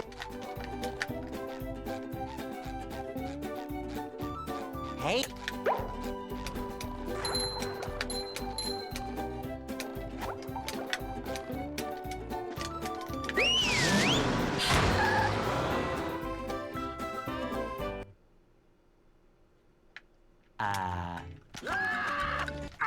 Yeah, like one, maybe.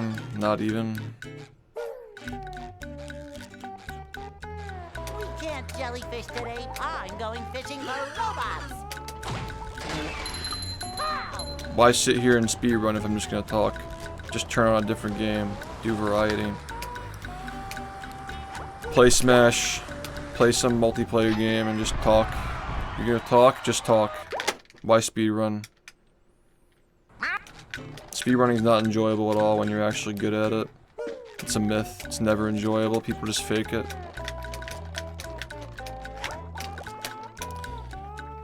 Now people just don't do it because they can't fake it. They got so good they can't fake it anymore.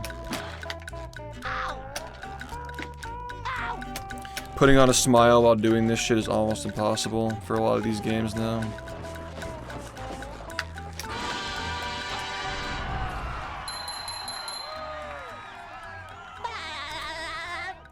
I don't know.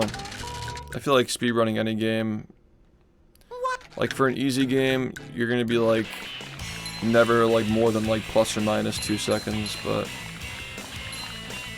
you know, I guess at least if it's easy you can finish runs, sure. A game that's fucking rage-inducing like this one, like maybe not. That was a ton of fun. I should do it again sometime. You might have a point.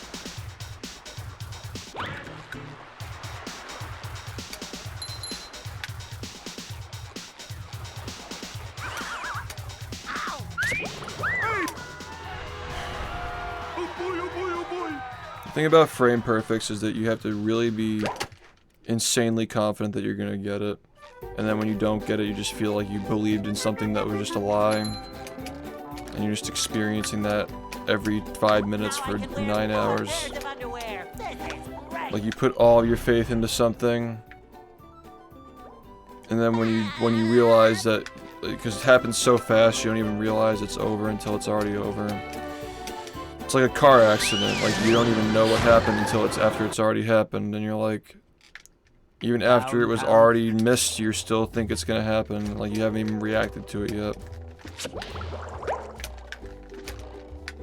Number 1 in the bikini bottom And then that's scavenger the. hunt. 3 years running. Thank you. And every day you wake up, you have no idea if you're gonna be able to hit them or not. Some days it's 60%, some days it's 80%. You just don't know what kind of a day it's gonna be. You don't know if it's because you're trying hard enough or not, or if it's just the weather or whatever. Fucking. You just don't know. But all you know is that it's been over a week since you finished a run. And you're slowly withering away at the end of the game. You can't play the end of the game anymore because you haven't played it in a week. You finally get there, you mess everything up. And then if you can manage to get the 1 frames for enough weeks in a row to actually get good at the end of the game again, you have like a 3-day window to get the run, and if you don't get it, 2 more months. Remember those 3 days earlier this month when I actually got runs that made it to the end and almost got it? If it weren't for like 1 mistake. Well, we're not having days like that, are we now? We're not having days like that anymore.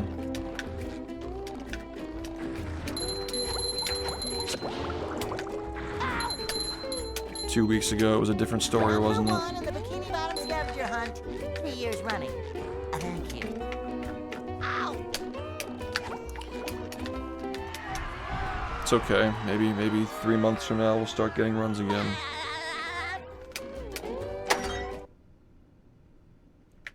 What's Well, I said that if I didn't see progress, I'd be switching after this month. And I saw progress, so I'm gonna stick with it. That's all I wanted to see was just progress, so those 3 days actually did count for something, I guess.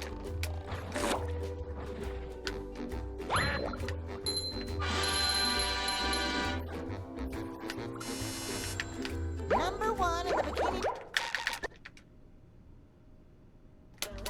You know what is kind of cool? I just realized. I just talked about the fucking media psyop and overreaction to like Trump getting elected the first time and all this like extremely controversial shit. And my chat's not fucking foaming at the mouth. That's how you know I've done well raising this community. Like actual adults capable of like having a conversation There's another one. about topics that are I mean, honestly, like, if you're, like, my age and you experienced the first Trump presidency, you pretty much, like, this is not really controversial anymore, but...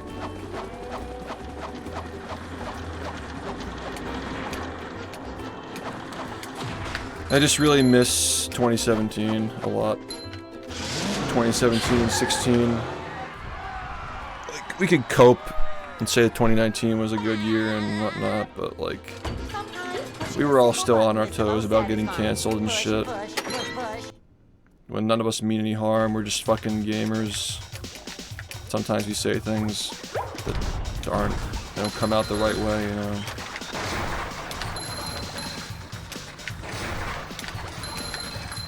Nobody deserves to have their life ruined over words they say. Especially if they don't mean anything mean by it. Anything hateful.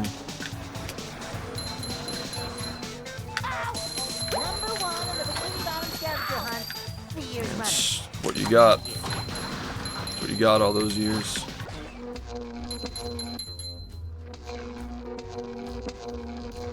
Yeah, they're saying that he hates black people, I'm sure, right? By saying that like the halftime show wasn't good.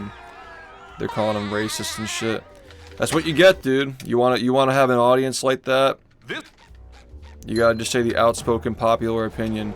Kendrick Lamar's Super Bowl performance was perfect. There were no audio mixing issues. It was easy to understand what he was saying.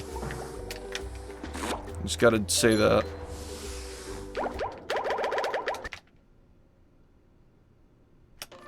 Like Kai sent out, like kicks a robot, and they're like, he would do that to an actual person.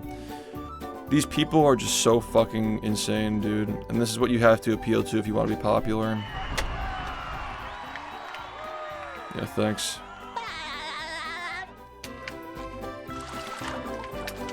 And as like probably one of the biggest Kendrick fans here, I will tell you that Super Bowl performance was not easy to watch on television. When you see the actual like phone recordings and you can like hear the way it was in the stadium, it's a lot better, but it was very hard to make out what he was saying if you watch the live broadcasts, which 140 million people did, and their opinion is coming from that. It did sound like he was mumbling because the microphone was mixed like shit. But in the actual stadium you can hear it much more clearly. And as somebody who knows all the songs that he performed, it's a lot easier to appreciate it than like somebody who's hearing it for the first time when it's all censored and he's like ad-libbing and stuff. Yeah, I enjoyed it, but I'm not gonna like viciously defend it and call you racist if you didn't like it. Yeah, he definitely wasn't mic'd properly, absolutely not. You could hardly hear what he was saying at times. Which is fucking embarrassing, by the way, for like the Super Bowl. Like, really? They're gonna mess it up that badly? He didn't do anything wrong, it's just like they didn't produce it properly.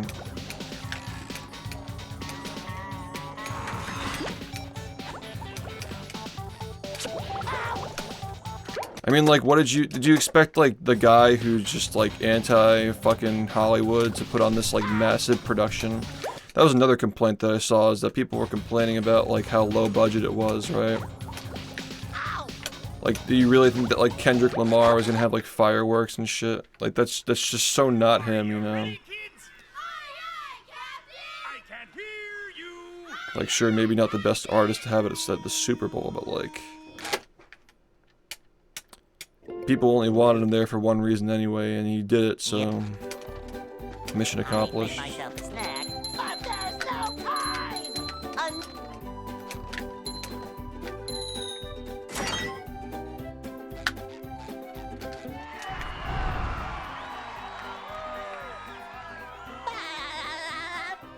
I mean, even like within the performance itself, Kendrick has a lot of anthems.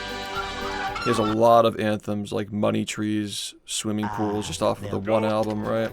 He could have done like Rigor Mortis, he could have done Hey, even more stuff off of Damn he could have done, but he wanted to, he had a couple of hits, he had a few hits, but like,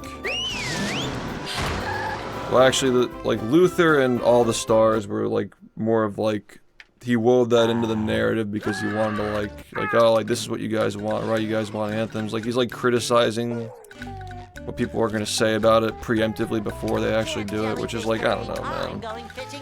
Is that what people want to see in a Super Bowl performance? Probably not. Was it a good Kendrick performance? Yeah, but was it like the kind of thing that people want to see in the Super Bowl? Probably not. Especially because, like I said, he does have anthems that people know, and he could have performed, but he didn't, you know. He could have done All Right, he could have done King Kunta, you know, he could have done any of those. I think people at least know those songs more. He's got to promote his album, you know, respect it. At the end of the day, like, I think that his music will last longer than a halftime show anyways. People will go back and watch the halftime show again because of his music, so it's probably what he cares more about. Yeah, exactly. Like Travis Scott sucked. The Maroon 5 Travis Scott thing sucked. They got all these crazy effects and shit. Like, it's just not Kendrick's style. Like, I don't know what people expected. Like, the fans were satisfied by it because they know how he is. But like, yeah, if the Super Bowl wants like fucking like ZZ Top like driving like fucking collectible cars out with fireworks and shit, like that's just not his style, you know. The GNX was only there because it was about the album.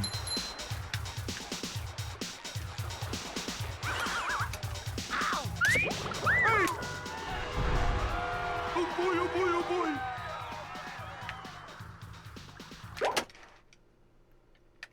I don't know. I feel like I'm not a Drake fan by any means, but somebody like him is probably better for the Super Bowl than Now I Kendrick. can wear 4 pairs of underwear.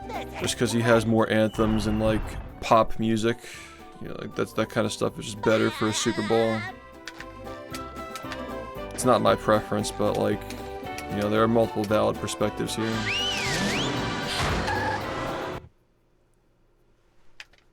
Downtown. Yeah, it was a good show, but not a good halftime show, if that makes sense. Number 1 in the Bikini Bottom scavenger It's not what hunt. people really 3 years want out of running. the Super Bowl. Thank you. But as a fan of his music, I liked it.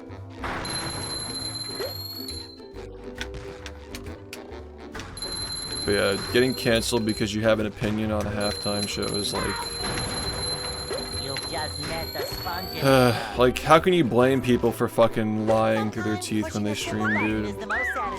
How can you blame people when they have family members on their payroll, and if they make a comment about somebody's Super Bowl halftime show, they just lose all their income, right?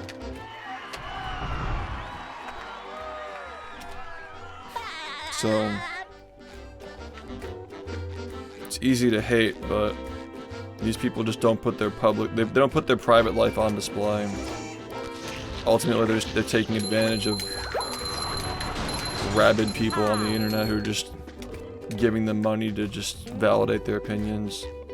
That's the majority of this website now. There's no interest in hobbyism. It's just validate me and I'll give you money.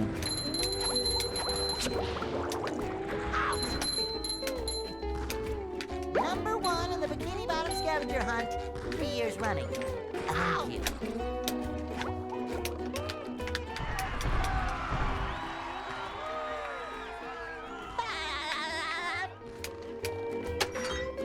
I'd probably have more subs if I did the same thing with what I'm doing. Like if I just sat here and fucking said the same shit that all the fucking... It's easy to take it, yeah, but at the same time I wouldn't have the fans I do if I did that shit. You just gotta signal virtue and say the outspoken popular opinion and you just automatically make more money. Number 1.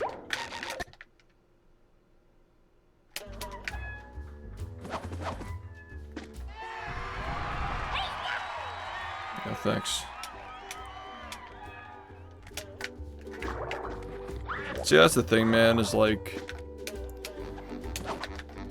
Even if I branched out to doing variety and shit, like, I don't think that I'd be able to keep quiet on stuff. Like, something happens in the world that my take is not popular, but I know it's right. I just get canceled anyway. Like, I'd totally get canceled trying to be somebody who appeals to the cancel audience, if that makes sense.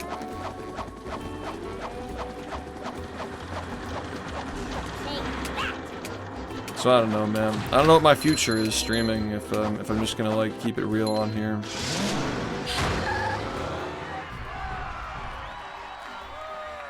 Because I don't know what's gonna happen in the future or what I'm gonna think and feel about whatever the fuck is happening. Is the most satisfying. Push, push, push, push.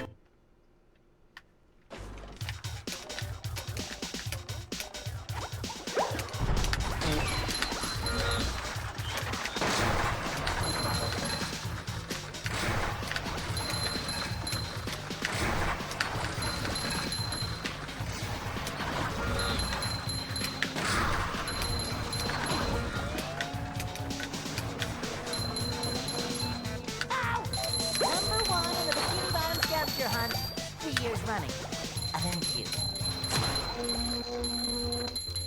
If people fucking just like move past this weird like psyop era, I feel like this just naturally becomes successful again.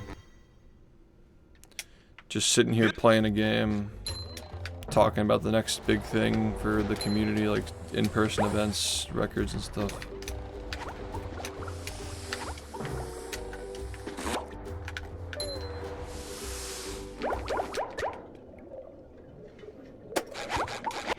If the world were more peaceful, then people would not be seeking peace on the internet. They wouldn't be so focused on escaping from it.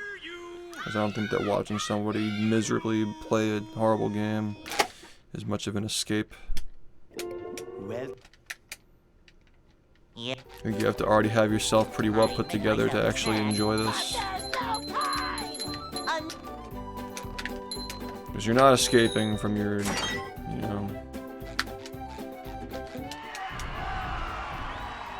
It's not really like a comfortable stream to watch. Just watching somebody just waste away at a game. You know why I'm doing it. they'll Go. If you have critical thinking skills, but Hey, it's, everybody just judges on appearances these days. So.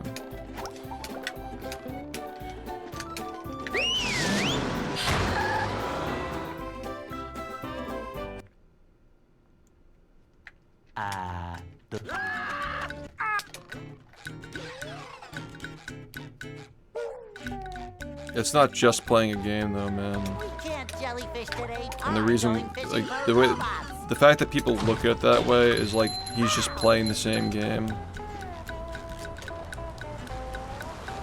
Do you think that's actually accurate to what's happening here?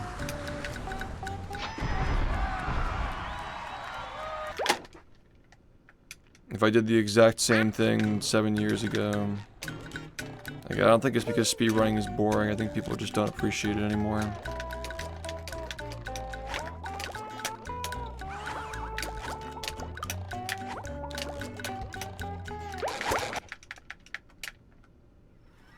Are you ready, kids?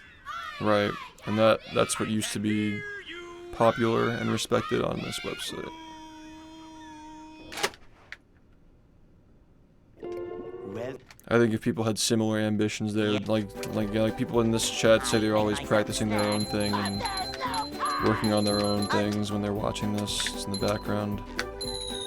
I feel like it's a lot less relatable now than it was 8 years ago. Like, more people were of that mindset of like trying to master something, practicing and get better at stuff. But I feel like it's just not as common now. they'll Go up. Hey,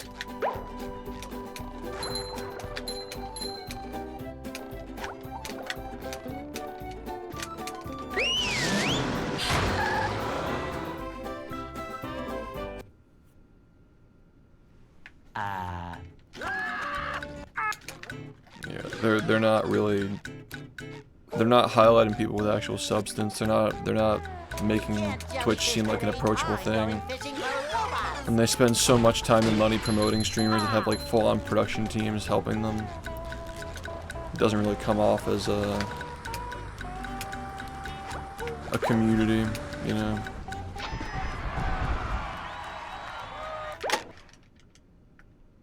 Yeah, people watch history videos. They feel like they've already seen everything. They're not missing anything. There's no urgency to watch. So much of it is just people trying to keep up with news. So just waiting for the history video is just another form of just waiting for the news. People are just addicted to news, the news cycles. Something is happening. You're gonna miss this thing. This thing's happening, you're gonna miss it. You have to watch it. We're gonna do something crazy tomorrow. You have to look to see what it is. So much of it is just about reacting to what's happening as opposed to actually experiencing it. Like, I really don't think it's a problem with the actual hobby or how I'm presenting it. Just simply that people have been in react mode for a very long time. Well, I don't run ads. At least not yet.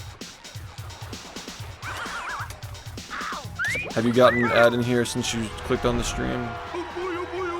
You should have only gotten a 30-second ad, and that's it.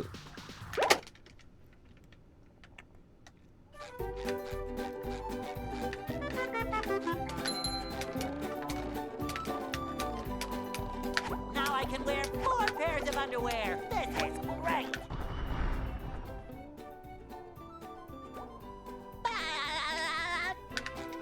They won't. This format of content's not that popular. I think they're hemorrhaging their core audience every day. downtown. Yeah, the 100-hour VOD cap is ridiculous, dude. The fact that that even is a thing is so fucking mind-blowing to me, man. Like, how much they get away with.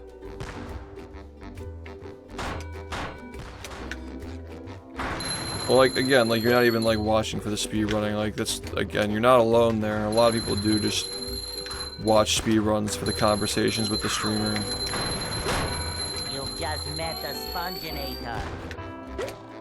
But that's not, like, addressing... Sometimes pushing a simple button is satisfying. Push, push, push, push. People used to find it fascinating, is my point.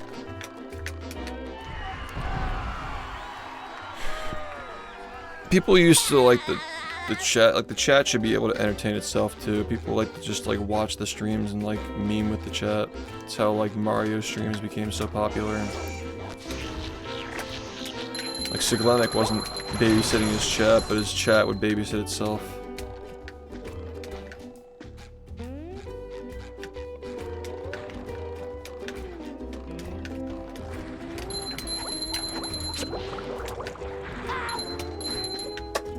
I shouldn't have to babysit my chat either. And speedrunning? If I want to babysit chat, I'll just play a different game. I won't speedrun. Go, SpongeBob. It's your birthday. It's exactly my point. Like, it's not even the speedrun that you're watching. Like, I just do anything and you'll be here talking because I'm giving you attention.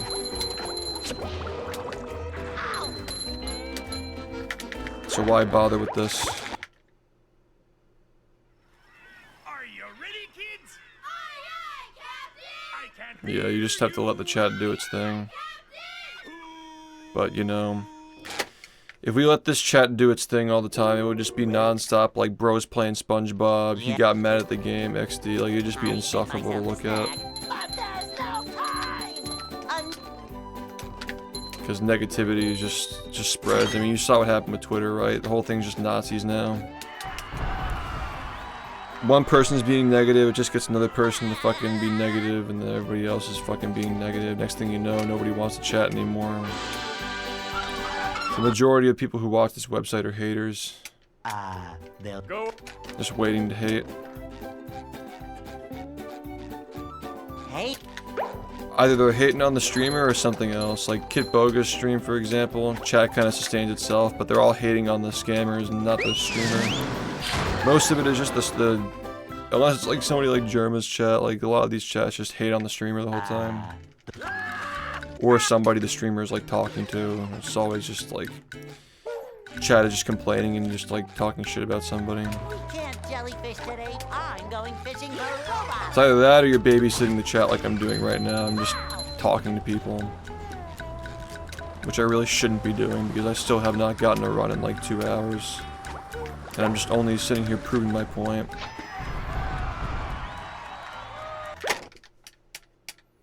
Because the non-stop talking is just running me lightheaded and I can't even focus on the game.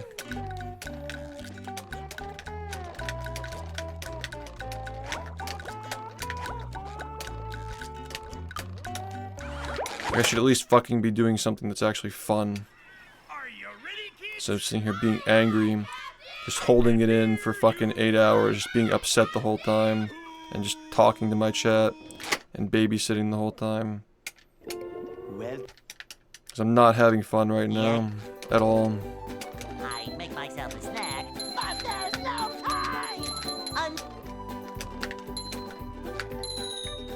You see how easy it is to pretend like things are good when they're actually not?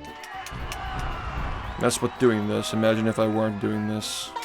Imagine if I were doing something that didn't require me to pretend like I'm actually enjoying myself.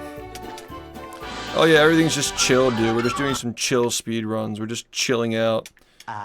they'll Go. Everybody likes SpongeBob. It's like when you were a kid.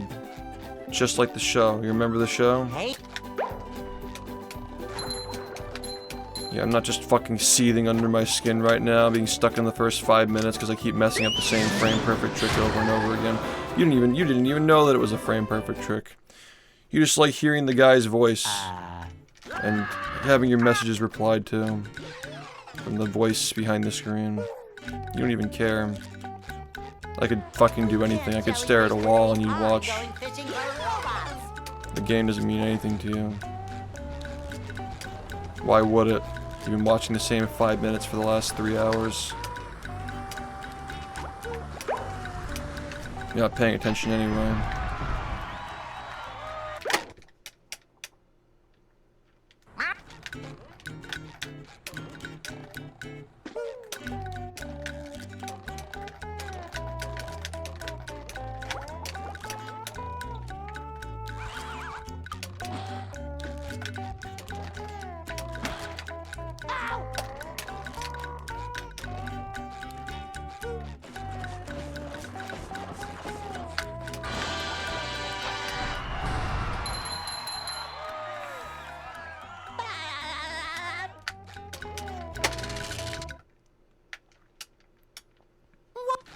I have 5 hours left.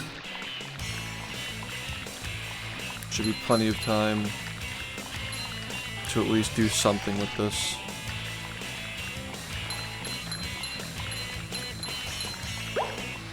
No excuse. That was a ton of fun. I should do it again sometime. I need 5 hours to finish a 40-minute game.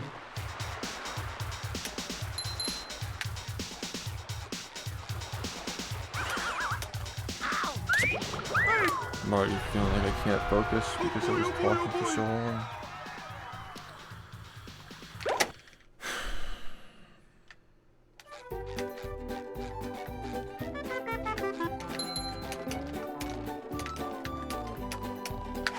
Once you start, you can't stop. Pairs of underwear. This is great. Do you play this game off stream? No. Would it be more fun that way? No.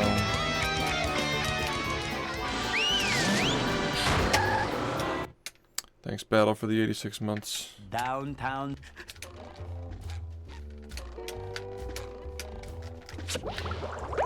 The fact that anybody even asks that, like, Number have one you in even the been Bikini looking at Bottom what's been scavenger happening in hunt. this game for the 3 last years 3 running. hours? Thank you. How many times have you seen this level in the last 3 hours? Does that sound fun to you?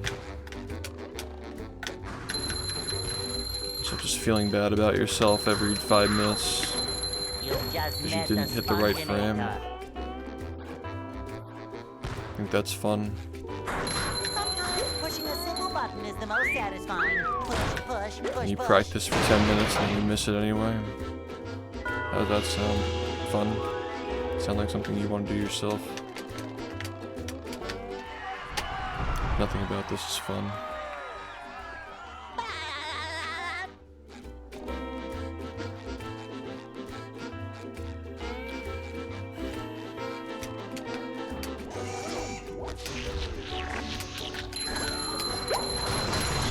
Take that!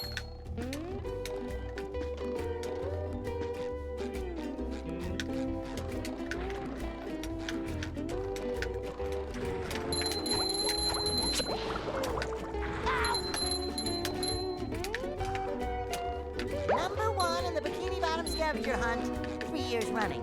Thank you. Ow!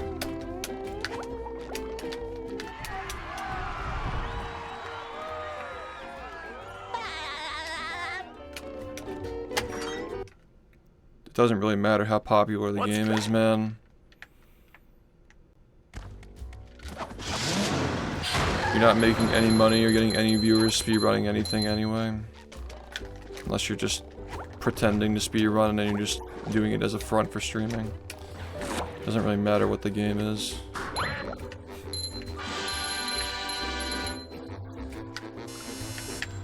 Number 1. I make more money than all the top players in Mario 64. Why is that? Because I do subathons and sub goals that are successful. I literally make more money than all the top players of the most popular game. So yeah, if there's like some kind of misconception that like playing a more popular game, like speedrunning a more popular game, Here's another one. makes you more money, it's not true. Maybe it makes you a little more, but it's nothing. It's like comparing scraps to scraps.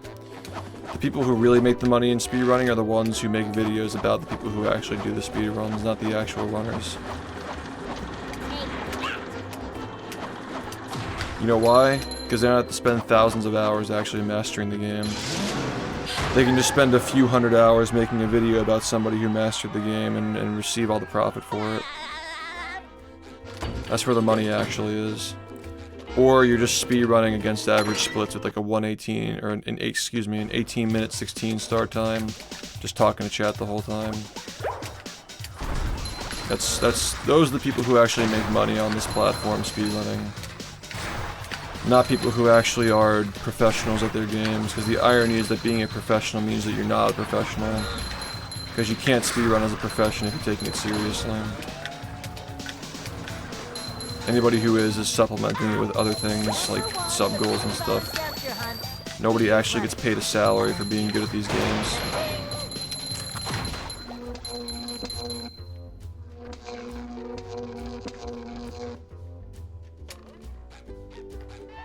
True, the documentaries get most of the profit. People don't want to actually watch someone run the game anymore.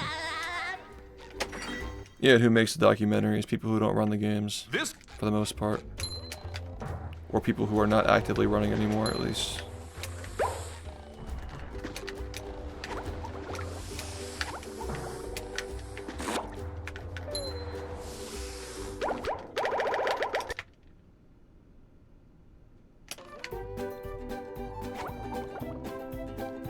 Seems a little unfair, doesn't it?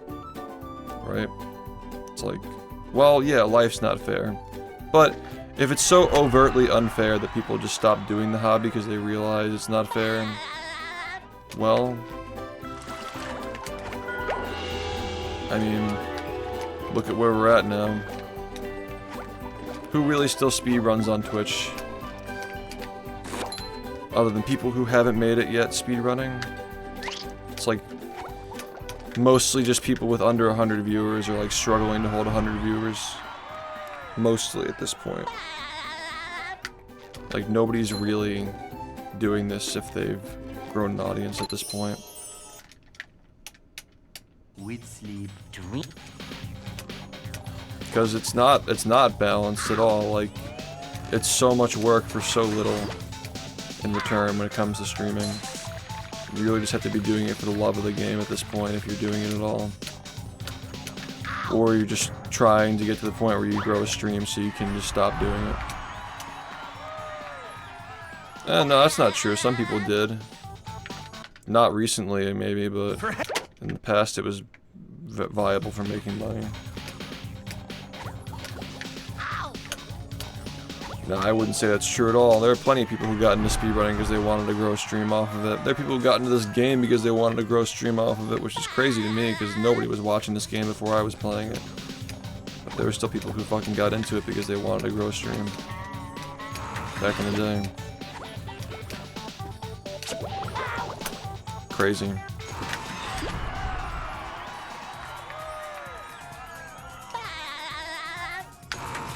Yeah, you got into speedrunning like during an era when I guess Minecraft speedrunning was a thing. But yeah, around the time when I got into it, a lot of people were getting into speedrunning because everybody was getting partnered doing it. And I've heard stories and like I put together that perspective like, oh, that's the reason why people were so mad at me. Because they thought that I was just like picking a random gimmick game just to like grow on Twitch and then like, you know what I mean? Like if everybody else was doing it at the time and I was like one of the people who just happened to be streaming speedruns, like I'm like, oh, I get it. Like people think that I'm just like running some kind of like gimmick to just like get popular on Twitch. Because that's kind of what speedrunning was viewed as by some of the core people who started the hobby before it became really popular. I get it. Like, I get it now. I understand why people felt that way. I think that my 9 years of track record goes to show that that's not why I was getting into it, but, you know.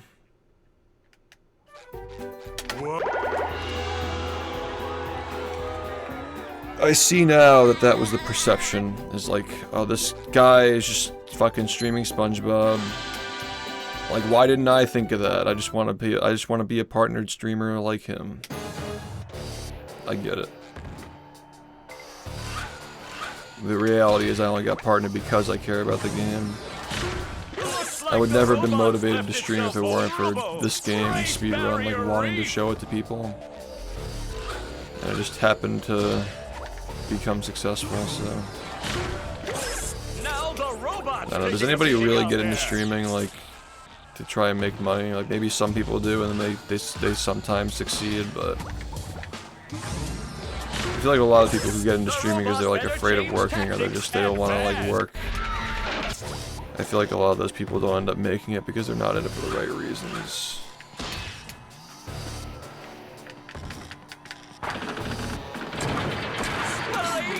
The old clothesline move. Yeah, it's like, you think it's so easy until you actually... It's like, I'm gonna be the guy who's not gonna be upset because I choose not to be upset. It's like, sure, like maybe there are some games you can speedrun where you can get away with that. Sure. But if you pick the wrong game... I mean, I know that, like, I'm the popular streamer for this game, and you've probably seen all these fucking rage clips of me getting mad at the game. But you never see the rage clips from anybody else who gets mad at the game. Why do you never see those? Because, like, the majority of the top 20 doesn't even use a webcam. Most don't even use a microphone. Why is that? What if all the top runners of this game used a webcam and a microphone like I do? You can visibly see somebody get angry and seethe when they make a mistake. can't just hide behind the camera, can't hide behind the keyboard. Why is it, man? Why are there so few people who have ran this game who actually use a webcam? Why is that? I wonder why.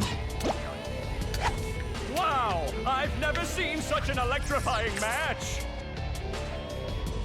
You ever think about that?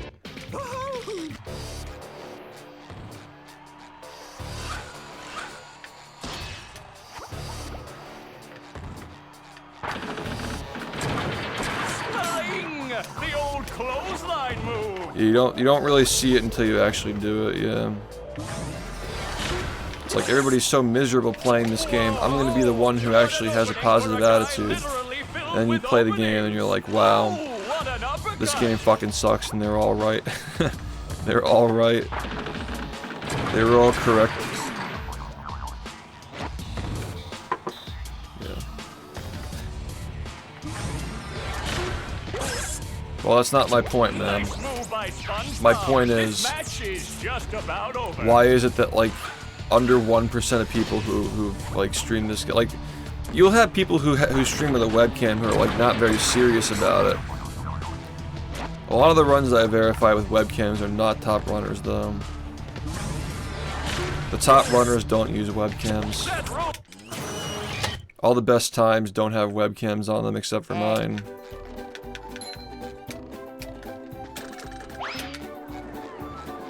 Like, if you're gonna see somebody with a webcam, it's usually somebody who has like above an hour.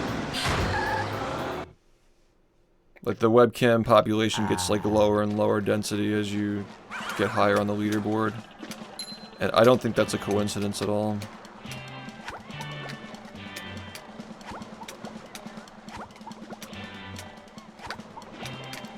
It's a lot easier to hide getting mad if you don't have a webcam. You can fake it much better. Just turn off the microphone when you get mad.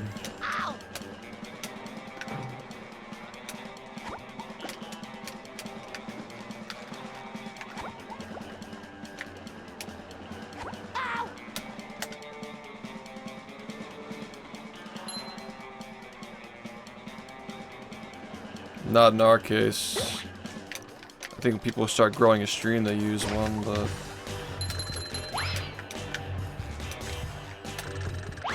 I don't think anybody's like solely turning on their webcam because they're getting better at the game. I think it's only if they're starting to average more viewers as a result of growing their stream from getting attention from being good.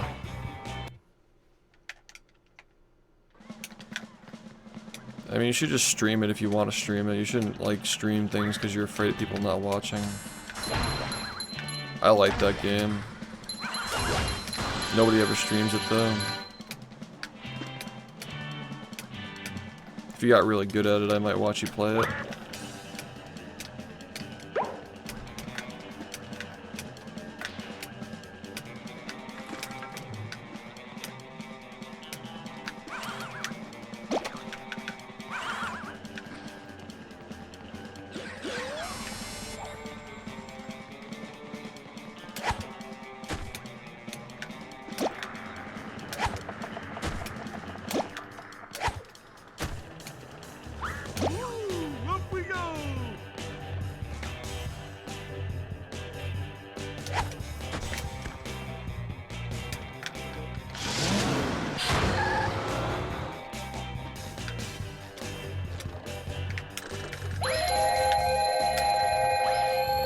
Nobody ever thinks about, like, I wonder what that person's saying behind the fucking screen without a microphone when they lose their run. I wonder how they're feeling. I wonder what what's going on in their webcam, where it would be.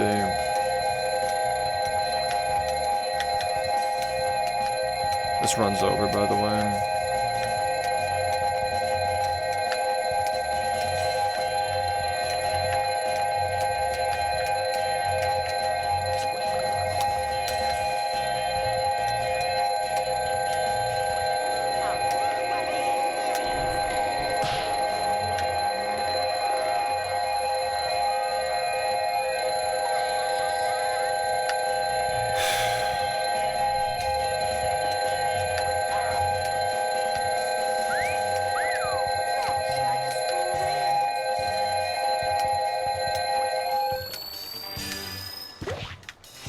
That's not even enough anyway. Ready for Yeah, another you can hear it. Are you ready, kids? Aye, aye, Captain! I can't hear you. Aye, aye, Captain!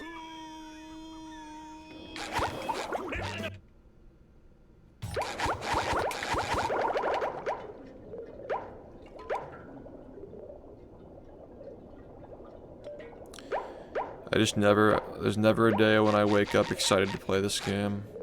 I just always hate it. Every single day I play it, I just hate it. I know I'm gonna hate it. I get on my stream, I know I'm gonna hate myself. I play for 8 hours, I hate myself even more than I thought I was going to.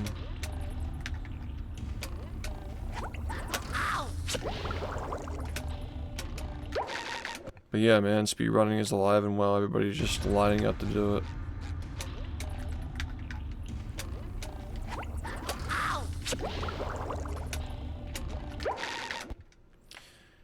Everybody wants to be a speedrunner.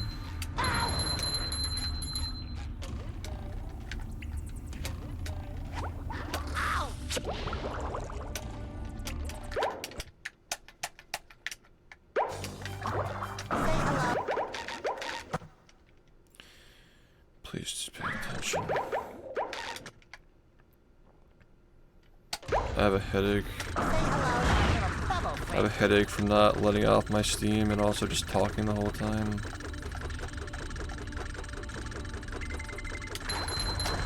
Kinda wanna just go fucking destroy something, honestly.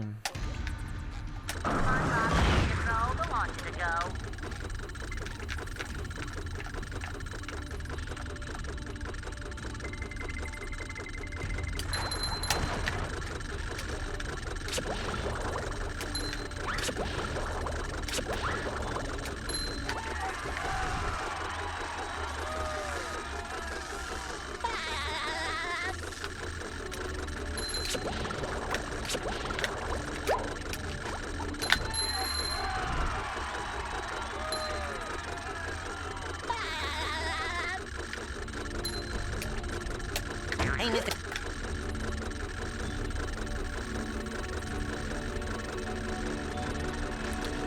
It's not even just exhausting. It's just torture.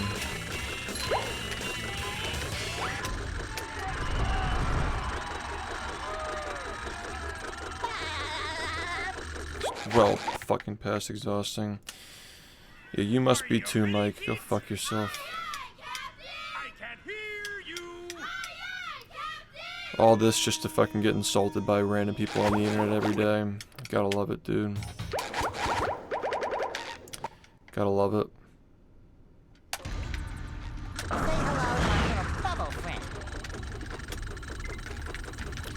And then we just continue to do it to ourselves, right?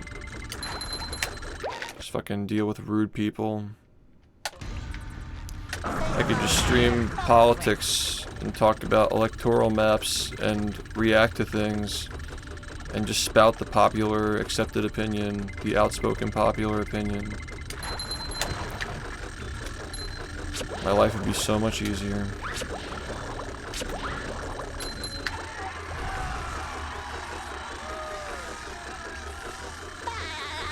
Instead, I use my talent for speaking with people and creating content to support a game that nobody cares about anymore.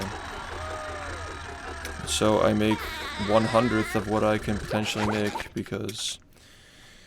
And on top of that, I deal with the non-stop stress and agony of speedrunning and getting attacked by people every single day on the internet because what I do is not socially acceptable anymore. I'm no longer doing something that is making me, as providing me clout.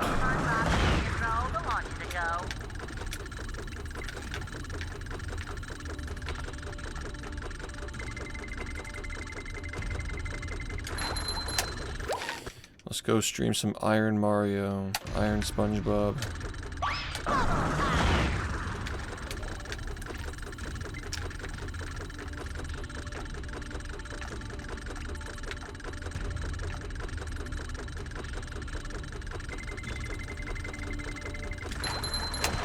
He's so much happier when he's not speedrunning.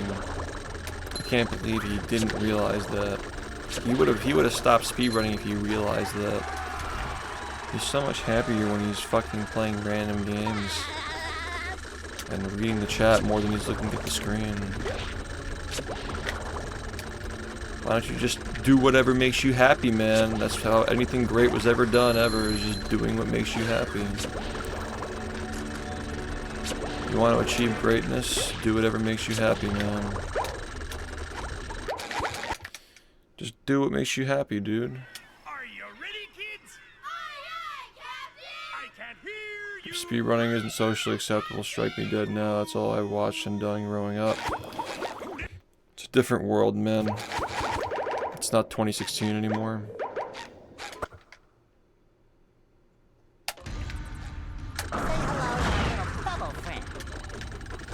Commitment is seen as autism today, actually. That's really what it's seen as. If you're committed to anything, you're just seen as being like autistic or whatever the fuck else they call you. This person's dedicated to something, autistic.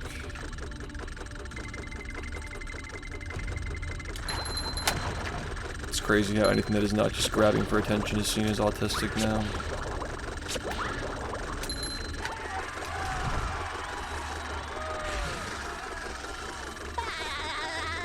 Like, why aren't you just doing the current thing, man? What do you have, autism, bro? We're so cooked, dude. We're so fucking cooked, dude. Hey, Mr. Yeah, the fact that you even have to play CS2, by the way. You can't just play CS, you gotta play CS2.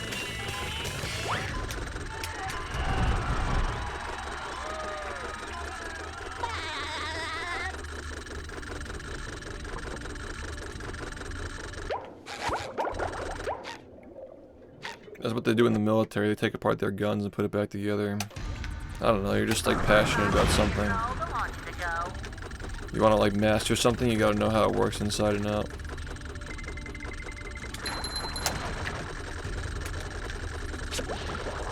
That's what the real downfall of the West is that it's no longer acceptable to actually be good at something. You gotta just be mediocre to fit in with everybody else. Sounds like super elitist saying that, but it's true.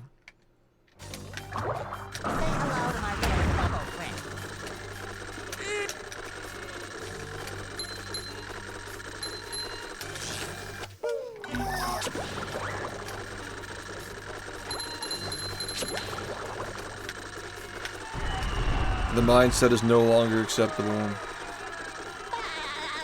I think it's very true. The marmalade. Especially on Twitch, like most of the guys who are popular now aren't especially good at anything, they just talk a lot.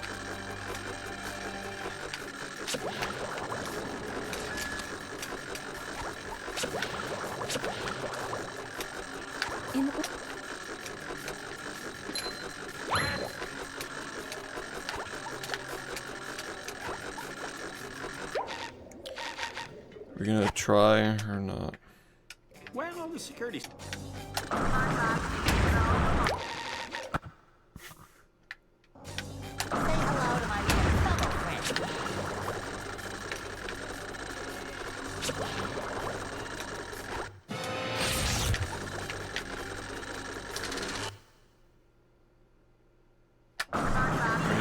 You're taking a very specific thing. Popular athletics, right? Which are heavily marketed, heavily advertised, extremely socially acceptable.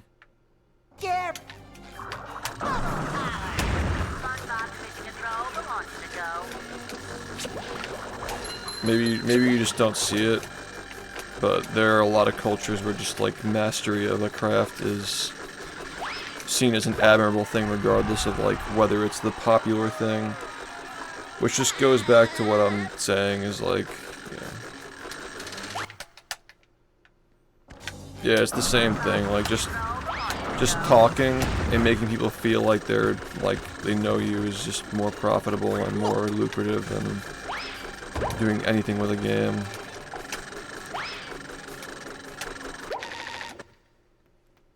Yeah, it's just...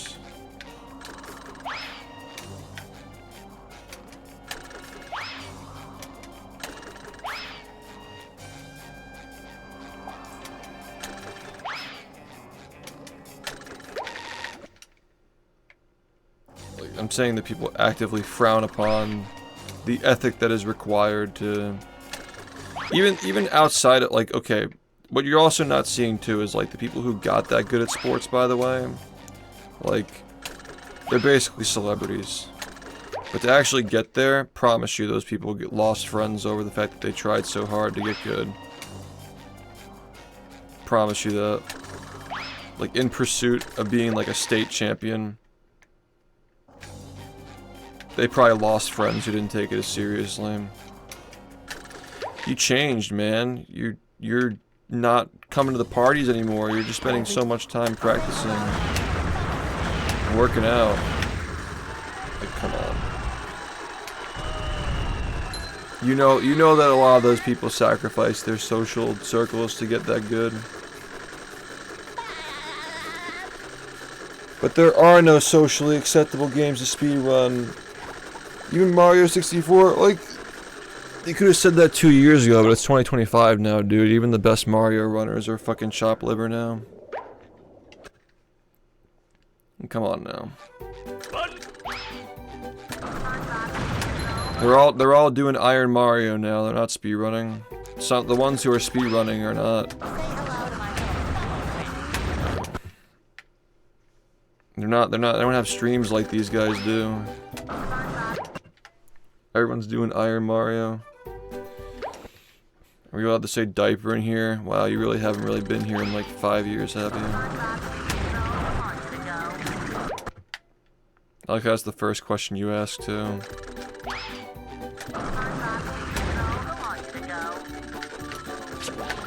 Don't you guys miss when the diaper man, who just passively speedran and talked about diapers all day, averaged 700 viewers on Twitch with over 2,000 subs? Don't you guys just want the diaper man to come back? If I can bring the diapers back. I'm built for... Well, that's the thing, because, like, there's so much marketing that goes into sports. Like, once you make it, you're a celebrity.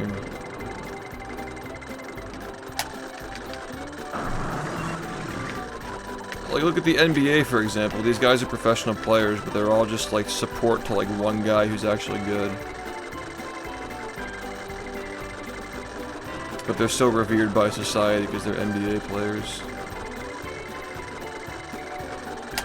Like, the difference between being somebody like LeBron James versus, like, a teammate that just passes the ball to him is just, like, entirely different, dude.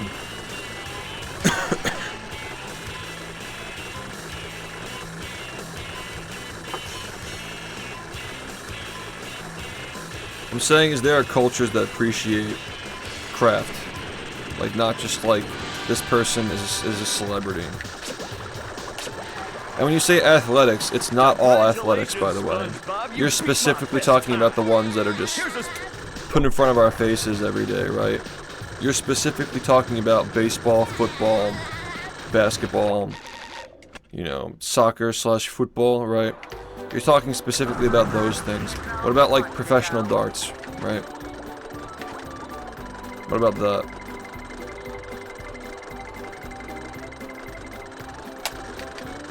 Why didn't you pick a different sport, bro?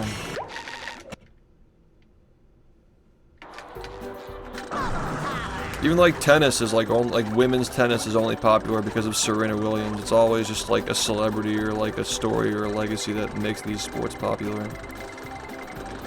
Like how many basketball fans are just Jordan fans that are just still watching? Like you have to establish that legacy. Yeah, if you know what it is. Yeah, because it's on the come up. Okay, so the specific thing that I mentioned is not. You know what I'm saying, man. It's popular because it got that viral clip and everybody like knows how the sport works now. It's all about viral clips. It's all about what's topical. So many people in like the NBA and the MLB are like politically outspoken too. It's just celebrities. Like we're talking about celebrityism. Majority of it is just about celebrities. It's not about respect for the craft. It's about celebrities. It's like back when, like, you know, the celebrities of Twitch were all playing games. People cared more about games. Now that the celebrities of Twitch are just talking in front of a screen and inviting other celebrities on their stream, nobody cares about games. We just go where the celebrities go. Congratulations! You passed with flying color. I mean, Smash Bros has always been bigger than the FGC.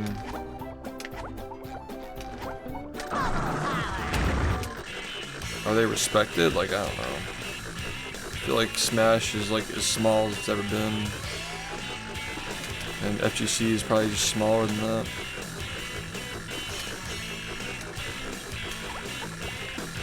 People don't even know that, like, people like Dark Side Phil, for example, was like a guy who was like a competitor in the FGC.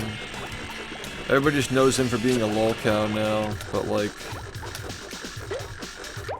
these are like legacies that people just have that nobody knows about because the game just died.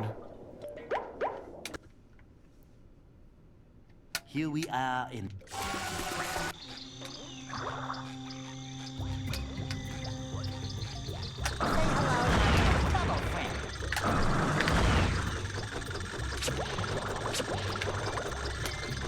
The Dark Side Phil stuff always felt a little overblown to me, by the way. Like, he's done some weird shit, but not to the extent that some of these other people have done. Yeah, I guess I don't even. It's funny how like his legacy's probably better just from like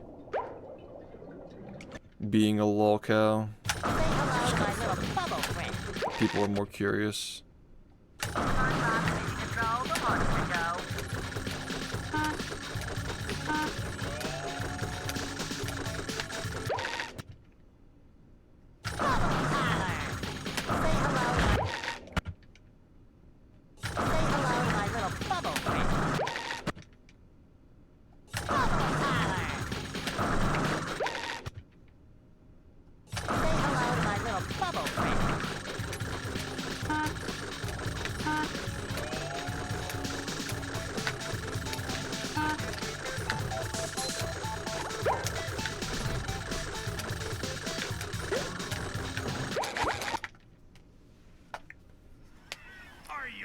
What about pedophiles? Do they deserve constant harassment if they're constantly streaming themselves, like, to people on the internet where kids are watching?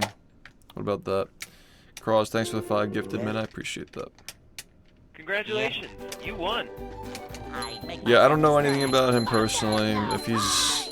Again, here's the thing about, like, when somebody says, like, this person's begging for subs, you would really have to, like, see what the clip is and, like, put it into context. Congratulations, you won. You have like that one girl who was like, or I don't remember if it was a dude or a chick who said it, but there was like some person who's like you really don't have $5 to give per month. Like, what are you, broke? Like, clips like that, how much of that is like genuine, or is it just like trying to get clipped so you go viral? Right? Like, there's nuance to these things.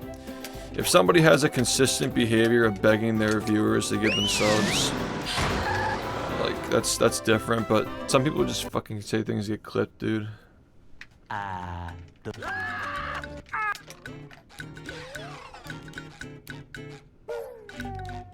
Some people just want to get clipped so they go viral.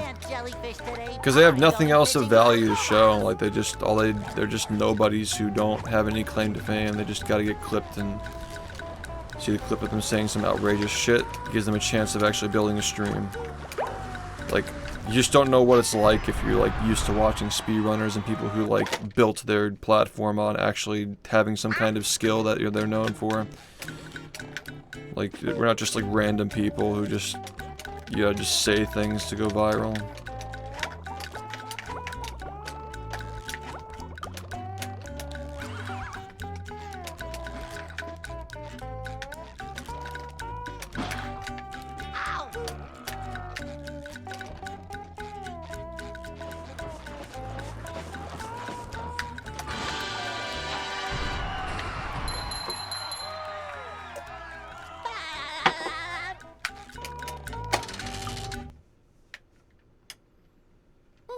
Well, yeah, I mean, that's the Ludwig model.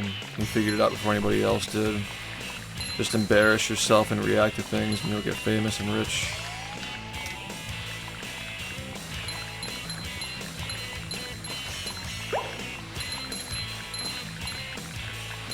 That was a ton of fun. I should do it again sometime.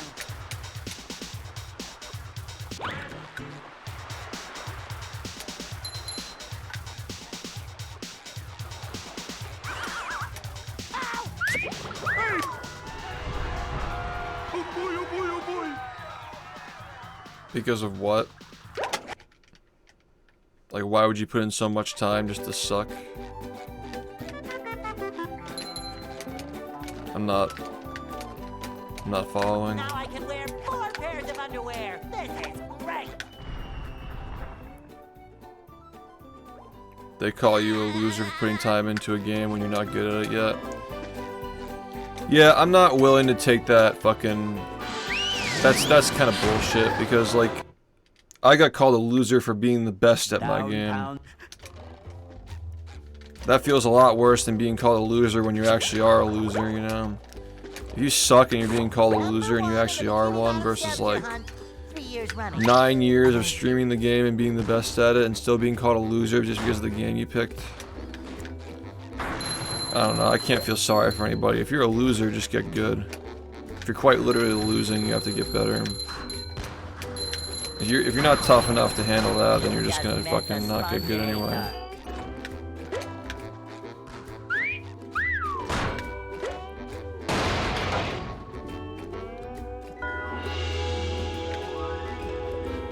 Like if I like switched to a different game and like started grinding that shit, and, like, the haters are all like, oh, he's playing a game that's he's not the best at, and we can just fucking go after him now and call him a loser whenever he makes an easy mistake that an experienced player wouldn't. Like, you're kind of just, you're opening yourself up to criticism by streaming something you're not good at, no matter what you do.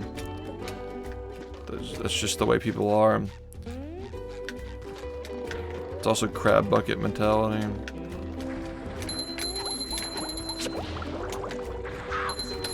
People are just offended by the virtue of you trying to get better. Bikini Bottom scavenger hunt, 3 years running. Thank you. Ow! Coming at ya!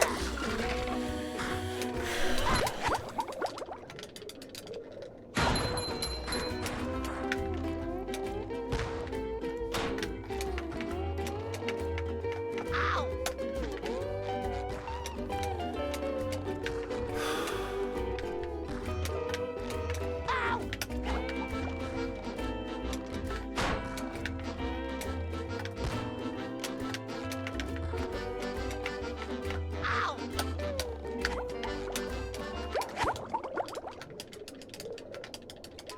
Number 1 in the Bikini Bottom scavenger hunt, 3 years running. Yeah, being called a loser for being the best is my entire life experience, dude. Being called a loser for being the best at the game.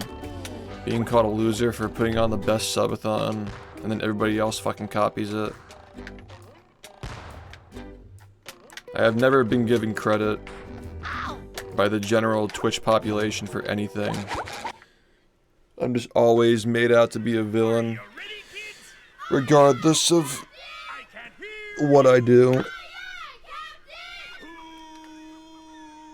I got called a scammer for having a successful subathon, and then every speedrunner in the entire speedrunning community just copied my model and made money off of it, and they got nothing. They didn't get any criticism for it.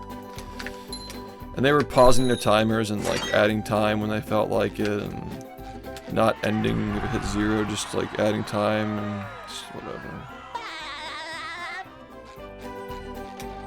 But you know, I was the first one to do it. So, Yeah, I'm the problem. They'll Go. I just feel like it'd be nice, man, like someday, Hey, to actually get credit for something. The one thing that I got credit for was Rehydrated, like the whole movement that led to Rehydrated happening.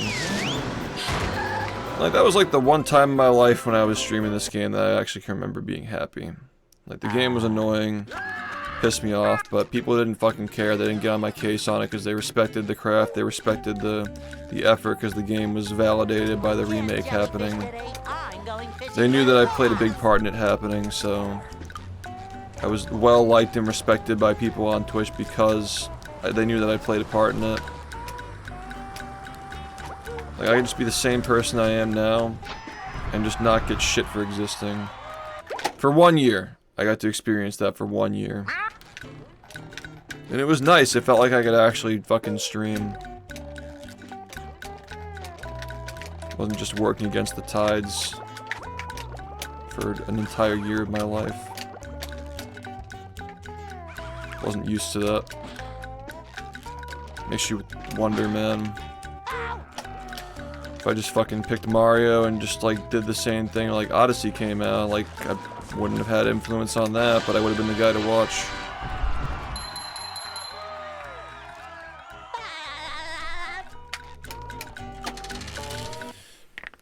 Pick the wrong game. If I'm in the game to be admired and revered by the speedrunning community at large or Twitch at large. If I had a 135 and 120 star, nobody would fucking be on my case for getting mad at the game. You already know. that was a ton of fun. Because the whole angle is like he's mad at SpongeBob. It's not anything to do with like speedrunning. It's just SpongeBob, angry, funny, loser. That's literally the thought process, but for some reason Mario is acceptable to get mad at. I'm not talking about viewership, I'm talking about just matter of respect. I can't hear you. My point is that like if I were at the top of the leaderboard for a game that people actually have validated on Twitch, Myself a snack, but there's no time. nobody would get on my case for getting mad at it. If that were even the case, because, you know, when I'm mad at this game, it's always because of RNG, like SBA, or just one frame's not working, which these other games don't have those things, dude. They just don't fucking have them. These other games don't have these things in the game, anyway. It's literally just a fucking miserable game to play. And it doesn't help that it's SpongeBob, and people just see that as a fucking excuse to attack me over it. Everything about this is just so much harder than it has to be.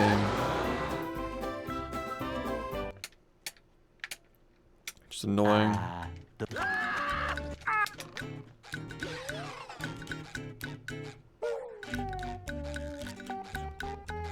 We can't jellyfish today. I'm going fishing for robots. Wow.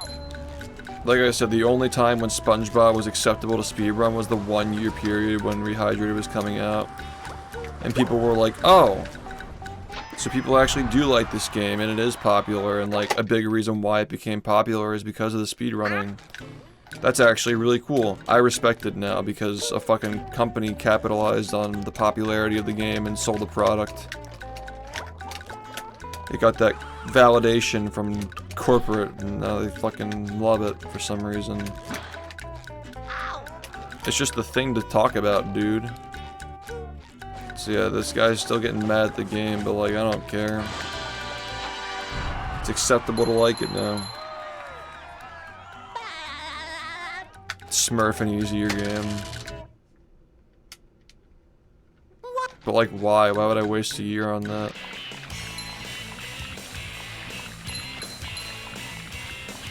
It's a year that I don't spend playing this. The only way I would do that is if I really, really am like... First off, I need to be set for life to justify wasting a year on speedrunning. That's not speedrunning this game.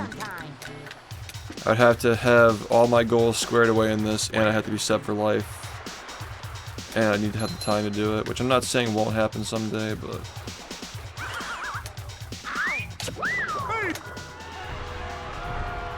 The fact that I need to like play a different game to prove myself to some people, it's sad because nobody else has to play this game to prove themselves to me.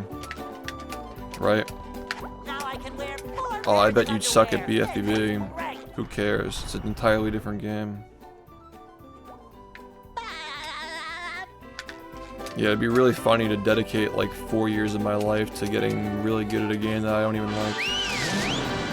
Like, who's the real loser, dude?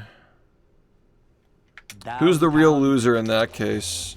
Like, let's say I do fucking play Mario for 5 years, get a record, and then just like, you collect the final star, you just say, I only did this to fucking prove a point. Like, you're a fucking loser. You're 34 years old, you chose to do this shit for 5 years to prove a point to people that you don't even fucking like, right? Like, now you're fucking broke.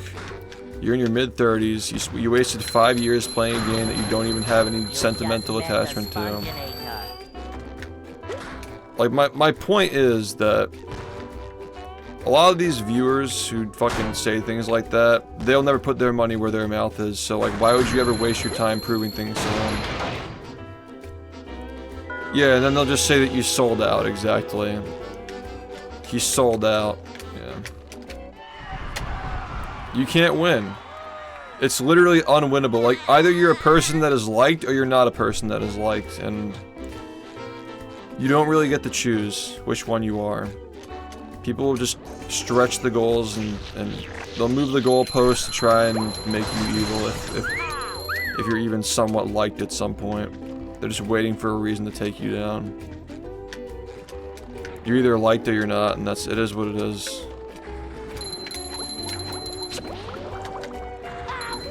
A lot of it's jealousy too. A lot of it's just like, oh, this person's better looking than me, they have a better voice than me, I hate them. Stuff like that you just can't control. Unless I fucking get a buzz cut. Start fucking eating snacks every day. Just be more relatable.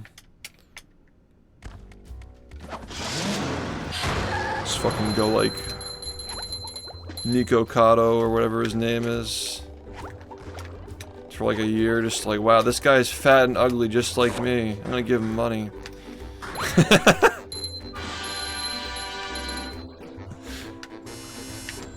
Number 1. This has gotta be one of the one of the comments of all time. I know you are.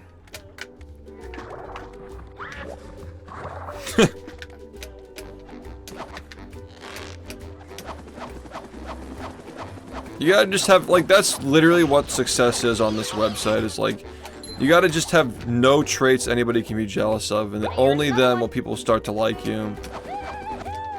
You gotta be relatable in some way. If you're good looking, you have to be average at the game. If you're bad looking, you have to be great at the game. You gotta have, like, you can't have everything, you can't have it all.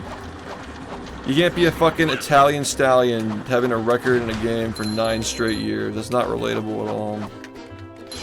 Nobody wants to fucking subscribe to that.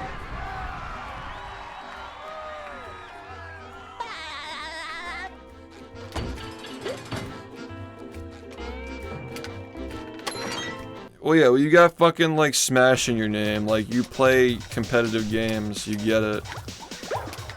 We're just kind of having an all-encompassing conversation about, like, there aren't a lot of people who actually play games like that anymore. Like, it's always people with, like, the SSBU or SSBM tags that come in here and they're like, yeah, like, this is totally normal, I don't understand why people are fucking hating on this guy. It's just, like, playing games is just not as, it's not what it used to be, you know? That's kind of what this conversation is about. I'm not, like, saying I'm, like, a victim of anything, I'm just saying that I'm just, like, I'm trying to survive in an environment that's just against me, basically. Like, this is just not the best environment to be, like, I mean, like, you get it. You also play fucking Smash like it's a kid's game. You've gotten shit from people for taking a kid's game seriously. It's the same thing.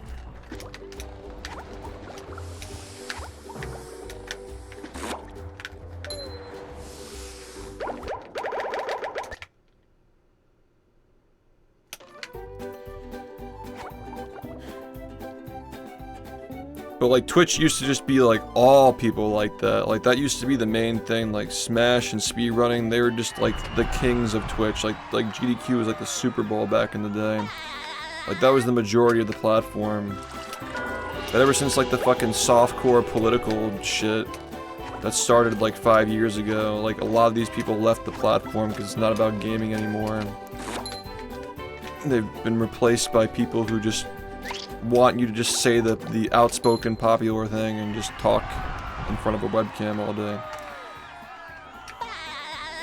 That's like literally what it is that like where are these people now who used to watch stuff like that, who made up the website when it was at its peak form? They're just not on the internet anymore. They're just like, I don't know, coping. I really don't know where they are. None of us are doing that great. Like none of the Smash guys are doing well. Zane is like somewhat newish, so he still has his like, you know, his like growth spurt and like false positives to get over. But like, I don't think any of the other guys are doing as well as they used to back in the day.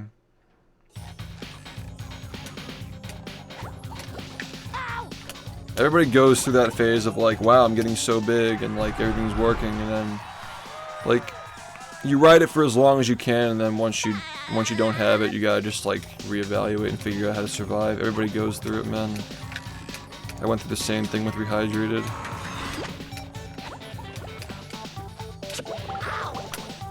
Averaging 2,000 to 3,000 views a day, streaming, people making videos about you every day in your speedruns. Like, I got a taste of what it was like to be a Mario runner for like a month.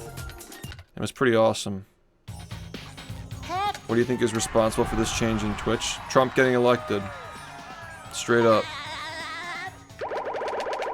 Because everybody overreacted because of the media trying to tear his name down. And we all got psyoped into this crazy fucking whatever the fuck you want to call us now is like...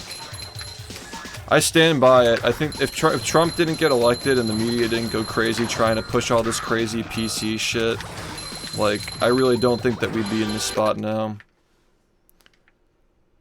No, like, it's, I'm cooking, man. That's literally what it is. Like, Twitch has not been the same since, like, 2017. 2018, they started banning people for saying shit, you know. It's literally because Trump got elected and the media didn't like it. And, like, Trump's first term was, like, he didn't fucking do anything. He was basically just, like, continued Obama foreign policy and, like, nothing happened. No, it's true. It's literally just true. It's because of Trump. It's because of, like, the cultural response to Trump. That's why we're here. Jump scare, but it's true. It's literally true. People who are like having mental breakdowns over not being able to continue streaming their hobby now are like, they would have been chilling 8 or 9 years ago. And I don't think it's just because like people are just tired of speedrunning, man. Like, because I'm not tired of it, and there are a lot of people who aren't tired of it.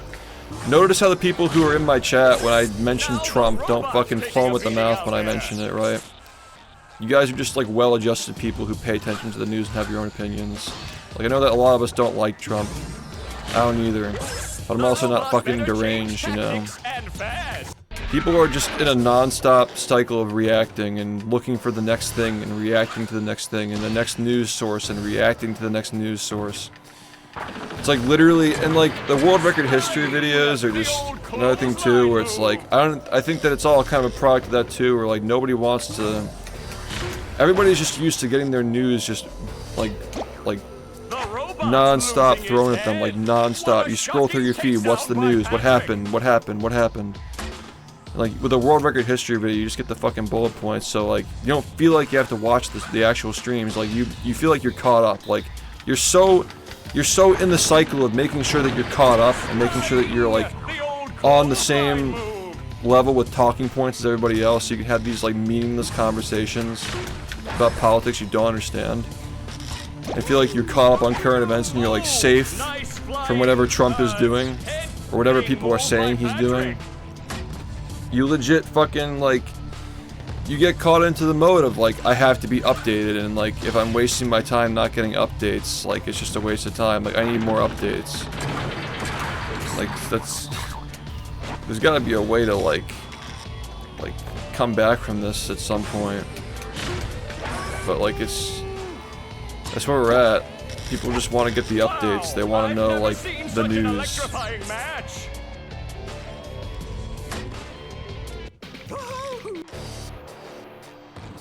I think it's great, like when you pay attention, like when you invest yourself into watching a grind and then you get to see it pay off. It's so much better than just like the non-stop stimulation of the constant news, paranoia, sensational cycle.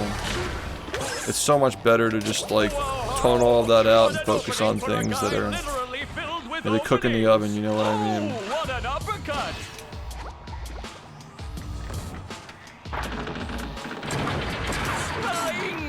But yeah, I think that the attention span problem is not even just because of TikTok, it's because of politics invading every corner of our lives. And Twitch was safe from it for a very long time. If it wasn't Trump getting elected, it was COVID. It was because COVID got all the political people to come over on Twitch and start talking about politics every day. And then the platform became oversaturated with politics. So like we were able to escape it for like a good few years, but like even like outside of Twitch, like Twitter was fucking insufferable 2017 and on. And we were able to like 2017 and 2019 was still like okay on here, you know? But it really feels like as soon as 2020 hit, things were changing.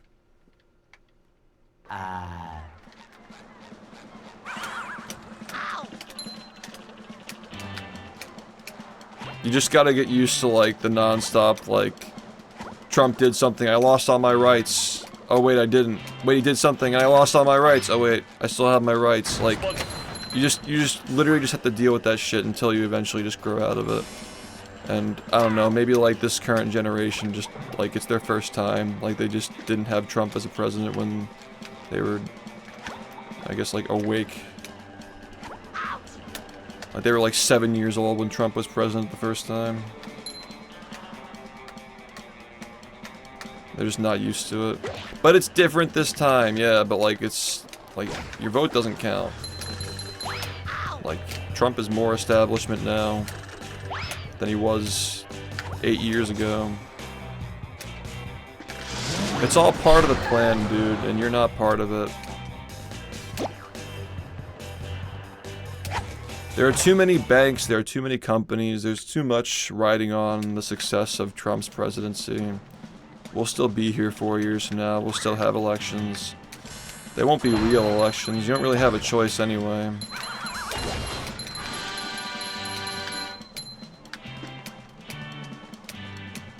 Just, you know, you're missing a lot of information if you're just reacting to stuff. And that's just what people are in the mode of constant fear and reacting. Literally my fiduciary called me up earlier today to make sure I wasn't thinking about selling. Because a lot of people just get nervous and sell when the stock has like a bad day, you know.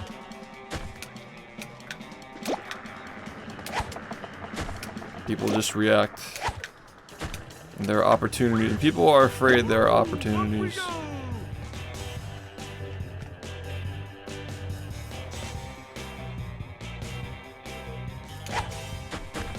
Fuck off.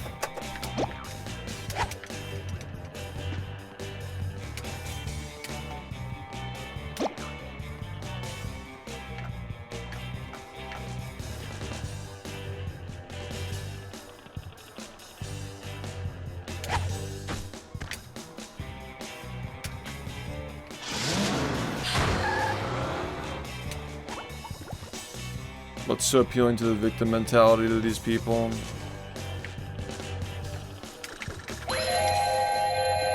Because being a victim makes you feel more important if you feel like you don't have control over yourself, I guess.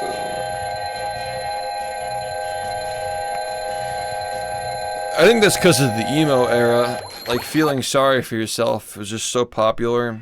Are you ready, kids? That's like deep conditioning with like the music that we grew up listening to. I think a lot of people, at least in my generation, like the early Zoomers and late millennials, like we kind of grew up listening to a lot of like fucking attention-seeking type shit, where it's like, oh, my life sucks. That's like part of my music. Could be that.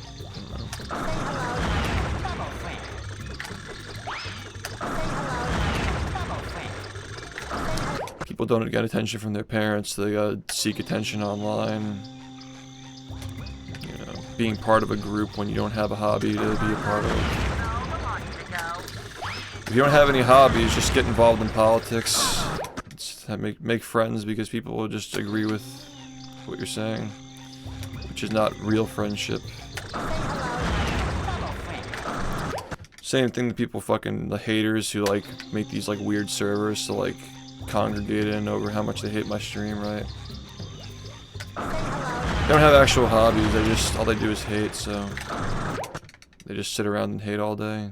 It's their uniting standpoint that makes them friends. They'll never admit they enjoy the stream, because if they do, then they don't have their little friend group. Yeah, it's so you can feel good about doing nothing too, yeah. You can grandstand people that you know. I'm a good person, I care more than you do. Like, yeah, just whatever. And what are you doing to help people?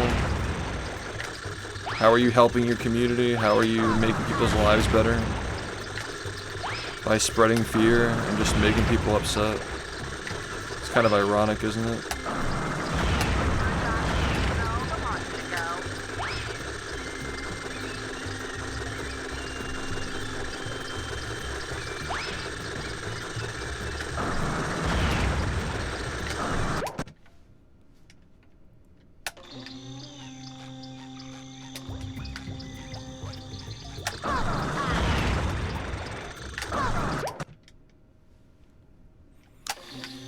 It doesn't pay off, dude.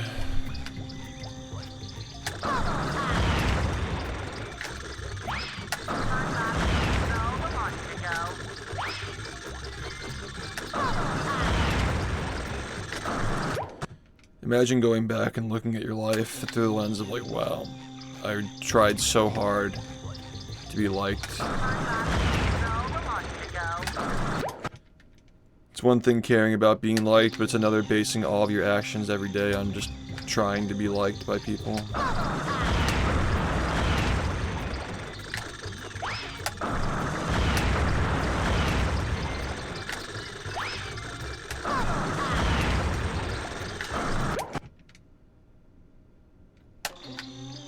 It's nice knowing that like people don't agree with everything that I say and they still don't. It doesn't bother them. A lot of people don't have that.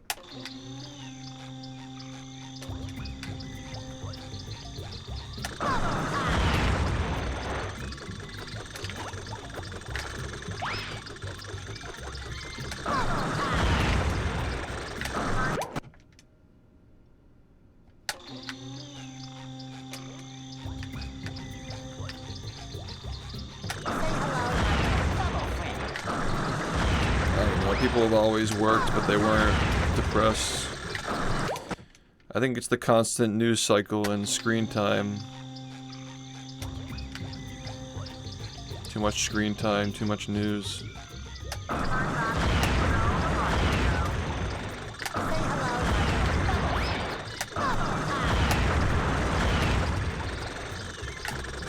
You don't even realize it's happening to you, you're just scrolling.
my fucking jump.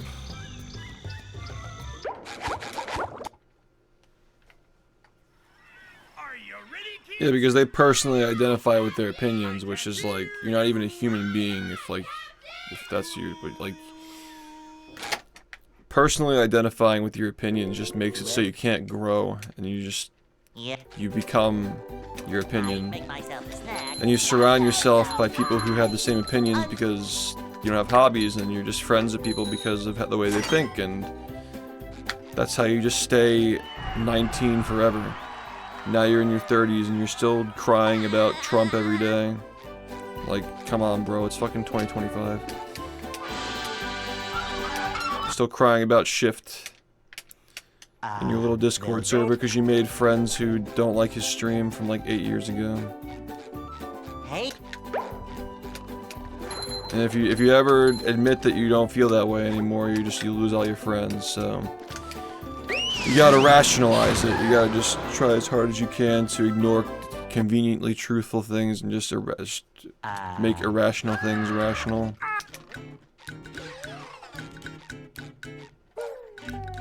People have legitimately convinced themselves that I stole money from people, and that I like scammed, and that I like touched kids or something.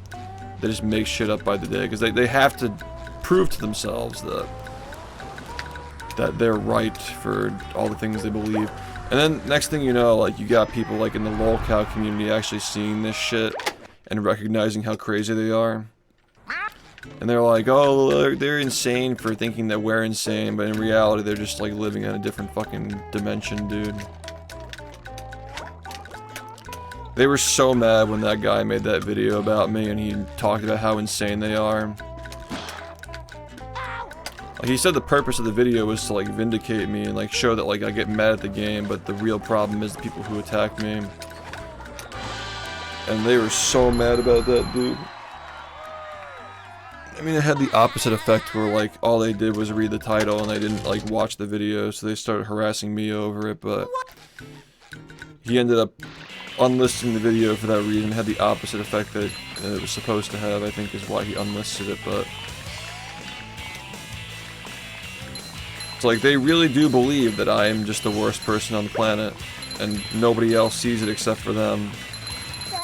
And every passing year it just gets harder and harder for them to prove it.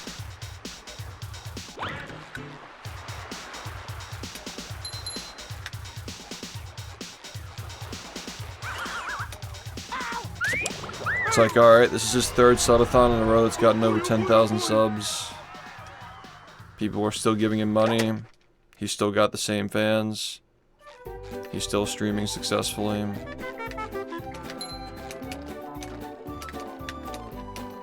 It's like, they just bitch and cry, but it does not have any negative impact on me.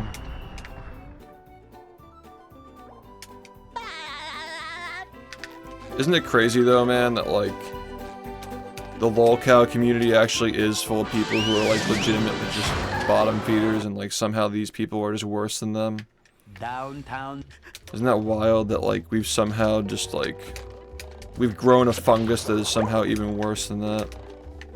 number 1 in the bikini bottom scavenger hunt, 3 years running. I mean, it's just fucking putrid, dude. They literally wake up every day talking about me. It's insane. I bet they still do. I bet that Discord server is active on a daily basis. I bet they still upload things daily.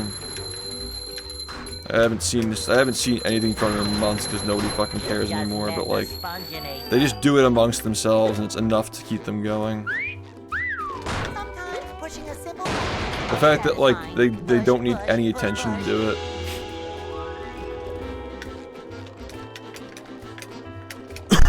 Oh yeah, like, I mean, a lot of that like lolcow shit, I bet they are. Why wouldn't they be? They did it themselves for all those years before. Like, why wouldn't they still be doing it now? The lolcow guys who make videos on the lolcows, like, they're all hypocrites too for like criticizing them for criticizing people. But even they recognize like how insane this is.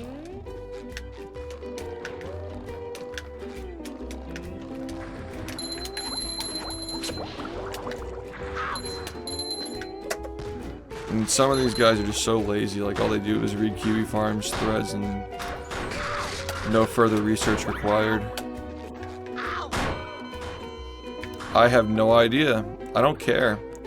It doesn't impact me. Go SpongeBob! Go SpongeBob! Go SpongeBob! I just did a subathon that got 12,000 subs in 18 days. You think I'm gonna be looking at that to see like if my channel like needs to like if I need to like defend myself? Like nobody cares about what these people say anymore. It just has no, if it has any negative impact on me, I'm not seeing it.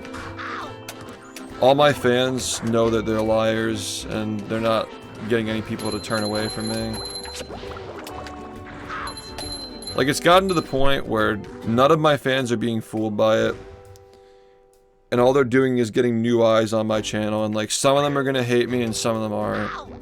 So at this point, like, it doesn't really make a difference. It doesn't, like, benefit me to do anything about it. A couple of years ago... Yeah, exactly. Like, a couple of years ago, I did have a lot of viewers who were confused by it, and they were on the hate train. But... that's just simply not the case anymore 2 years from then. Like it's 2025 now, people don't still fucking unironically think that shit's real. Like, it's just over. My established core audience knows that that shit's fucking bullshit. And all they're doing is just getting more people to see my content who otherwise would not be recommended speedruns. It's gotten to the point where it just does not serve me to even address it.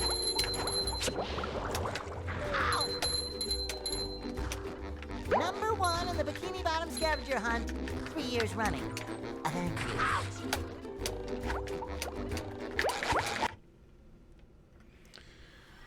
Are you ready, kids? I can't hear you. But I think the general sentiment, like, if somebody's like, this guy's crazy, then you click on the channel, it's like 500 videos uploaded about the same person, like, oh no, yeah, this guy's actually crazy. This is actually kind of insane. How does he keep, like, how does he justify still doing this, you know?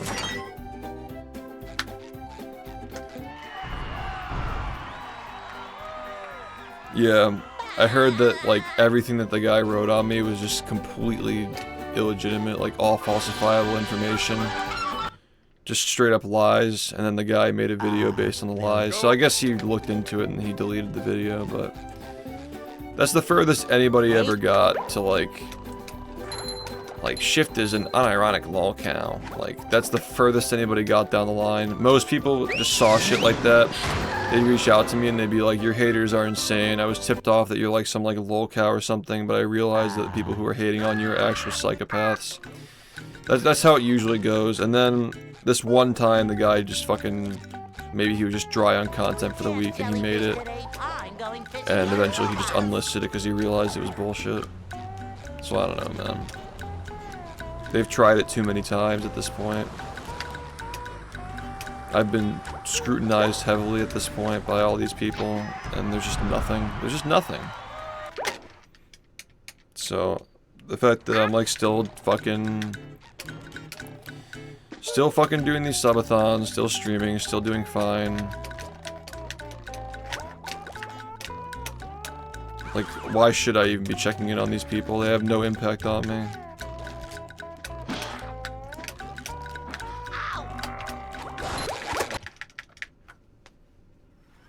Are you ready, kids? I can't hear you.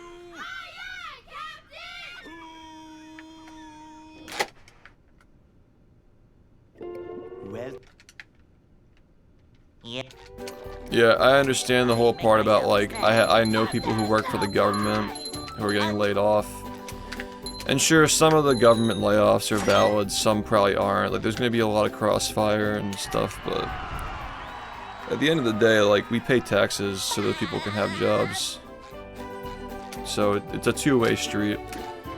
Like, yes, there are people who work for the government who are upset, obviously. But at the same time, there are people who pay more people pay taxes than people who work for the government, and they're upset. A lot of people are upset about where their money is going. Because some of the stuff that's coming out on that USAID shit is actually insane. And they're only just getting started, so... it's one of those things where you can't really talk about it because, you know... people feel very strongly about it one way or the other.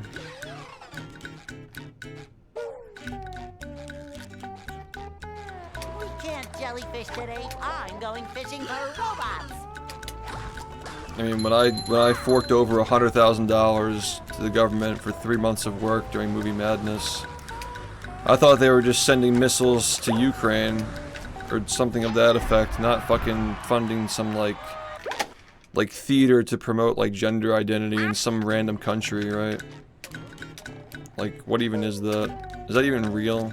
Is that a hoax? It sounds like a hoax. It doesn't even sound real. Like, if we want to have that stuff here, fine, but like, it's kind of weird when the government does stuff like that to just like, that's the kind of shit they do to overthrow regimes, so be cautious about that kind of thing.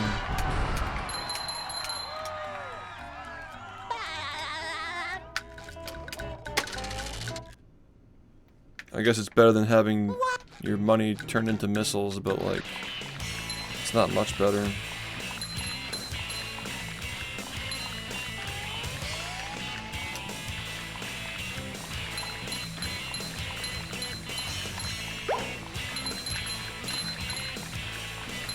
That was a ton of fun. I should do it again sometime. Yeah, I just like, I pay a little bit of attention to foreign politics, but not these like smaller countries where they were apparently doing stuff like that. But yeah, it's always going to be like the sensational stuff, like the stuff that sounds the most ridiculous, which like some of it could be code named for like some like CIA operation, who knows. But a lot of it is, you know, sketchy, and it is kind of weird when you look at like the news headlines all being the same from certain areas, and like after some of this funding's been cut, like how certain like newspapers are like changing their headlines, and Downtown. like tech is like kind of like not falling in line with the narrative they were following for the last 10 years. Maybe it's just a bunch of noticing, but at least like at first glance, as like a reaction to like the fallout from this stuff, it's hard to figure out what's real, what's just drummed up, what's a lie, what's not a lie. Like, it's almost impossible to know what's going on right now just based off of reacting to the news. Too much is happening, so we just have to wait and see, I guess. Sometimes pushing a symbol is satisfying. Push, push, push, push. It was uncontroversial to say that until now. Like, it's been politicized to say that the government wastes money. I know people who work in government who would say the government's horribly inefficient at everything and they waste money all the time, who are like complaining about the cuts. It's like, it's just all political. You can disagree with the way that it's being done. I think it's pretty fucking shitty the way that it's being done as well, but like, a lot of people feel like it may be the only chance we get to actually do it, so some people are just okay with it, which like you can have your opinion on whether the ends justify the means or not.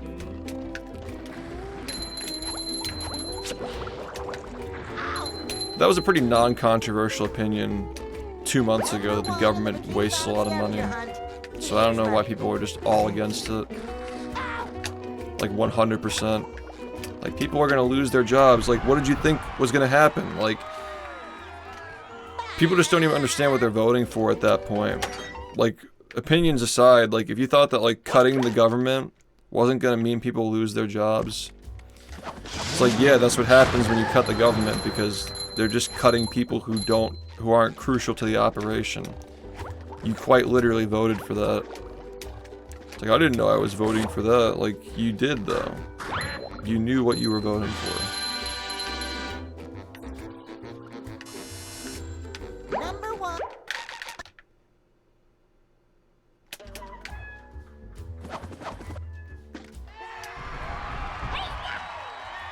It's like, okay, so you want people to just stay on payroll then? Like, you want to like cut all these like weird like plays that are being put on in other countries, and like shrimp on wheels or whatever like these weird code names are, but you don't want to just have like government workers on payroll like forever? Is that like what? Like, I just don't understand what these people want. Like, what was the plan? They knew what they were voting for, I just don't get it. But yeah, can't really talk about that because, you know, like I said, either you're somebody being fired or somebody whose taxes are paying for their job, so nobody's happy about it. It's a very,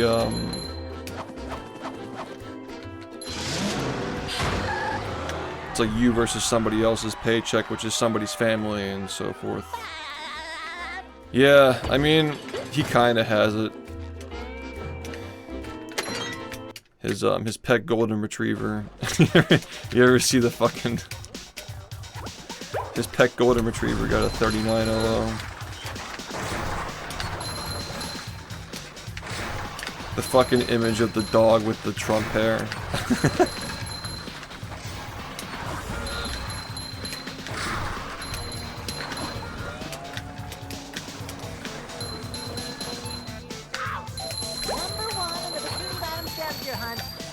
Running. Thank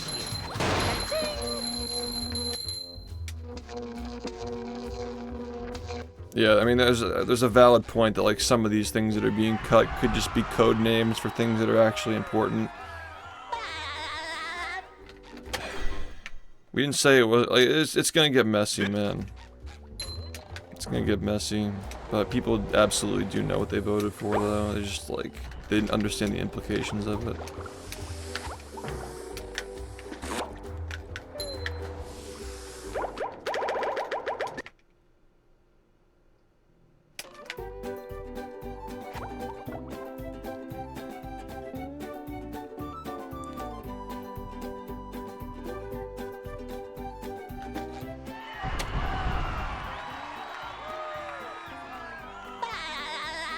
Yeah, he's not a very popular person.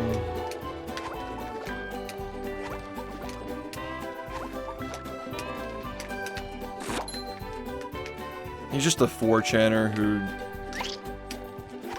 got a little taste of power. The government is run by 4chan currently, because he doesn't have any principles and he just listens to 4chan and Twitter, which is now just 4chan too, basically. He's like trying to just earn Reddit karma. It's like basically like the way he behaves. Everything he does, he's just trying to appease Reddit, or like not Reddit. Reddit's like totally different now than what it was back in the day. But yeah, he's just trying to appease like the 4chaners. Yeah, basically, just looking for validation, which is, again, like, if you're looking for validation, it's fine in and of itself, but if you don't have core principles, like, yeah. Valid concerns from all sides about him.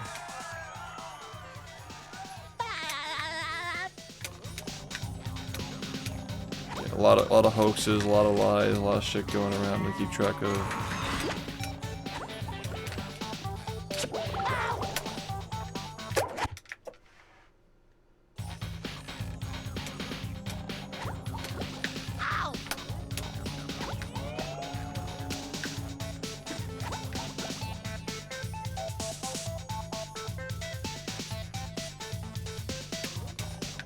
Yeah, I don't think people actually believe that it's actually shrimp on wheels. I don't think people actually believe that. Definitely not.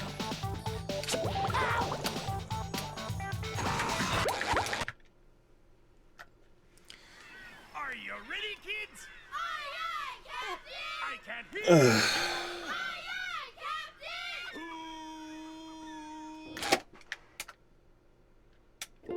Captain! Well,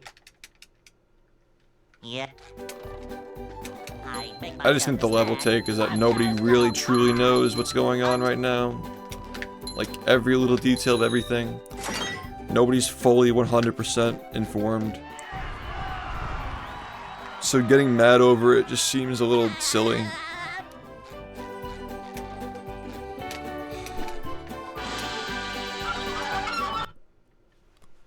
Getting worked up over something that you don't have control over that's developing every single day just seems like insanity to me. Hey. Pay attention. Don't react. Plan.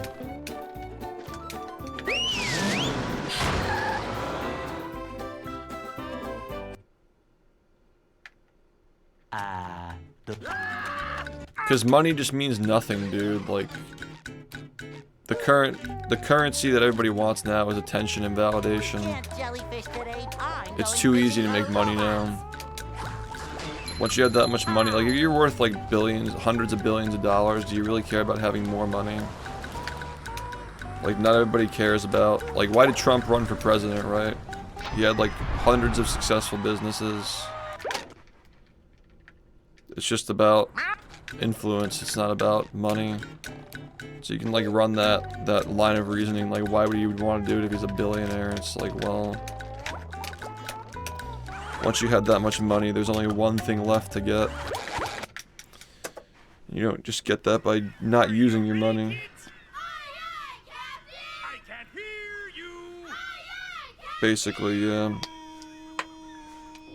Wanting to be liked is just a, Well, I don't know, like, Yep. you're never gonna reach the point where everybody likes you if you actually have a spine.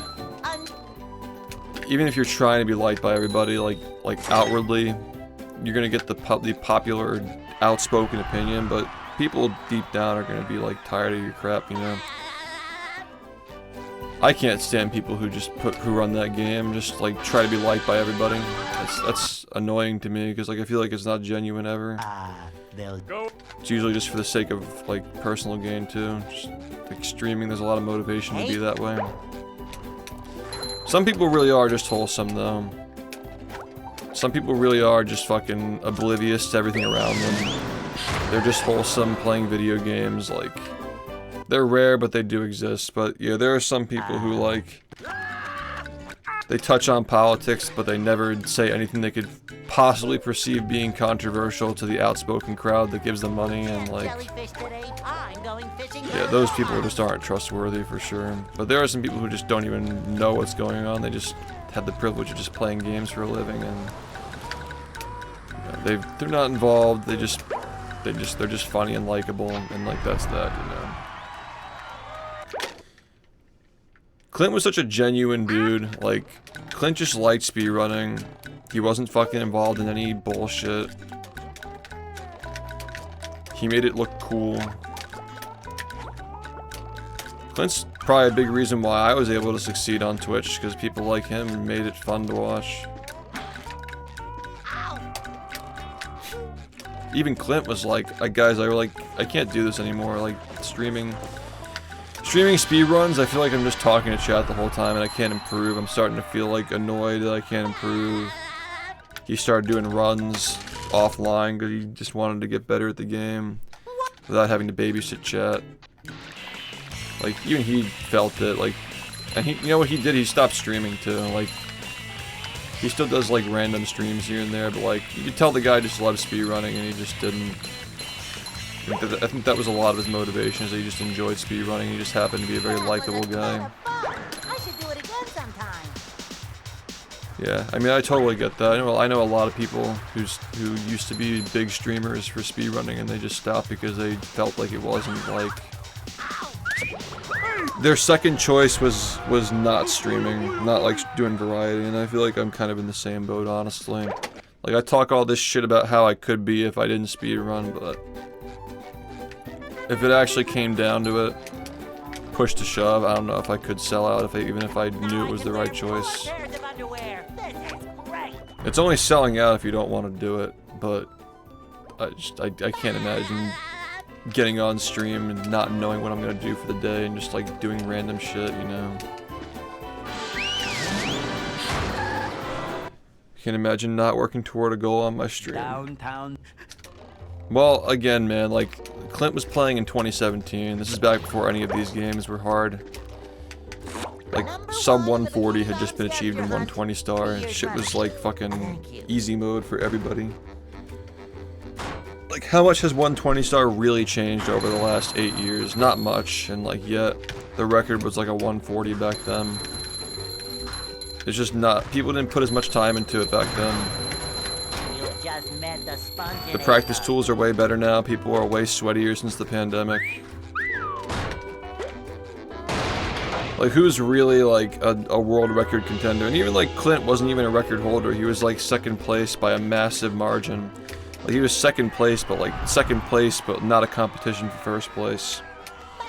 Which is like way different than actually being first place. I'm not trying to hate on anybody here, but it is what it is. Like, Phil was second place too, and he was nowhere close to, fuck, his name always, like, slips my mind. I forget his name. Oh, it's on the tip of my tongue. But, Enop, yeah. He was never close to Enop, but he was still second place, and, like, that enough is, like, you know... The amount of effort that goes into being first place, being second place in any of these games is astronomical, dude. Some games it's more obvious than others, but like... World record level versus not is a huge jump. What's... Definitely. It's almost never the world record holder that's the most popular streamer unless the game is like smaller. It's rare. I can't think of any such cases really outside of like Siglemic.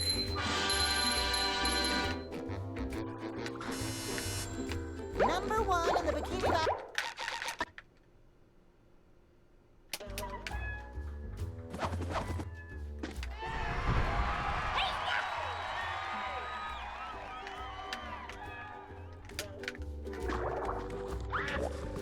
The most popular streamer is almost never,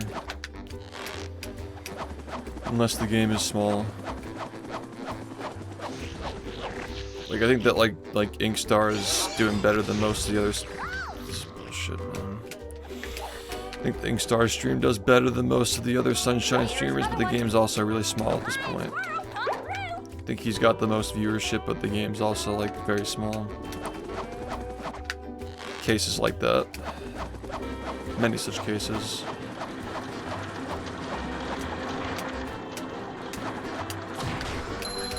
If there's viewership for the game on Twitch, it's probably going to the person who's just gonna babysit chat and be entertaining. Yeah, but they were top runners in a different era though. Again, like I'm not trying to like talk down their accomplishments, but like that era was a lot different than what is required to be the best player at that game now. Like Mario 64 wasn't really that optimized until like the past couple of years. People really started practicing like crazy. And like yes, it's impressive obviously. You can't discount their accomplishments, but like it's still like a 138 and like they were still using like a lot of players were still using like HoriPad, like a third-party controller with like angles that literally don't work. Like, all these guys don't even use HoriPad anymore. Like, you just can't even improve past a certain point using a HoriPad now. It's just not good enough. We're going through the same thing with this game, where like OEM is no longer even good enough anymore. We gotta have like a FOB type solution where the controller is literally made to run the game to significantly get better at this point. Like, these games are just so much more optimized now.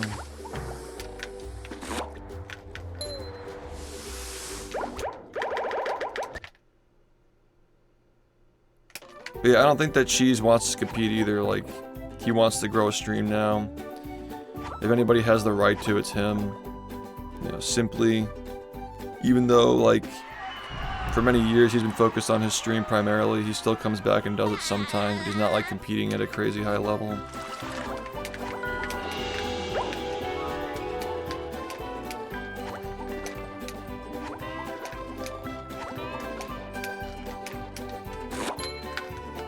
Yeah, it's not like that anymore, man.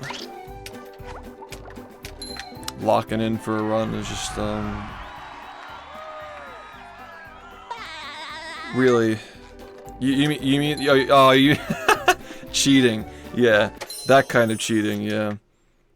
The fucking super controllers, yeah.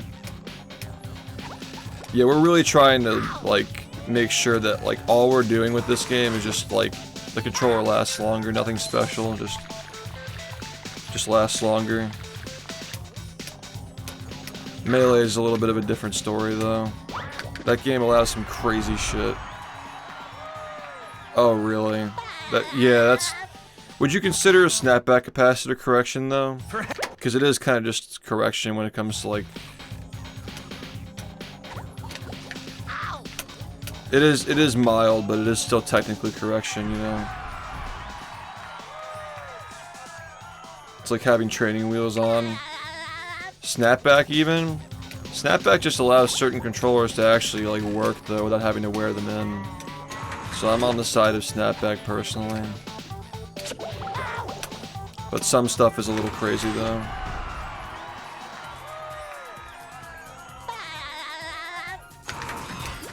Oh, I see. Wait, so we're talking about two different things then. Like snapback and then like the correction stuff are two different things, yeah, okay. Like a snapback is valid because all that does, this run's horrible by the way. All the snapback does is just make it so more controllers are like OEM controllers are actually useful and not just garbage. But yeah, like correcting a ledge dash. Is it because it's always the same number of frames to get up from the ledge, so like... so that was a little bit of a strategy there. If you wait for the combo to end, you get the shinies for the combo without having to wait for the, like, the fourth guy to like end the combo. Yeah, so like... you just do a ledge dash and it just automatically corrects it to be on the right frame. Yeah. And there'd be no way of knowing that they even are doing that.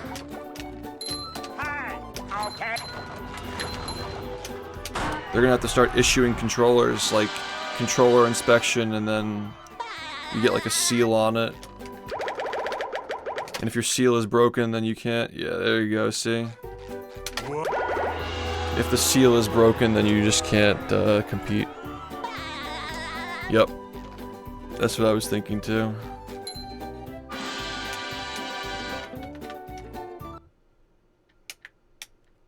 I mean, you guys have it under control, but like that is crazy.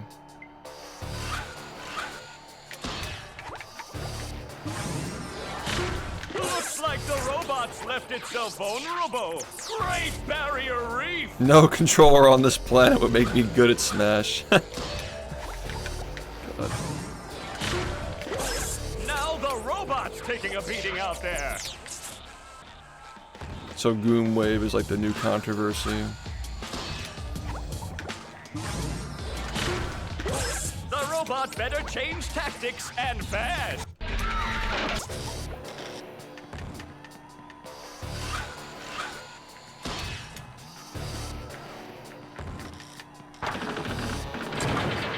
Sling! The old clothesline move.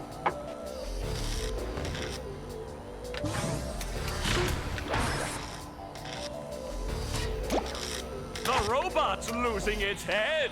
What a shocking takedown by Patrick.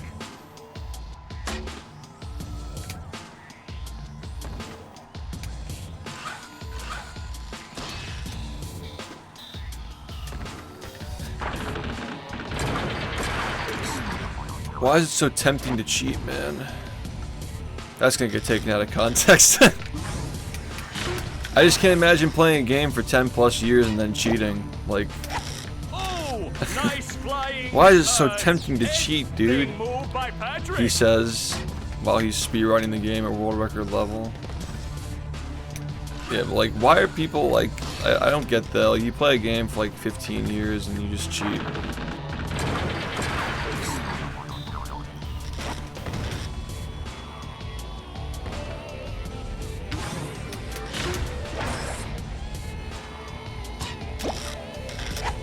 Wow, I've never seen such an electrifying match. You just gotta raise an audience that, like, they're... You got, like, two sides. You got, like, the normal people who just, like, watch shit.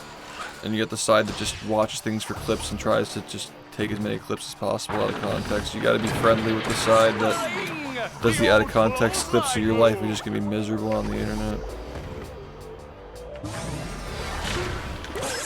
Because they do it for validation. I guess that's really what the actual answer is. You don't want the satisfaction of actually hitting the ledge dash, you just want to get the validation that comes from receiving the feedback from the crowd that you're a good player.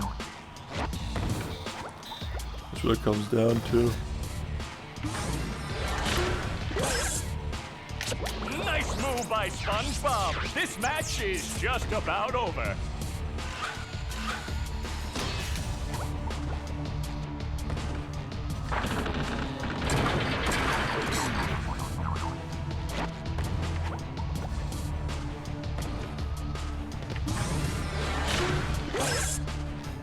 That rope. Yeah, the problem with those is that they make analog inputs digital.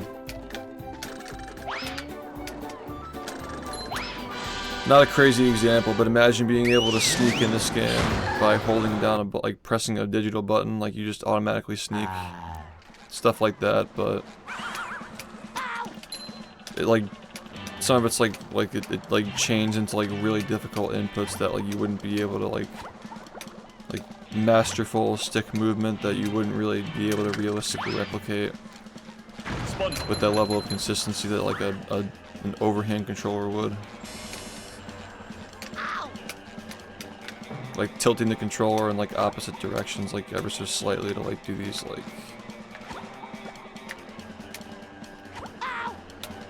pivot tilt moves and shit like that on a controller versus a box. It's basically like macros at that point.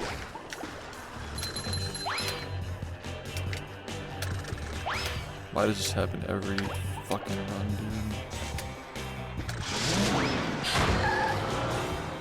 If you could design a controller to cheat, what would you do? I don't really think that you'd be able to do much to make this game better, man. Maybe like, I don't know, like even like turbo would not even help much with this game. This game is really fucking hard to cheat in if you wanted to. Maybe like the only thing that you could maybe even use like cruise boost macro where you press one button and it just cruise boosts for you, but like even that, I don't know. Like the frame perfect input is not the part that you struggle on when you get to this level. You just make it obvious that you're cheating if you never missed one, so I don't know. There's no, I can't really think of anything that would really be helpful. So it's another reason why I like this game is like it's very, very difficult to cheat.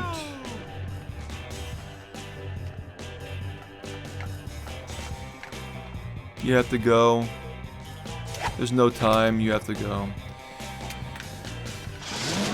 Also, if anybody faked or claimed world record, even if somebody legitimately claimed world record at the current moment in time, nobody would believe it. If anybody got a 4102 and uploaded it, nobody would even believe it's real anyway. So there's no incentive to cheat. Because, like, people would automatically just be suspicious of it, so.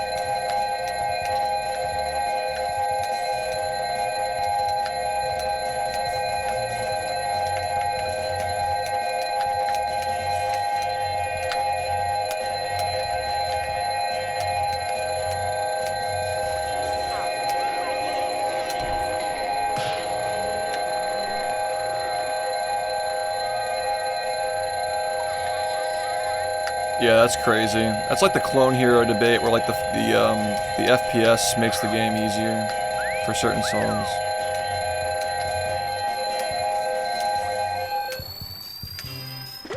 Like, are we boomers? Are we just boomers?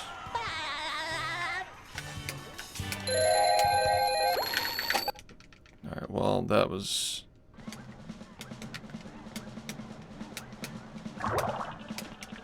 unfortunate.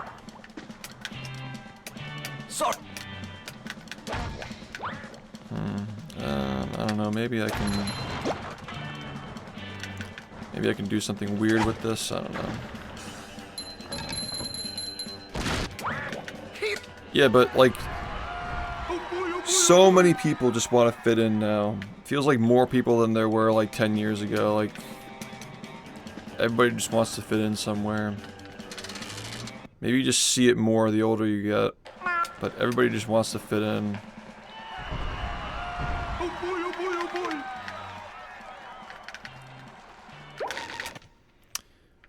I don't know, I'm gonna lose like 10 seconds if I do it this way. It might just be worth it though. I should have just taken the L.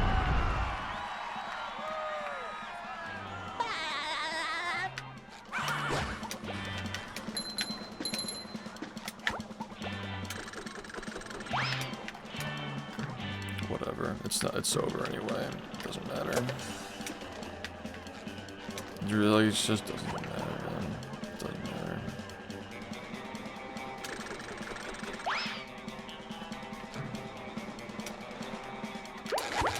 It doesn't even matter, man. Have a good Are day, you thanks. ready, kids? Aye, aye, Captain! I can't hear you. Aye, aye,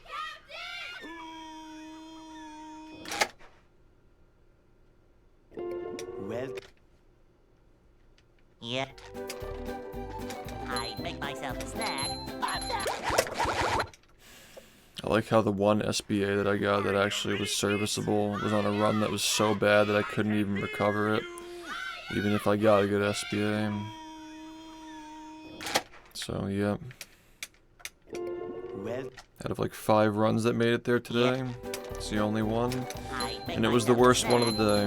There's no time. It's just my luck, right? Just luck that you get playing this game.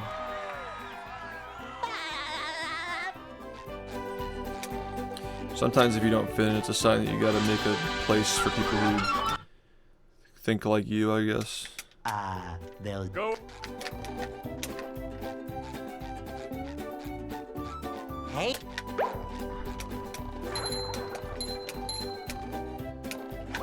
It's just more of a calling.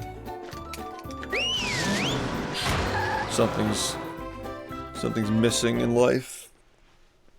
I have to provide it.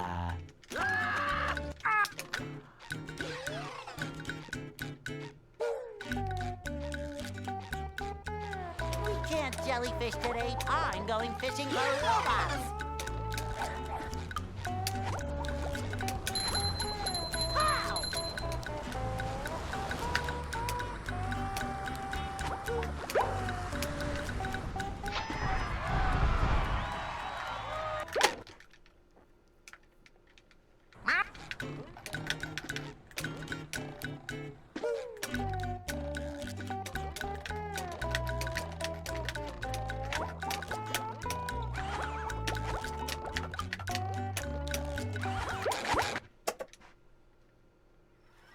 Are you ready, kids? Aye, aye, Captain! I can't hear you.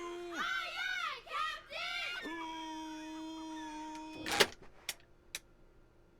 Captain! well, Yep. I'd make myself a snack, but there's no time.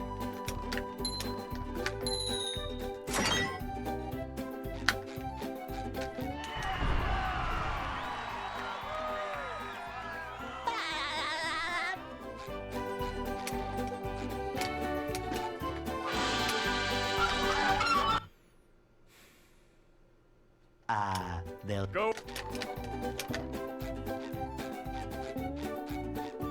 Hey, Hey, up. Fuck me, man. are you ready, kids? Aye, aye, Captain! I can't hear you. Aye, aye, Captain! Yeah, man.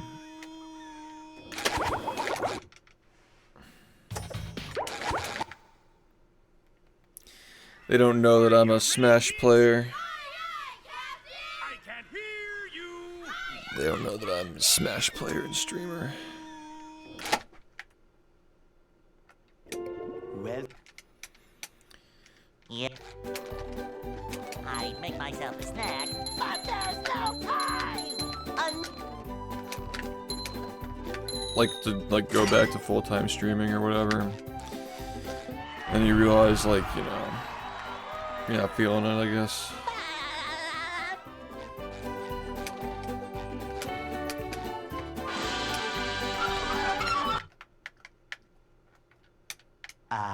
they'll Go.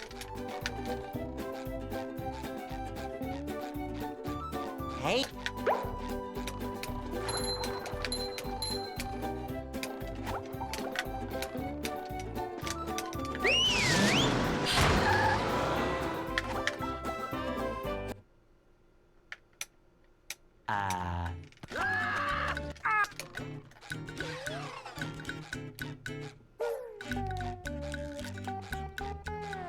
can't jellyfish today. I'm going fishing for robots. Ow!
That was a ton of fun.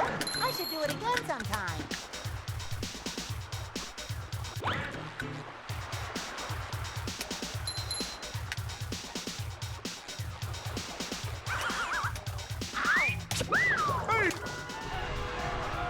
Oh boy, oh boy, oh boy!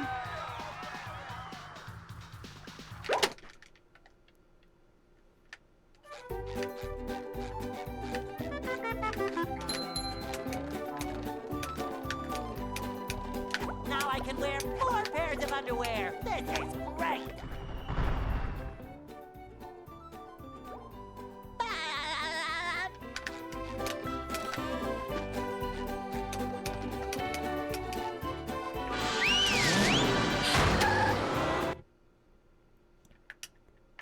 Downtown.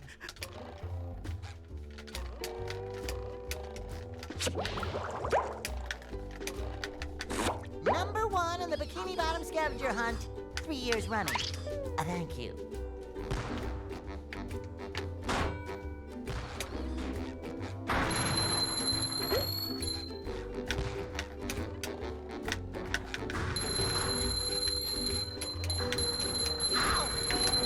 You've just met the spongebob.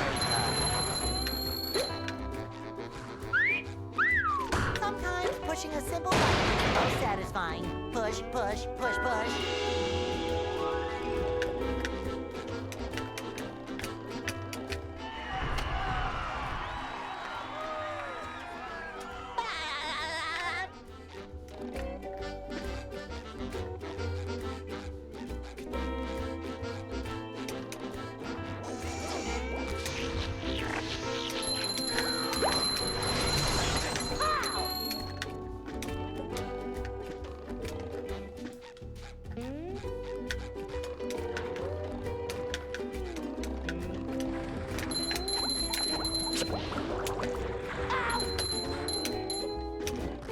Number 1 in the Bikini Bottom scavenger hunt, 3 years running. Thank you. Ow!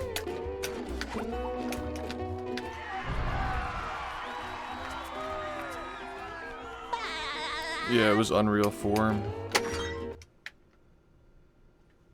What's...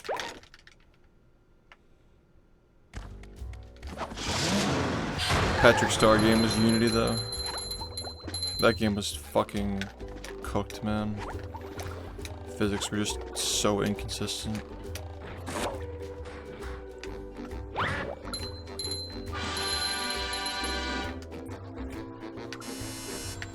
Number 1 in the Bikini Bottom scavenger.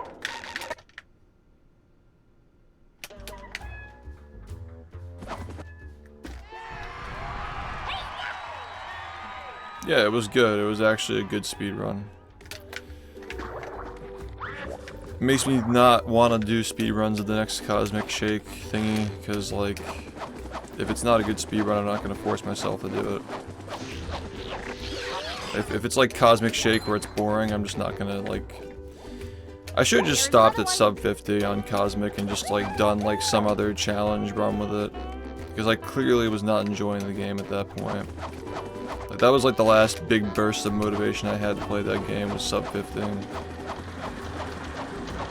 And I just kept going for some reason. I don't know, I felt compelled to do it. But I might just have like some ideas for challenges we can do. After we speedrun it for a little bit, I might just do some challenges with it. Like a no-hit.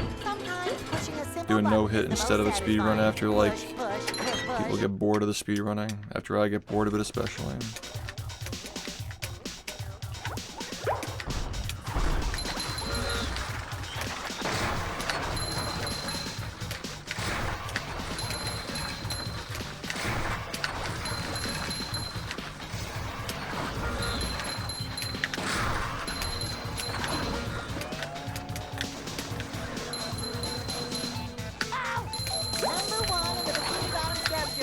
I forgot that was happening this year.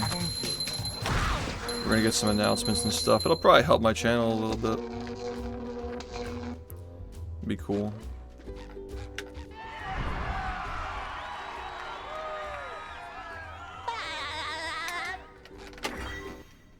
Still need to do sub goals though. Can't just have 700 subs, you know.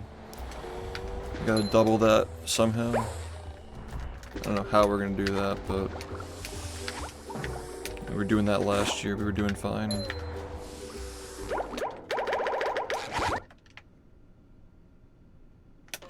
Many months last year we had like 1,400, 1,300 subs and we were cruising, so.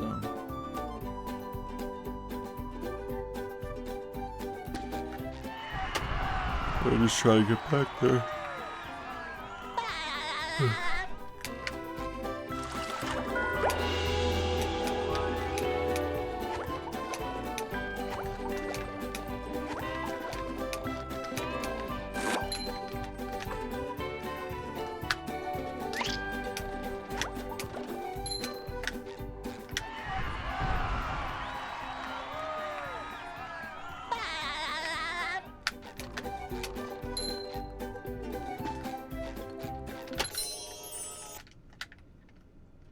With sleep, dream.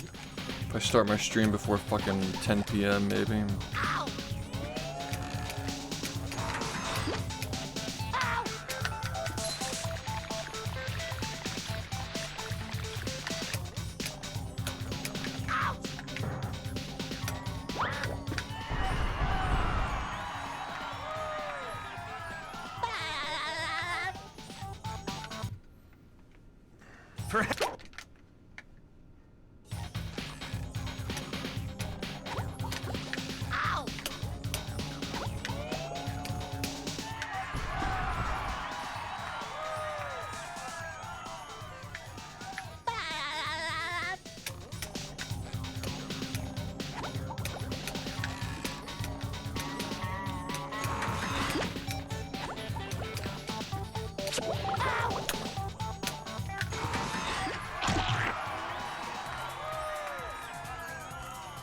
I'm working on it.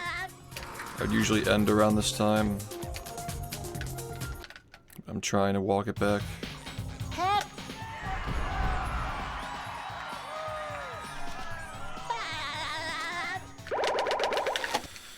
Yeah, I might experiment with running ads this year. Not just because of like the whole ads thing. Like there needs to be some reason to sub. Like the only fucking speedrunner that doesn't run ads.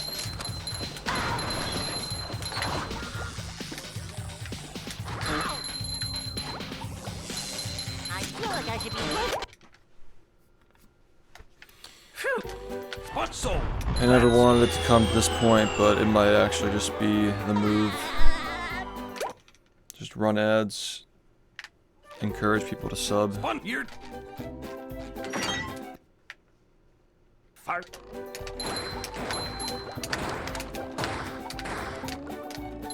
Hi.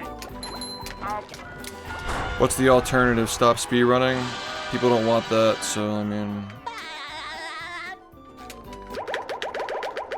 There's no good alternative, really. I've gotten this a lot today.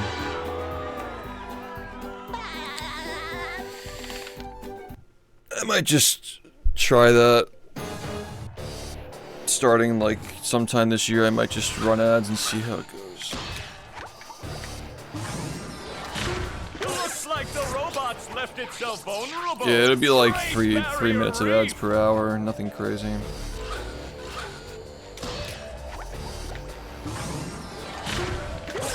Now the robots taking a beating out there.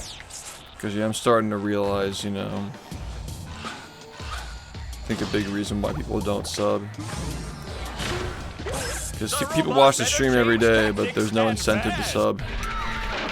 You know, and if it only serves to benefit the speedrunning shit if people actually feel incentive to subscribe.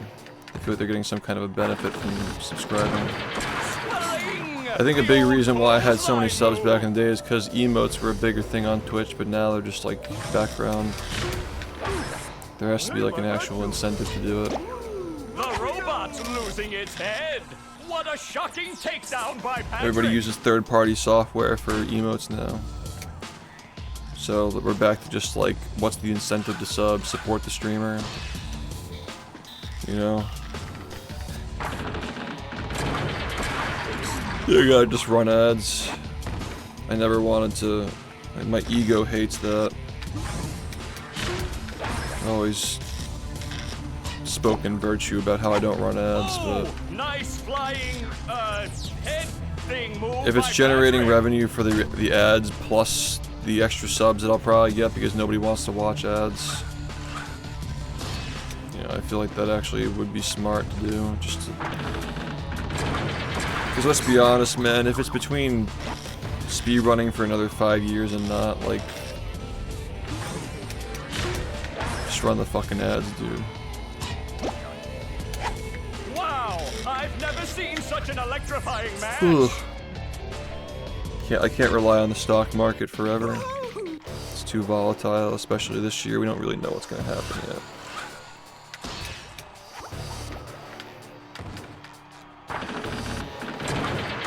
Flying! The old clothesline move.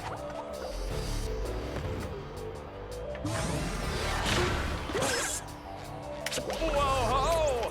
What an opening for a guy literally filled with Thanks. openings. Oh, I mean, what even an like uppercut. last year was the first year that I did not reach 6 figures off of streaming alone. I needed other sources of income, like my investment, capital gains, was what got me. Well, I was well beyond 6 last year. This match is just about Like over. comfortable 6 figures last year, but like the majority of that was not from streaming, which is the first year that's been the case. Last year was the first year that streaming was not my main source of income. So I need to be smart, you know. Yeah, the only motive to sub is just to avoid ads, yeah. And I stream every fucking day. I try to stream 8+ hours a day. You're getting a good amount of your money's worth for being subbed to this stream. If you gotta watch ads, you know. To like see 8 hours of content every day. You're getting a fucking bargain, dude. Like, I'm a literal saint for giving you guys like 300 hours of streams a month without even running ads. You just watch a pre-roll and then you get 8 hours of free content. So, it's probably just the way that I'm monetizing it is just not correct. I hate monetizing it, but like, I guess like, I've kind of just come to terms with like, the only other way to monetize it is by doing sub goals. Which, not a bad thing, but like, it's also just not streaming this.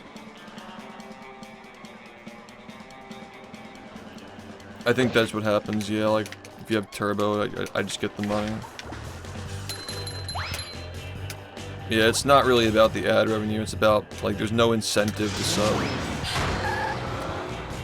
That's cool, and I want you to feel like it's not like a fucking, like...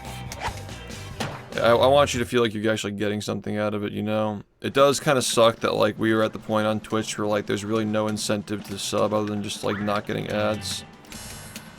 So it feels scummy, like, starting to run ads because there's no other reason to sub without ads. But, like, what's the alternative, you know what I mean? Win the lottery.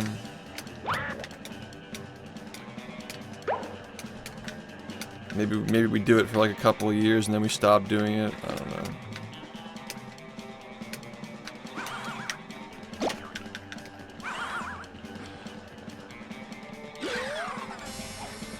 I just want to try it for a month and see. I'll do it for like a month in the future and see how it goes. Not right now. I want to at least like see how the sub count goes the next couple of months.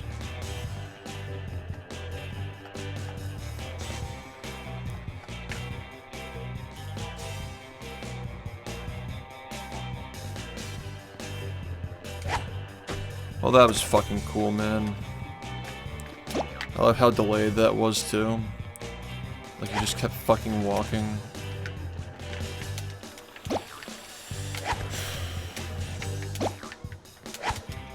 How many fucking runs have died this way today? Just not even allowed to play the fucking game at all.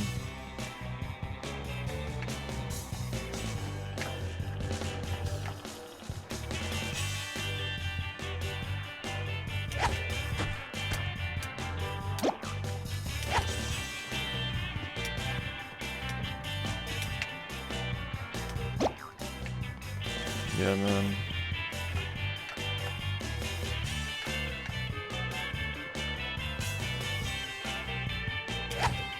Just for me, like, I actually have the opportunity with my skills and experience to get set for life in the next few years if I just play it smart, do the right things on Twitch, and none of that involves speedrunning, unfortunately. So every year that I don't do that just feels like I'm just putting it off, because I'm smart enough. I've done it before, and many times before I've done it before. Ridiculous income and popularity on this platform. I didn't even run ads during Rehydrated, man. I could have made bank off of ads during Rehydrated if I ran them. 3,000 concurrent viewers a day.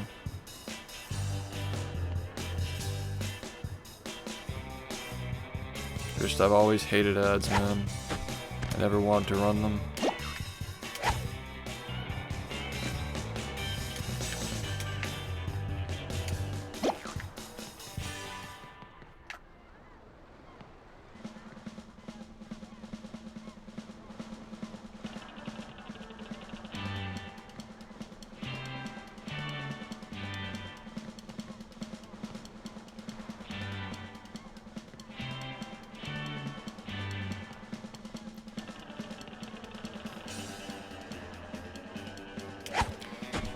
I guess if it's between running ads and like doing sub goals that require my viewers to give extra subs to meet them, like I feel like the ads are just more ethical in that sense. Like everybody's required to watch the ads. Everybody's required to watch them, but it doesn't like. You understand what I'm trying to say? Like everybody watched ads versus like a few people giving subs, you know? Yeah, I mean, that's the only reason why I'm considering it. Also, thanks for the resub 3, I appreciate you, man. The only reason why I'm even considering it is because running ads means you don't get pre-rolls. So it's not like a total loss, like, if I'm running 3 minutes of ads per hour, you don't get pre-rolls, so it's like, not as bad of a deal. It's just, going from no ads to running ads is definitely going to be like a much worse adjustment, but going from watching 30 seconds of ads every time you click on the channel compared to like seeing 3 minutes of ads once every hour or something. I just fucking hate Twitch ads, dude.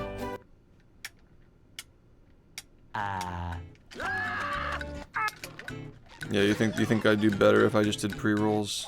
Or not, like, 3 minutes of ads instead of pre-rolls? I hate mid-rolls, dude. When I see mid-rolls, like 3 minutes of mid-rolls, I'm like, fuck that, I'm not watching. Automatic click-off for me. That's me, though, personally.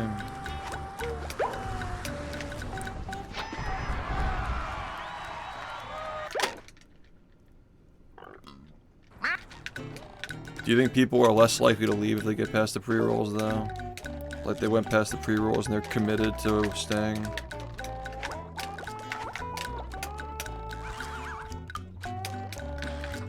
I don't know if people think that far ahead.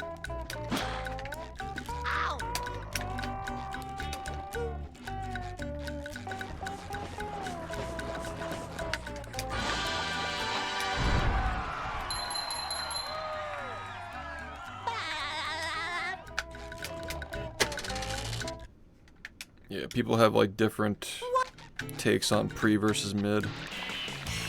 Because you're watching, it's 3 minutes per hour or 30 seconds one time. But most people are just like checking in, so they prefer not to see the 30 seconds one time. It's kind of the way I see it, like pace pals are just checking in. I should do it again sometime.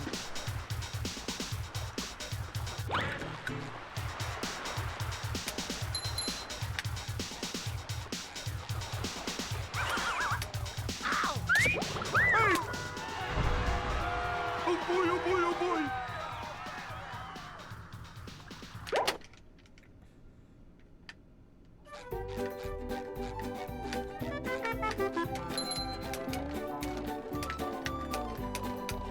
Now I can wear 4 pairs of underwear. This is great.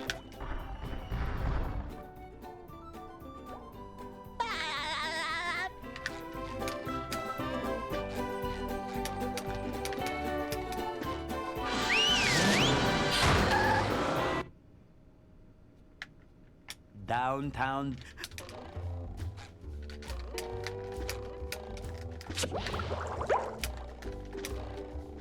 Number 1 in the Bikini Bottom scavenger hunt, 3 years running. Thank you.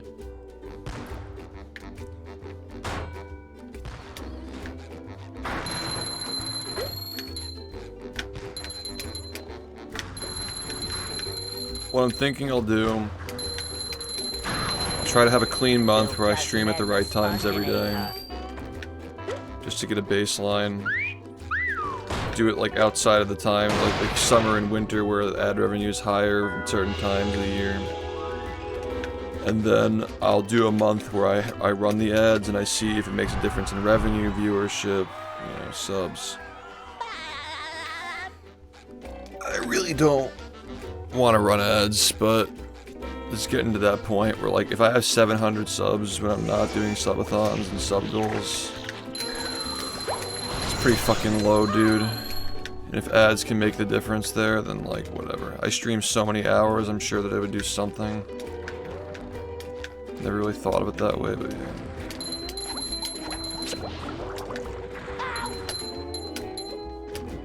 Number 1 in the Bikini Bottom scavenger hunt, 3 years running. Thank you. Ow! We should not expect a few people to give subs to get, you know. Number 1 in the Bikini Bottom scavenger hunt, 3 years running. I don't think that it's feasible to, like, double this sub count. If not for just a few wealthy people pumping it up. I don't think it's fair to those people. And then the alternative is just don't speedrun anymore. I think it's worth considering monetizing this more. Hopefully the stream doesn't become unwatchable. Like, I don't want to, like, fucking run 9 ads at a time, but if you get like a minute of ads every 15 minutes or something, I don't know, like, you're mostly just fucking seeing the beginning of the game anyway. Does it really make that much of a difference for a stream like this where, like, there's nothing happening ever except runs, right? I'm hardly even talking even.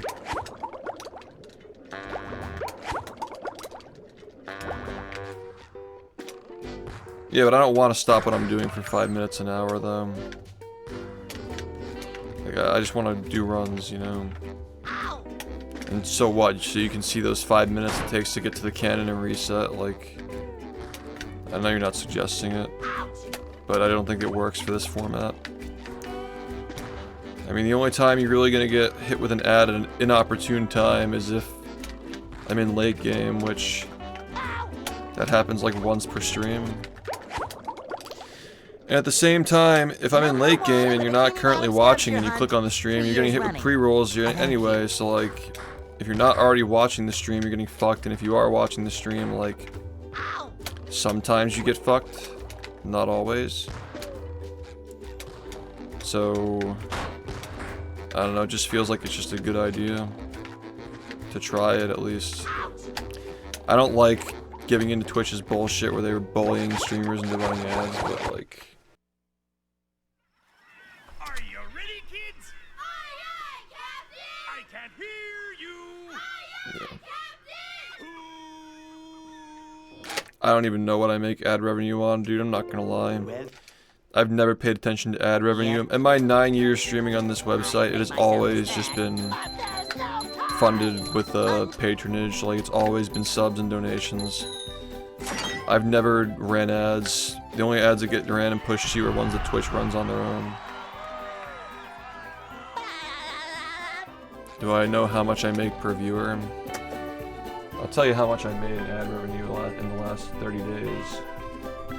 Off of literally never running ads and only having pre-rolls. I'll just give you that number now. Wow, I hardly streamed over the last month.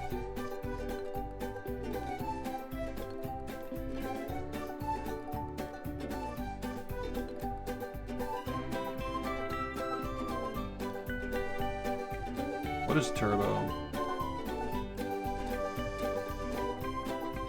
I guess I do make a good amount of money from Turbo. Twitch Turbo.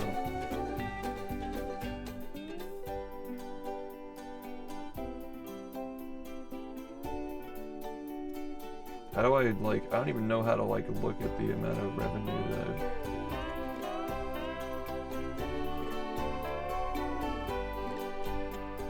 Like, I see the, like...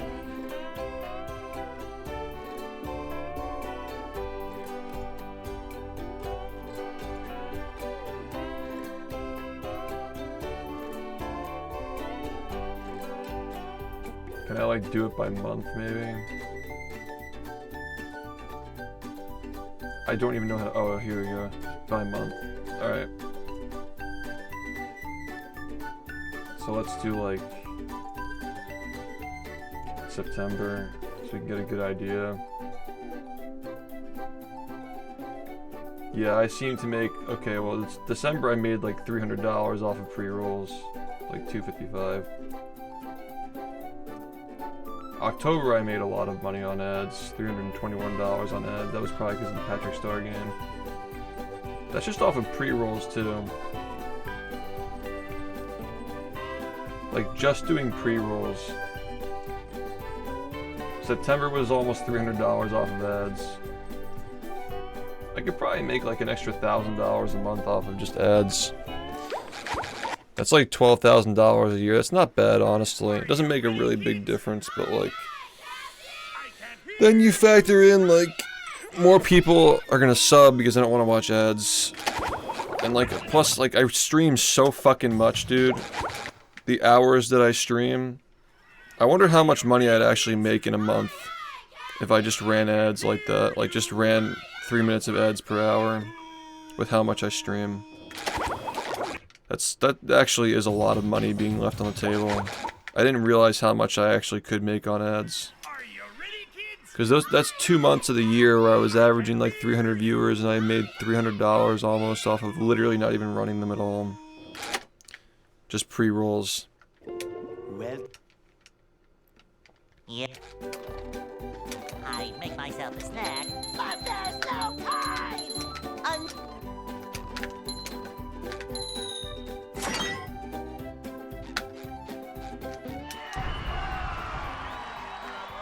Like, what if I can make $2,000 a month off of ad revenue on this platform? And then that's like $24,000 extra dollars a year. It's pretty good. Honestly, it's pretty good. they'll And then how many people are gonna sub because they don't want to watch ads? Hey, Like, even just doing the minimum number to disable pre-rolls, right? Are you ready, kids? I would much rather do that than have to constantly do subathons and sub goals and ask you guys to give me money. Not literally asking, but like constantly trying to incentivize it, constantly trying to like Yeah. do something like jump through hoops to get subs and stuff. I think I would rather just run ads at this point. I'm reaching that level where I'm just like, I don't care anymore, man. Like, the subathons are fun and stuff, but like, I feel like I want to get away from the point where I have to do sub goals like that constantly. I don't want to have to do that. And we're reaching the point where like, Go. it's pretty bad this month, dude. Like, I know I've been streaming at terrible hours, but like, Hey, 700 subs is like, that's not livable. If it were my only income at this point, I would have to get a part-time job if I only had 700 subs, just straight up like that. So it's either sub goals or ads or some combination of both, you know. I've always just done the ads. I've never done the... Imagine how many years if I did ads, like... I mean, obviously it'd be totally, like, you don't really know who's watching because they don't have to watch ads and whatnot, but, like... I wonder, like, how much I've left on the table over 9 years of never running a single ad.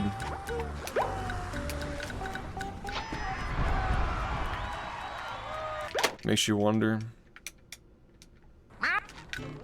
Yeah, if it's at the point where it's like between running the game more often or not, like...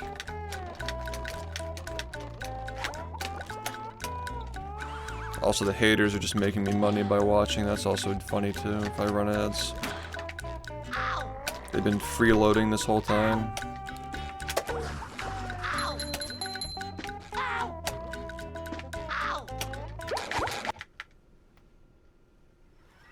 Are you ready, kids? I can't hear you. If I can make an extra 20 grand off of ads per year, it's pretty good, dude. Well, It's pretty nice. yeah. I make myself a snack, but there's no time.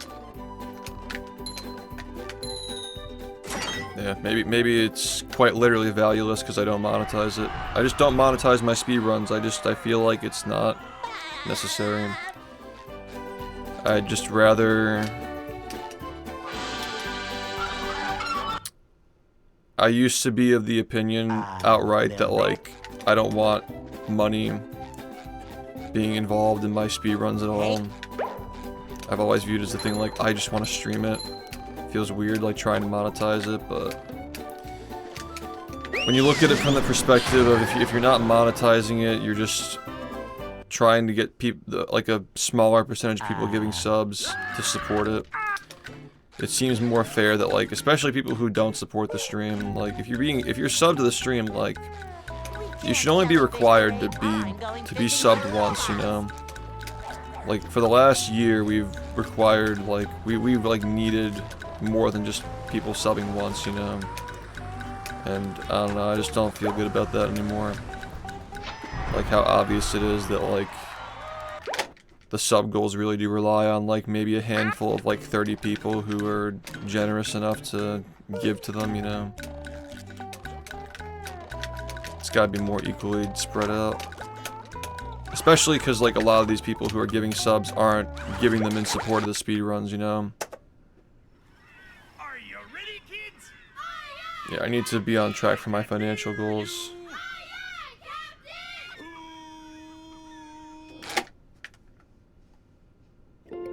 well, Yeah. I make myself a snack, but there's no time.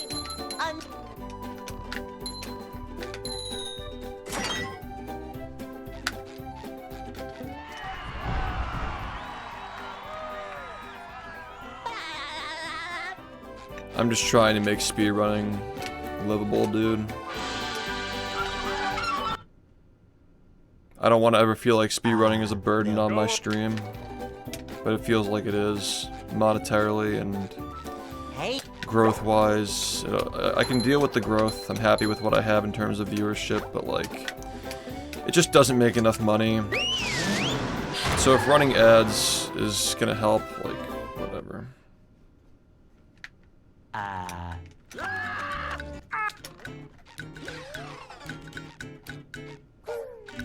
Maybe I'll start doing that at some point this year. We can't jellyfish today. I'm going fishing for robots. Pow! Cause yeah, I've been like okay with like the non-subathon months, and I don't know, looking at last year, I just kind of feel like it's time. Like it's too difficult. It's too difficult to speedrun this game full time and also try to make a living without monetizing it at all when you're doing it 11 months out of the year.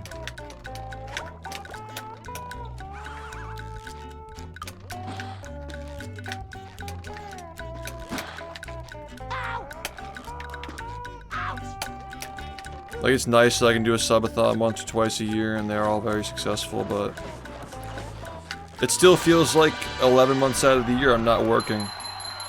Feels like I'm not working for 11 months. Just like, I work like 1 day a month. Like do like a sub goal once a month, and then that's my work. That's what it feels like. Like I worked like a maximum of like 1 month out of last year.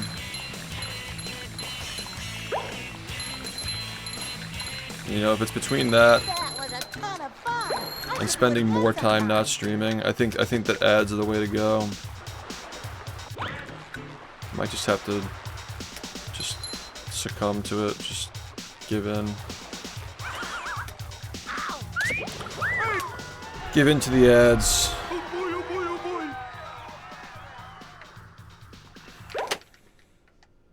Yeah, you're watching an ad-free stream. You don't get ads when you're watching me, except for pre-rolls. Now I can wear 4 pairs of underwear. This is great. So yeah, going from ad-free to getting ads sucks, but like at the same time, if it's the minimum number, you're not getting pre-rolls and you're watching like what? A minute of ads once every 20 minutes. Downtown. It's not bad, dude.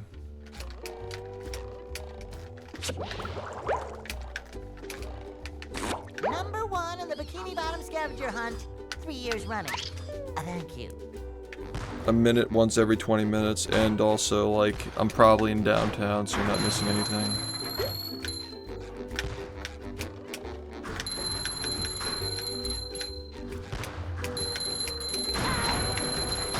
Just met the sponginator.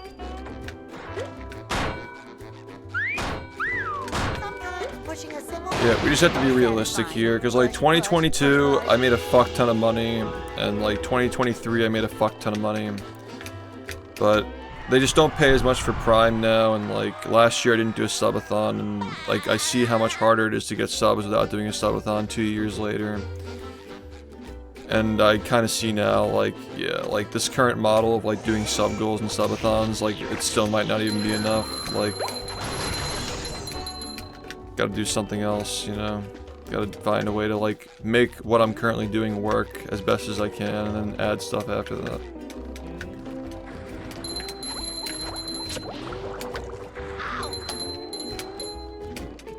The stock market carried my ass last year. 3 years running.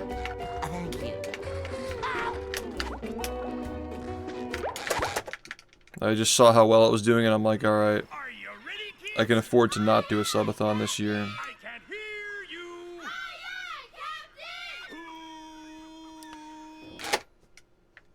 But yeah, I think it's fair to say that we can't really afford to not do subathons over the summer anymore. I make myself a snack. For the foreseeable future, I probably gotta always do one over the summer. It is what it is. Just don't think we can really get away with that anymore. Ready, kids? I can't hear you. Yeah, and I get paid for turbo as well, yeah. I bet there are a lot of people who would sub if they wanted to watch, because there are people who watch this stream every single day and they're not subbed. I'm not trying to call anybody out, but like, clearly I have an audience that is loyal to my stream, and you know, they'll probably either watch the ads or they'll sub. I think it's fair to say.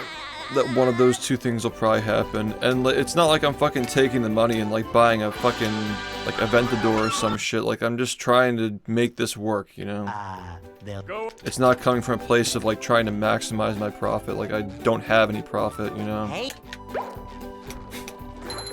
The amount of money I made this month off of streaming is like, it's not acceptable for 2025. Like I just I can't live off of 700 subs. Only in a year when the stock market is going crazy, and you never really know when that's gonna happen or when it's not gonna happen. Can I really stay on track for my financial goals while jellyfish today. living off of my savings and like, you know, making minimal from speedruns? The speedruns just don't really work anymore, so if it's between just like doing variety content, like variety challenge runs and randomizers, if it's between that or speedrunning, like with ads, then like fuck it, man. The ads are the superior option. Like we're just kind of out of options here.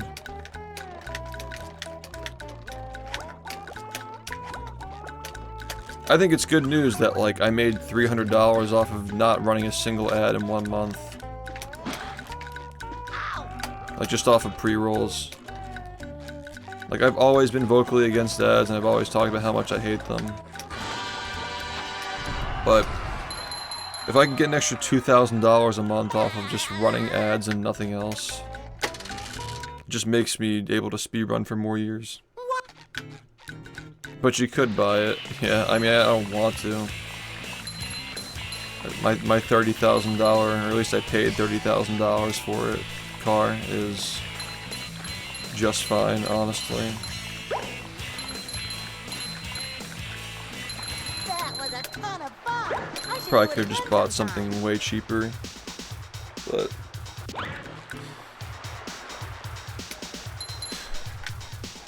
it's gonna last for a long time at least. Oh boy, oh boy, oh boy.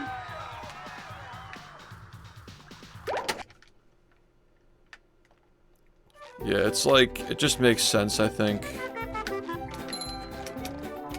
Because I know people enjoy the subathons, but like, Now I can wear 4 needing pairs to of rely underwear. on Right. a handful of people to support the sub goals that go around all year, just, it doesn't really make sense anymore. When your base sub count is like 700 and you need to get up to like 1,500.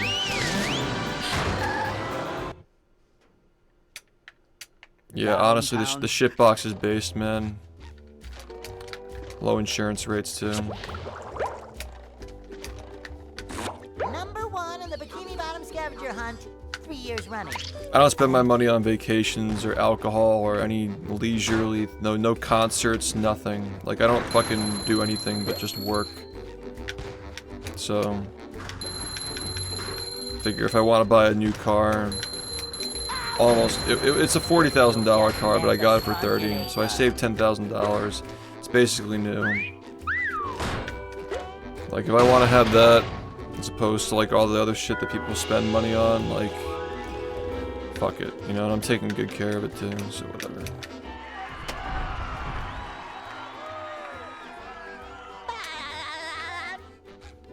How'd you get a car? Oh, he bought something really fucking old, probably. Like a fucking, like, shitbox from, like, 1998 or something, who knows.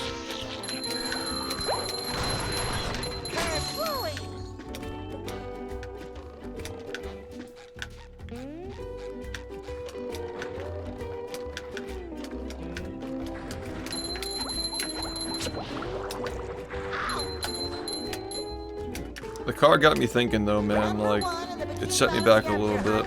3 years running. Got me thinking about stuff.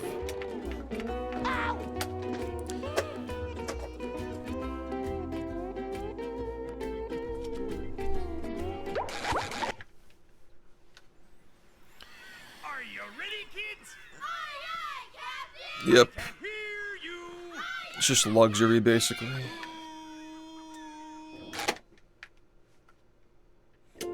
Well, I got my car at 200 miles. Yeah.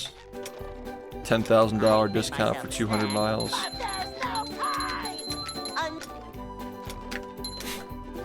I mean, it's the exact car that I wanted with the exact everything that I wanted with it. So, I figured, like, listen, man, like, you've made good money streaming up until this point. You don't fucking buy anything except for stuff that actually, like, contributes to the stream. Like, if you have a $10,000 discount on the exact car that you want, and it has 200 miles on it, just fucking get it. Hey. So yeah, I just got it, and that was it.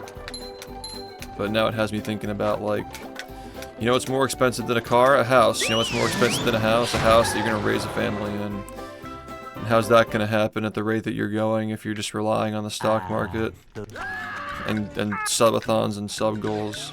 You gotta do something else. So yeah, over the next couple of years I wanna try to monetize my stream better, and so I don't have to fucking give up any of my time from speedrunning. That's the goal, right? The goal is to make speedrunning work full time. We should still be trying to do that.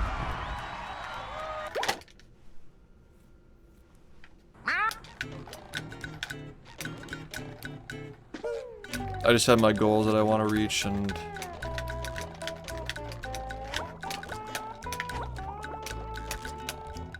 yeah, I deserve a future too. If running ads is going to help my future, then like, fuck it. Could be something that helps, could be something that doesn't help, I have no idea, we'll see.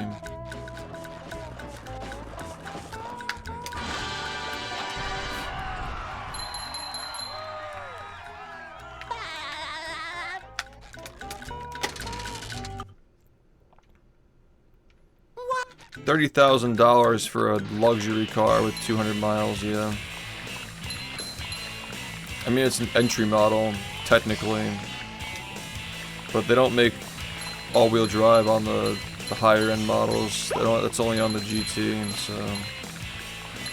That was a ton of fun. Like, even if I could justify buying a Hellcat, I still wouldn't have gotten one, because... You know, fuel economy sucks, rear-wheel drive is bad for snow and sleet.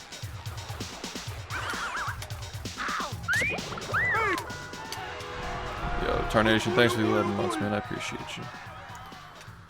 You know what I'm saying? Like, I still bought the car that I wanted, it just happened to be cheaper than the other models that people tend to go for because they have more horsepower, but like, if the difference between a GT V6 and an SRT V8 is like 80 horsepower, it's like 300 versus 380, right?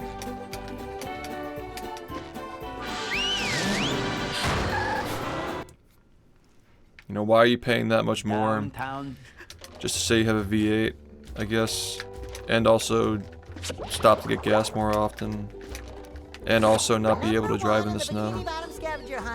And sleet. Like, just seems like it's not practical. It's a Challenger. Yeah, that's why I mentioned the Hellcat, because the Hellcat's like an $80,000 to $100,000 car. Which, you know, multitudes more expensive than what I'm driving. But I wouldn't have picked it anyway because it's just not practical unless you're like racing or something. Push, push, push, push.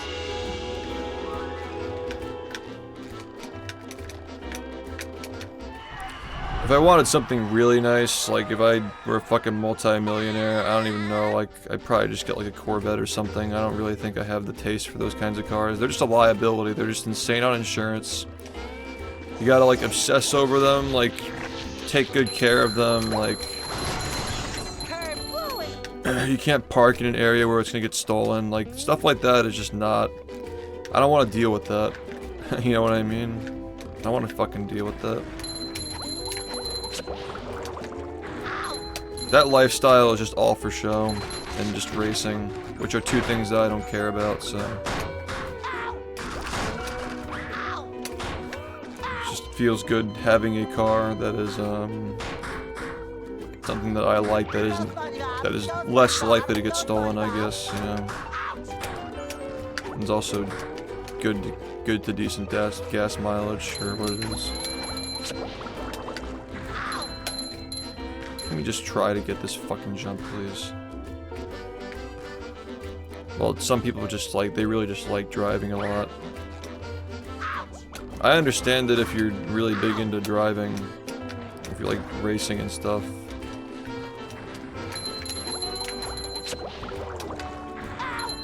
For a lot of people, it's like buying a watch. Like my phone tells me the time. I couldn't imagine buying a watch.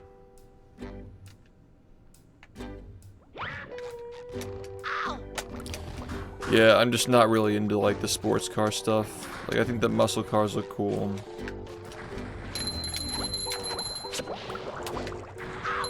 The horsepower is modest, it's fun. Number 1 in the Bikini Bottom scavenger hunt, 3 years running. Thank you. Number 1 in the Bikini Bottom I really don't scavenger think you need hunt, much 3 more years running. than like 300 to 400 horsepower to have fun with a car. That's a good enough kick. Some people are crazy though. Ready, kids? I can't Some people want like 800 plus.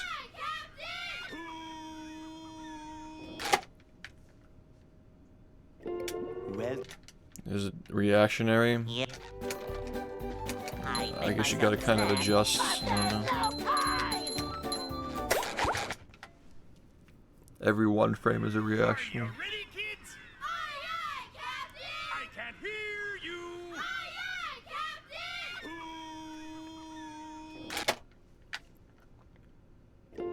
well, Oh, do the higher Yep. cylinder, the higher cylinder engines actually overheat? Yeah, I just don't even like the way they look. They all kind of, like, these cars just kind of just all give off the, like, look at me kind of vibe. Like, owning something that's nice but inconspicuous is the way to go, for me at least. Like, my car is gray. It's got a nice body. Go. It's like a luxury line, but it's like the lower end where, you know, Hey, it's less likely to be stolen. It's good gas mileage. It's good in the snow. I don't know. Like, I like looking at it. It gets me where I need to go. It's got every feature that I want.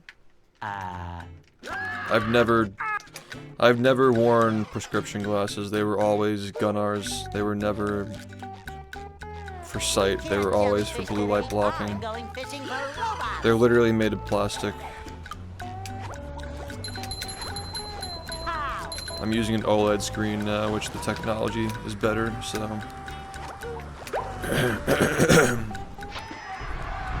the eye strain's lower.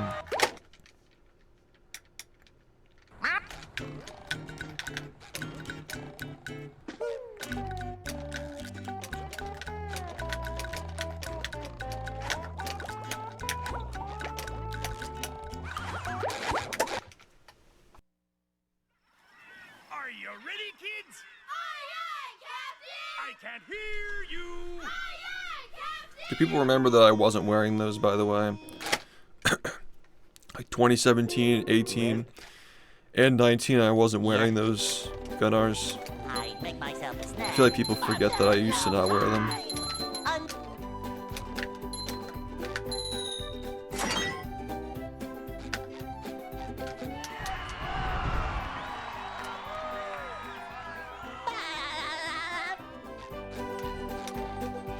It's enough to get you from point A to point B. they'll Go. Like, 300 gives you a good kick when you're just like trying to like, Hey, you know, say there's somebody coming and you gotta just like, you don't want to have to wait for the next person. I mean, my old car was like 270 new, but the transmission was fucked, so it was really not going very fast at all. So if I was stuck at I would get stuck at lights and stop signs because can't jellyfish today. I didn't have enough horsepower, or like the transmission was too fucked to get like on the road from where I was. That would happen a lot. Like, you're at a stop sign, you can't get on the road because there's not enough time between you and the next car.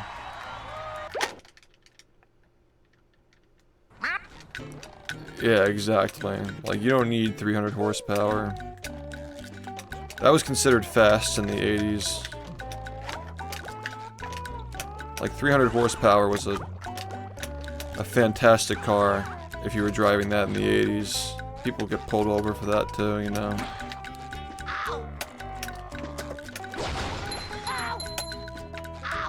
But now people are just fucking like, oh bro, that thing's not even 500 horse. Like Are you ready? Tesla drivers who would go to 0 to 60 in 2 seconds, you know.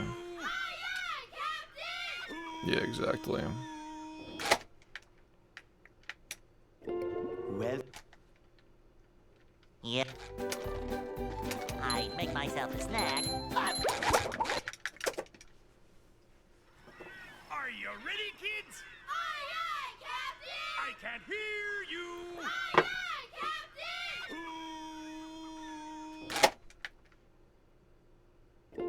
welcome. Yep.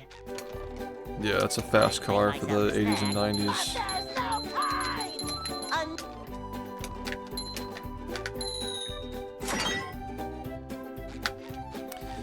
And it's not like the speed limits went up.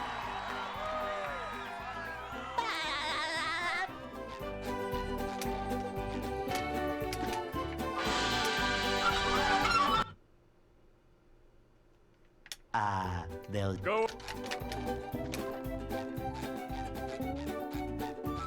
Hey, You see the new Corvette? It's becoming more affordable now.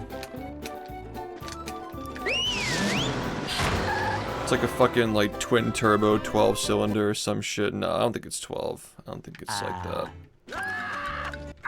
Whatever the fuck they're doing with that new Corvette that they're putting out this year, it's like over 1,000 horse for like a $200,000 car. jellyfish today. I'm going fishing for a It's not a Stingray, but it's like a newer one that's like fucking insane. It's over 1,000 horse for like the price of an Aventador. Not even. I think they're like 180 or something.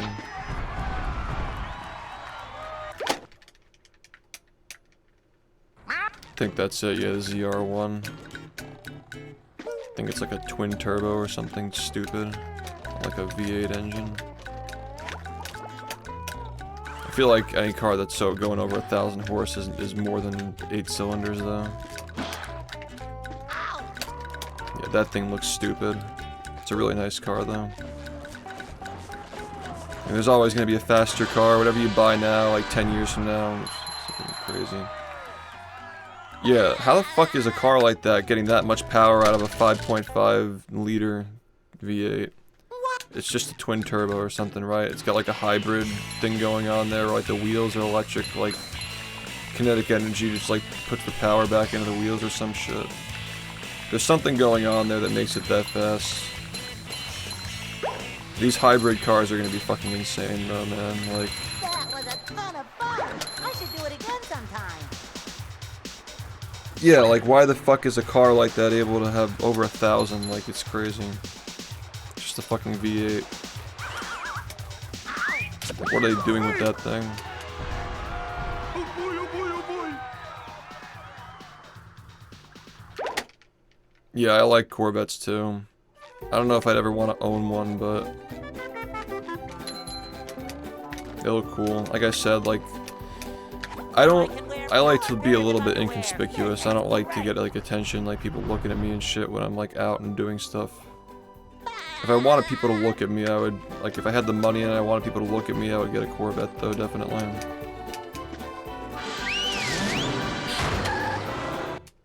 I've always liked Corvettes, but downtown. there's a difference between liking something and like wanting to like own one or like have the liability of it or drive it or anything like #1 that. in the Bikini Bottom scavenger hunt, 3 years running. Thank you. Yeah, and there's also like people who have tastes, you know, like the most expensive thing isn't always the nicest thing. Like any like Mustang from the late 60s is really nice looking, and like they're very expensive now, obviously, but yeah, that's a car that's probably fun to drive, even though it's not super fast compared to this new stuff. And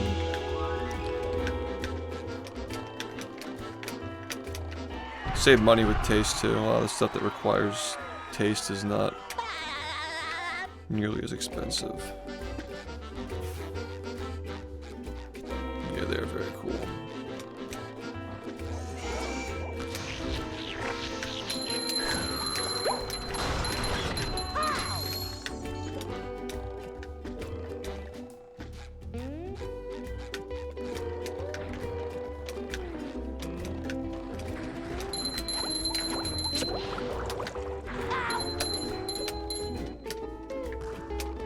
Number 1 in the Bikini Bottom scavenger hunt, 3 years running. Thank you. Ouch!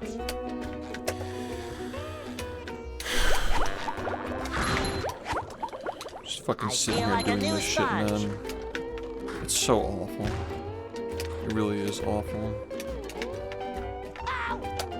This really is a fucking young man's, poor man's job, speedrunning.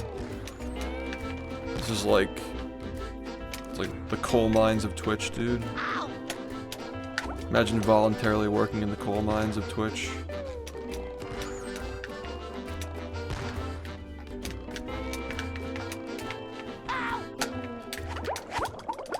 I feel like a new sponge.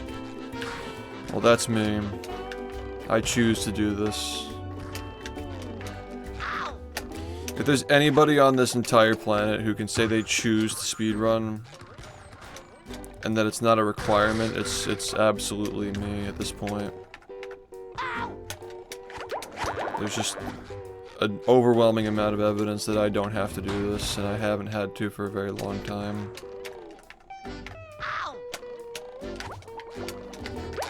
Yet here we are. Are you ready, kids? Aye, aye, Captain! I can't hear you. Horsepower. It's just how fast your car moves, basically. Well, Like, it's how much power the engine pushes, how fast your car goes. I make myself a snack, but there's no time.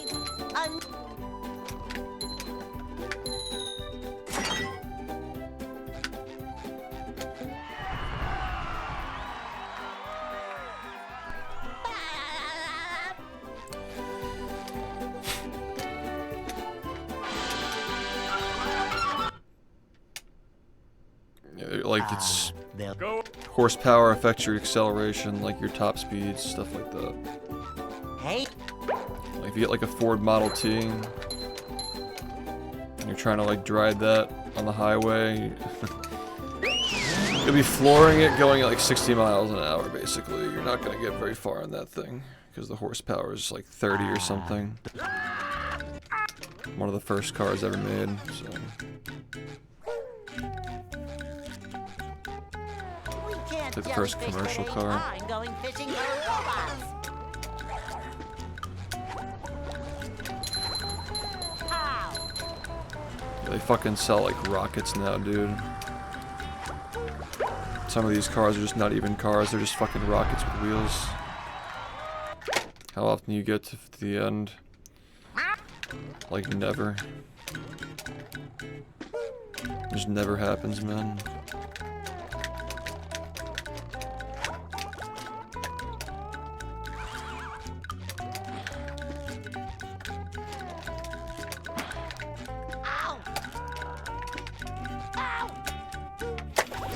And you wonder why. I wonder why the game where you have to literally hit multiple frame perfect tricks in a row to even get past the first fourth of it. Why would we never finish? Beats me. Are you ready, kids? Aye, aye, Captain! It doesn't matter if you're just driving, yeah, exactly. Like my car goes 0 to 60 in like well, 6 seconds. Yeah. Like why would like Teslas go 0 to 60 in like 2 seconds, right? But unless you're racing people or just being a jerk, like why would you need that, you know? So you can just like hit the gas and like send people back in their seat. I guess that's fun, but like how much do you want to pay for that, you know? If you want a fast car, I think that the cheapest fast car on the market is technically a Tesla because they'll Go. it's like competing with like these fucking supercars, but it's like what the Model S is like a $50,000 car or something. Tesla is kind of cheating because you know it's electric. Just an oversized microwave. It's so you can tell people about it, basically. Yeah, so my car is, it's not a Charger, but it's like the two-door version of that. It's like a more sporty version of the Charger. It's the Challenger. Yeah, Chargers, they can get pretty fast too, depending on which one you get.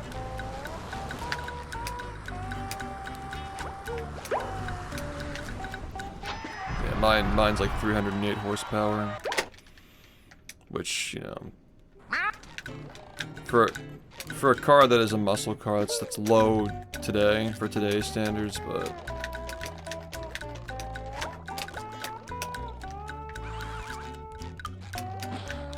you know, the difference between that,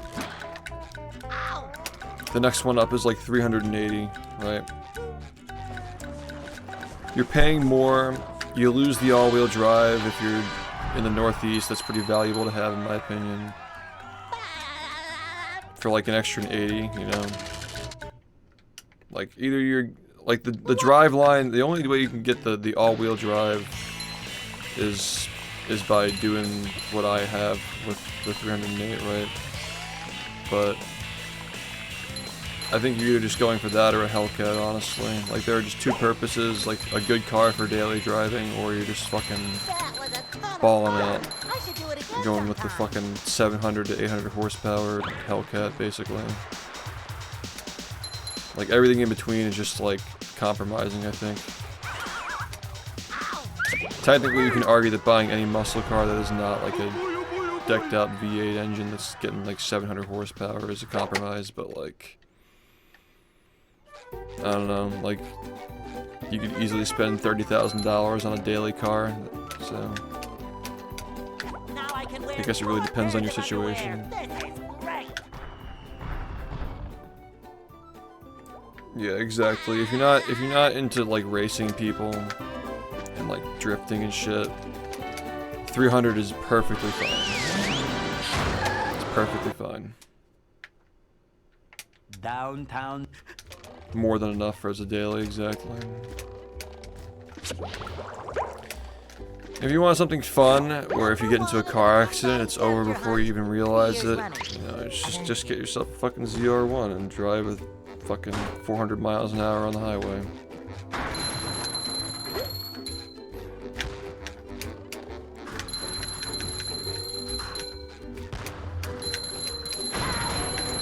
You would be dead before you even realized there was a wall in front of you. You're just done. You're not surviving that.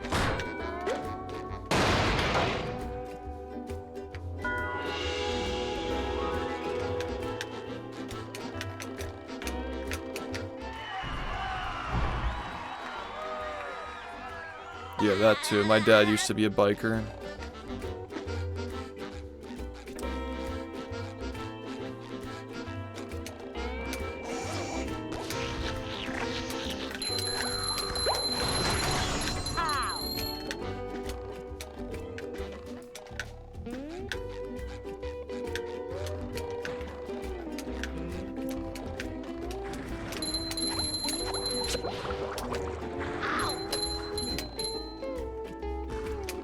Number 1 in the Bikini Bottom scavenger hunt, 3 years running.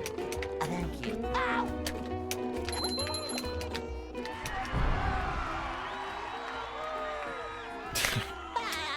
Yeah, get like a fucking Aston Martin, yeah, man. What's up? If you want a fast car, you can just get a Tesla. They're cheap compared to the actual like fucking supercars that make that much power. But yeah, it just feels like you're cheating, you know.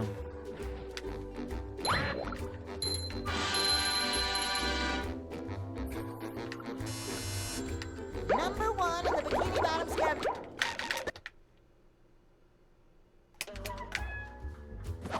We are entering the hybrid era, and you're gonna start seeing some crazy fucking shit. It's like...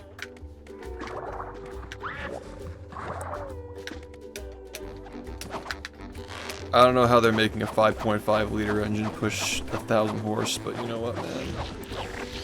Feels like it's just the beginning. Here's another one. Just flexing, dude. Just tell people about it, basically. Such a ridiculous hobby.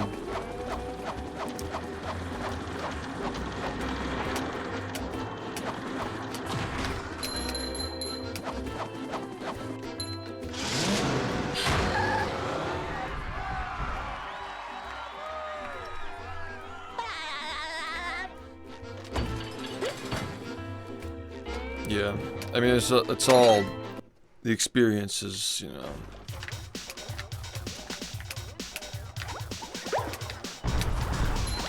Aesthetics are a big part of it too, for sure.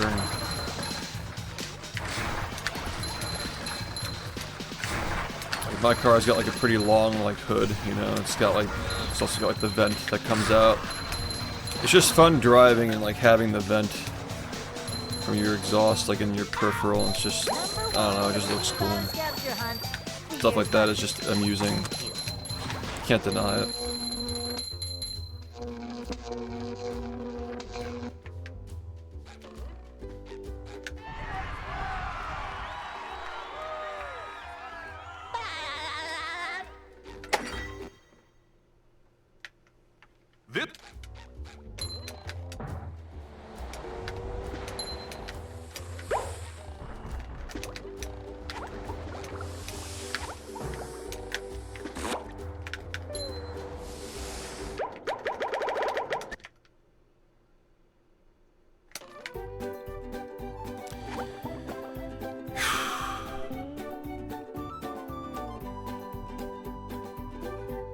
It's fucking February, I still haven't gotten this run yet. It's officially been 5 months.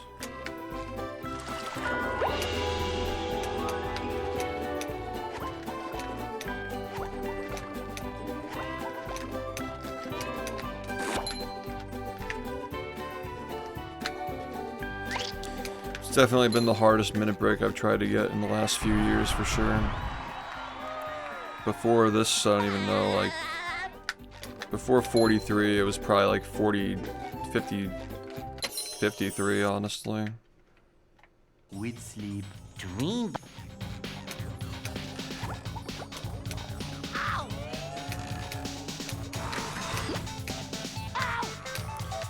43 and 53 in sub-hour. They were all really difficult.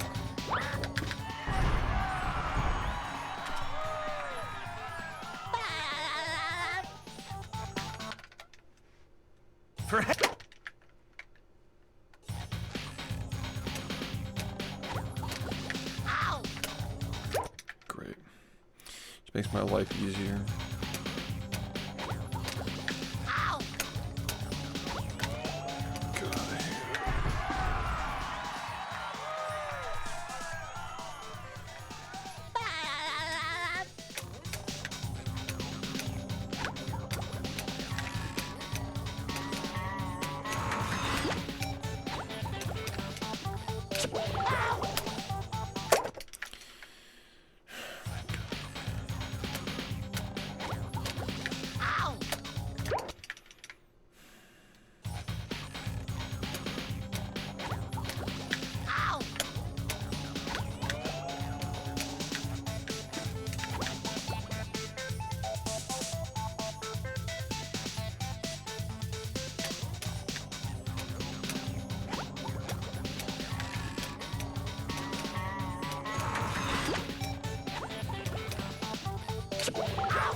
The short streams and lack of practice are catching up.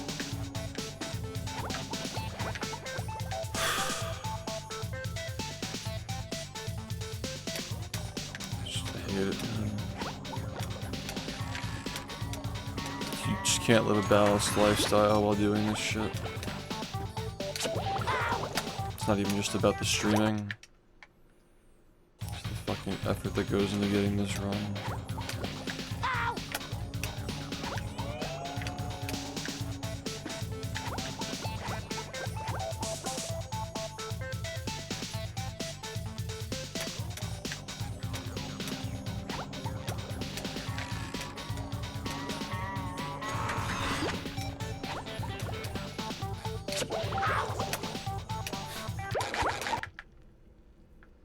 Not even close, no. You ready, kids? That's not even like, that's just avoiding, that's not actually solving the problem. If I wanted free PBs, I just do extension categories I haven't done in like 4 years. Yep. It's not why I'm I playing make the myself game. a snack, but there's no time. Are you ready, kids? I think that 84% record can't be improved by like 5 minutes now. Like, who cares though? You know? I mean, you think you miss it, Well, because you're used to watching it Yep. at a time when I make myself any a percent was snack, very different than what it is now. But time. you probably find it boring now compared to the way the actual games play without cheats.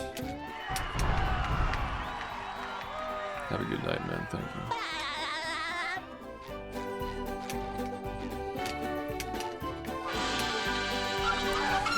Cheating in the cruise bubble and bubble bowl at the start of the run was always cope because the beginning of the game was boring.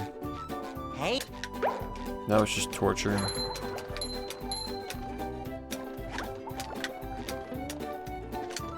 Just be careful what you wish for, I guess.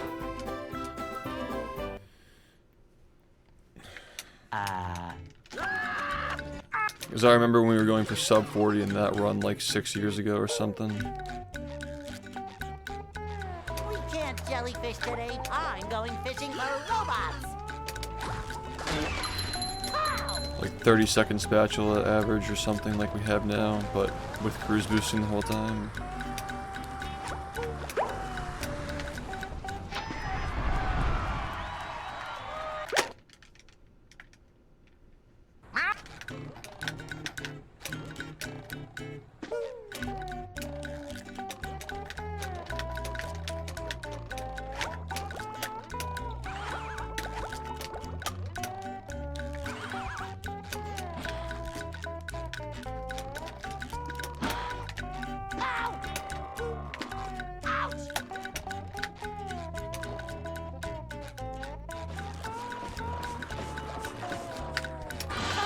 Pushing a simple button is the most satisfying. Push, push, push, push.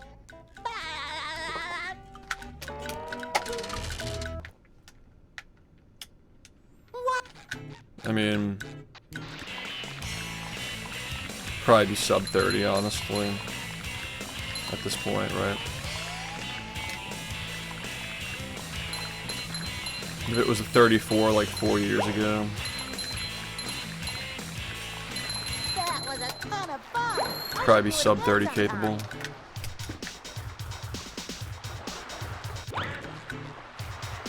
That wasn't even an optimized run either, like I didn't put time into it like I did for any percent. Like all level spatulas could have been like easily a 58 if I just took my time and like did the proper route, but like who knows, like now it could probably be like a fucking 53 or something. But these are all just categories we made up because we didn't want to like get burned out of the game.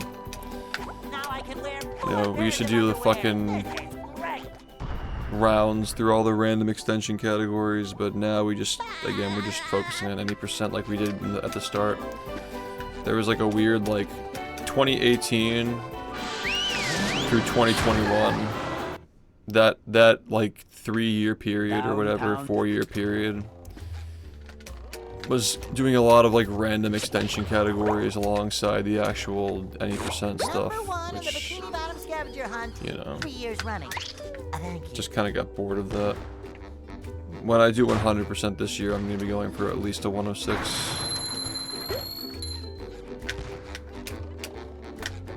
I'll probably start that soon. I don't know why this is fucking taking so long to get this run, but that was always the plan. Not really. I think I took that seriously for like a year. Like in 2019, I probably took it seriously. You're probably thinking of all level spatulas where I had like not even 1,000. I think I had like exactly 1,000 attempts, like something like around that mark in like 4 years of playing it.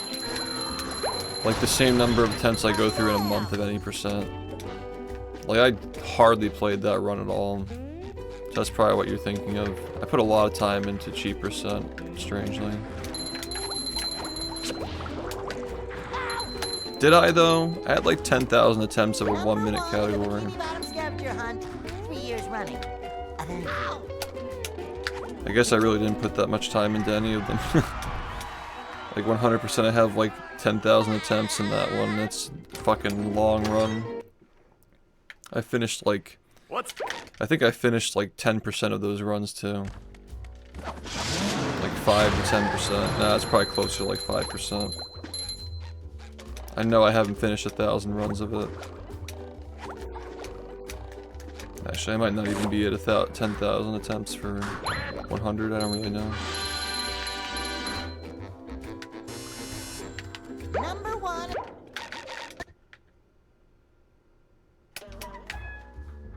Yeah, I don't know. Like, I don't want to give validation to categories that have cheats in them. And as far as like all level spatulas and like other runs like that where you just make up the rules, I'm not too fond of them either. I think they're fine if you just have nothing better to do, but you really just don't want to learn a different game. But that's just not where I'm at. Here's another one. I've never burned out of any percent, and no, I don't think that 100 will ever be under an hour.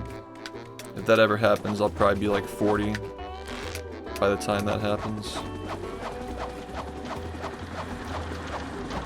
That'd be pretty crazy though. Getting sub-hour in any percent and 100% would be pretty insane, but it's happening. Sub 105 will happen someday though.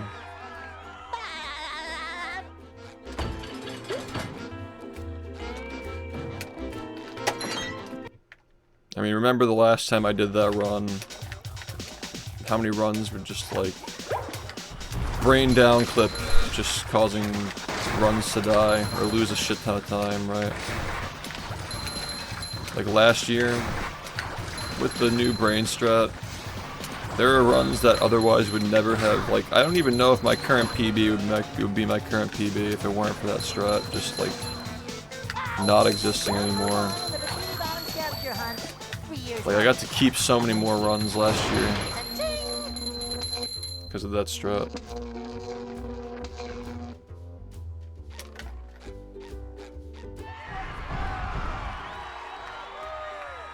Yeah, but if you define what any percent is and it doesn't include cheat codes, like using cheat codes undermines that definition of what any percent is.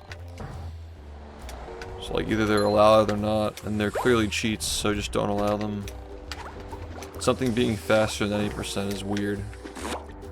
Especially when it's because of cheat codes.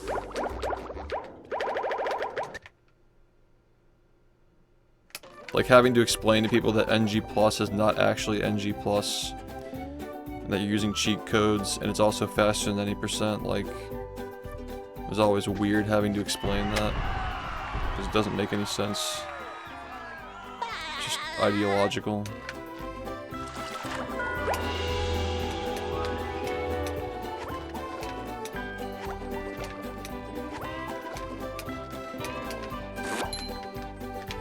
This community's never had a set number of leaderboard categories. There's never been like a defined set. The only ones that have been on the leaderboard since the beginning of the game's history are just any percent, 100%. Those are the only ones that are just main categories definitively. Anything else can just move back and forth at any time, it feels like.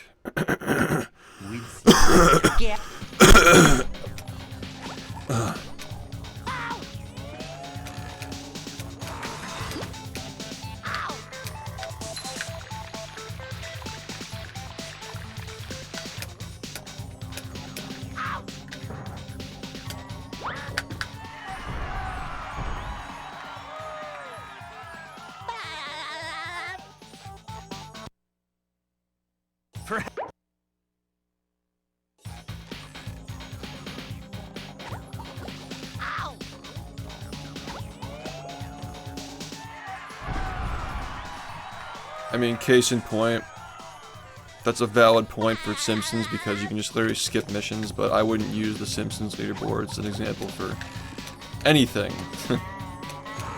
Except for Simpsons stuff. I followed that game loosely for the last 9 years. They make some of the most questionable leaderboard decisions of all time, consistently. And while I do agree that, like, skipping missions in any percent, like, it makes sense to have a category where you can't skip them.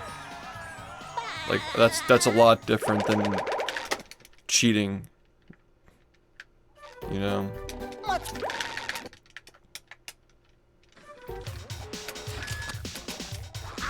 Great. Perfect.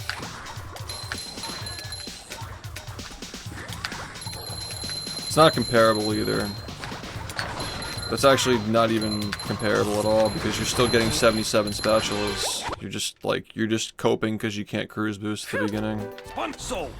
Which is no longer a thing because the whole beginning of the game is just filled with shit now.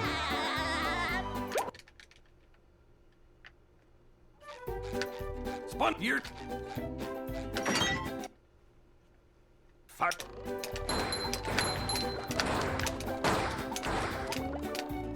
Hi. Okay. Like, yeah, let's just do a run with Cruise Bubble and Bubble Bowl at the start so we can just reset to the UCB every 10 seconds. Like, people really gonna fucking show up for that? Whoa. And for what? It's a made-up category. I thought the whole point of an extension category is that it's, like, fun. It's like a break. This doesn't really sound fun to me. You're just resetting to UCBs and, like, doing the hub stuff with a UCB at the start. It's not fun at all. Looks like the robots left itself vulnerable. Great barrier reef. Well, like, no major glitches makes sense because, guys, we're talking about cheat codes, for fuck's sake. Like, banning a major glitch because it ruins the game is a lot different than, like, allowing specific, not even all of them, just select, hand-picked, arbitrarily selected cheat codes to, like, make Cruise Bubble and Bubble Bowl work earlier in the game. That's so much different than just, like, banning stuff because it makes the game playable. That's so much different than that. Like you said with Simpsons, like, you know, you can skip missions, so they have a category where you can't. Okay, sure. It's in the base game, no cheat codes are even involved in that. Fine. No major glitches for Zelda, like, yeah, they have SRM. But what you're talking about here is, like, just so we're on the same page, like, there are cheat codes in the game that are used to, like, do things like get more spatulas and shiny objects and unlock power-ups before you actually are supposed to get them. You start the game and use 2 specific codes to unlock the power-up you get for fighting this boss and the one that you get for fighting Patrick, so you don't have to fight the bosses and then you just use cruise boosting the whole time. Which is not how the game is played. Like, it never was played that way at any point. By the way, I'm the one who came up with that idea for the category, and I'm telling you it's stupid. Like, I literally conceived of it. I was telling you it's dumb. And it's just appeal to authority. But, like, I don't have any biases. Like, I had the record in that category for all the years that I played it. I literally created the idea for it. I even advocated for the naming of it that people used to call it, which I disagree with now as well. It should never be called NG+. It's not an NG+ run, it's just confusing. The old clothesline move. Yeah, well, this game has built-in cheats. Simpsons does as well. A lot of games like this do. What an opening for a guy literally filled with openings. But typically, you know, cheat codes are acknowledged as cheating, so you just don't include them in any percent because they're cheats. Now, a lot of Nintendo games never had them to begin with, so you don't have to even worry about that, but games like this had them. A lot of licensed games had cheat codes, and it's just generally accepted that any percent doesn't include cheats.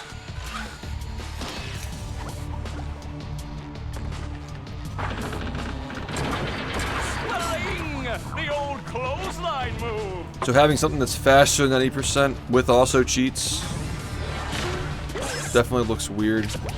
Doesn't feel right to play. Hey. Creature from the Krusty Krab is weird because it's not like... It's not cheating, it's like a shop. You like buy you use the coins that you get to gamble in a shop.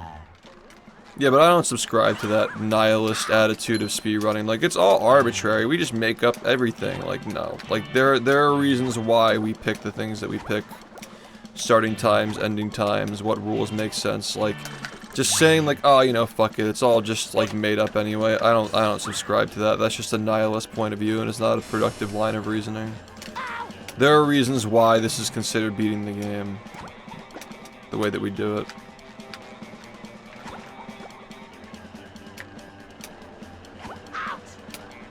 And the more you blur that line, the less appealing it becomes to actually participate in it and watch it and so forth.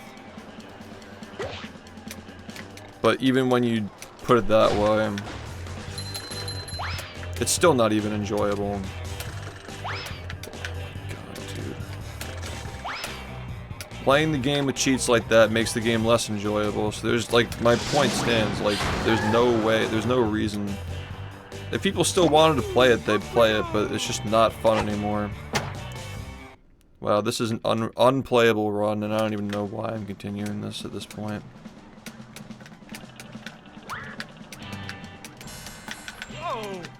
Okay, just do SBA and quit.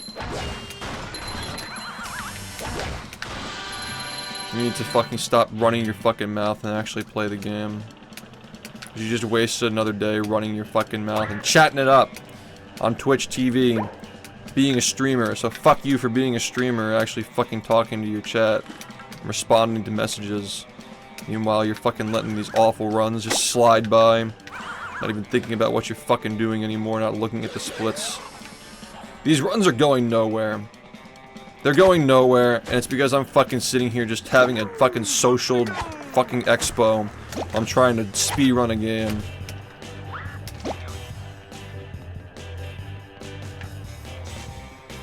Yeah, this conversation is now over. I'm done. I don't really care. I don't care anymore.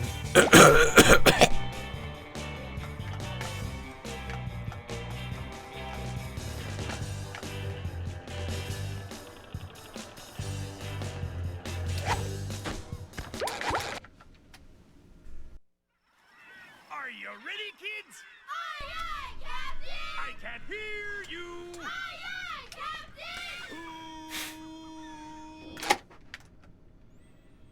Captain! Well, Yeah. Feel guilty about everything. Feel guilty about speedrunning when I should be streaming. Feel guilty about streaming when I should be speedrunning. Nothing about this ever feels good. I'm talking while I'm running, I'm playing worse, and I feel bad about it. If I'm not talking while I'm running, I'm not streaming, and I feel bad about it. Everything just makes me feel bad when I'm playing this game. they'll Go. There's never any fucking good feelings that come from this ever. Hey.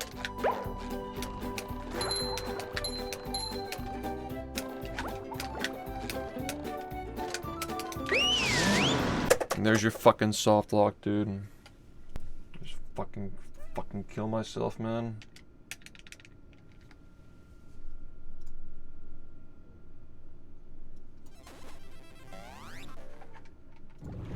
This fucking idiot sits here and talks all day and doesn't get runs. Are you ready, kids? Aye, aye, Captain! I can't hear you. Aye, aye, Captain!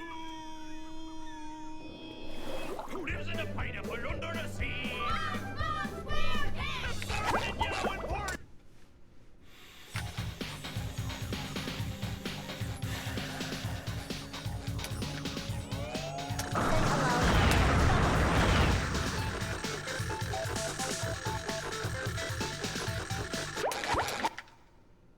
Thanks for the good luck, even though there's no amount of luck that is going to make me stop talking, I I don't think. can't hear you. Aye, aye, Captain! That's why I just like to be quiet when I stream this game, because when I start I can't stop, and I've just been running my mouth for 7 straight hours. I've just done nothing at all but just talk, and that's it. Well, Yeah. I make myself a snack, but there's no time! What is this really doing? Like maybe like 40 more people are engaged who otherwise wouldn't have been. No runs. Why don't you just get the runs so you can just stop this now? Instead of letting this drag on for another 3 months. It's really the best thing you can do is just to stop letting this fucking drag on for another month. Go. People will actually give a fuck about your stream once it's over. Hey,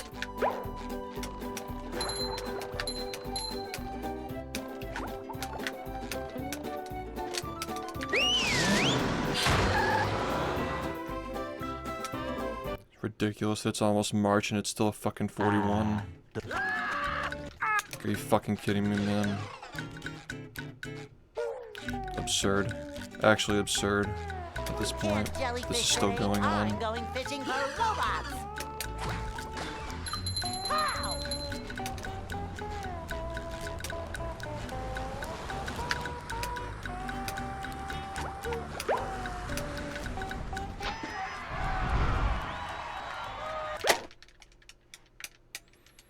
It's almost 7 in the morning. I think I should just stop soon.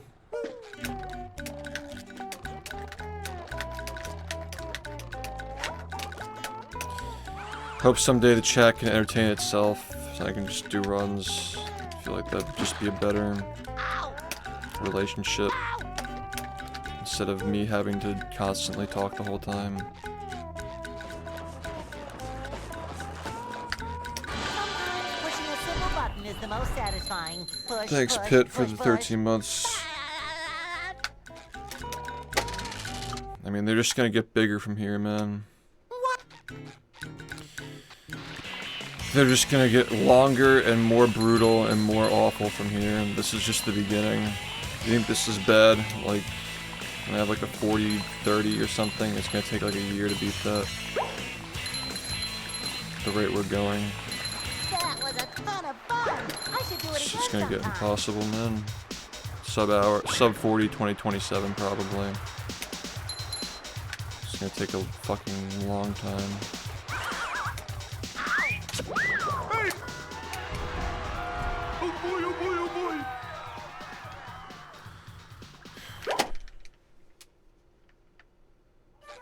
Yeah.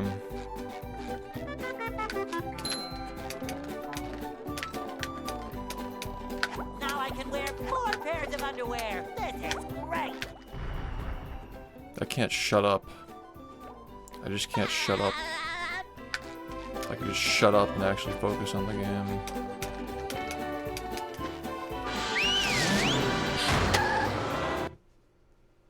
Just hard to care, man. downtown. It's just hard caring. When it's just SBA cock blocking you all Number day. 1 in the bikini bottom It's like, why scavenger even hunt, try to get 3 a years run? running. Thank you.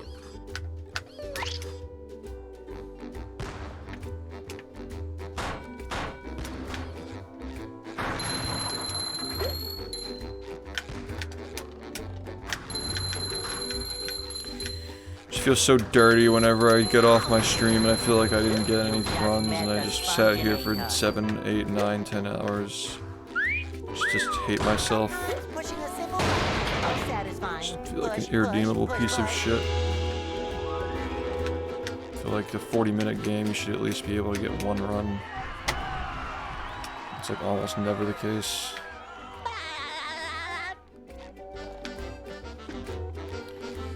Like, I feel like it doesn't matter how hard the game is. Like, you have 8 hours to get something and you're just not. Like, how are you allowing this to happen? I just feel like there's not really an excuse for that. You gotta at least get 1.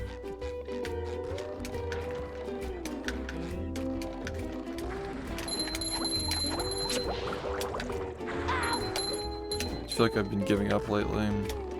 Number 1 in the bikini bottom scavenger hunt, 3 years running. Thank you. Ow! Like, why wouldn't you? Why wouldn't you give up?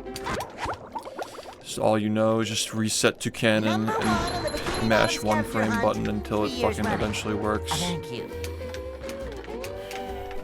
Ow! I've done this jump a million times and I still fucking don't get it. Ow! It always feels like you did it the right way and then you hit the ground and you realize you were a frame off.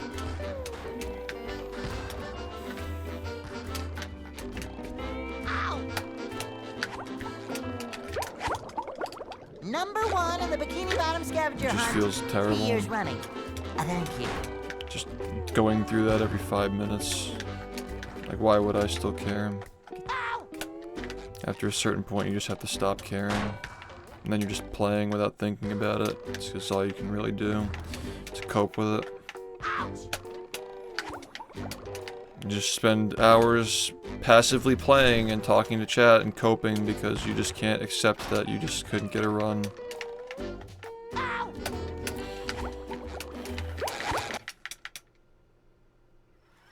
Are you ready, kids? Aye, aye, Captain! I can't hear you. Aye, aye,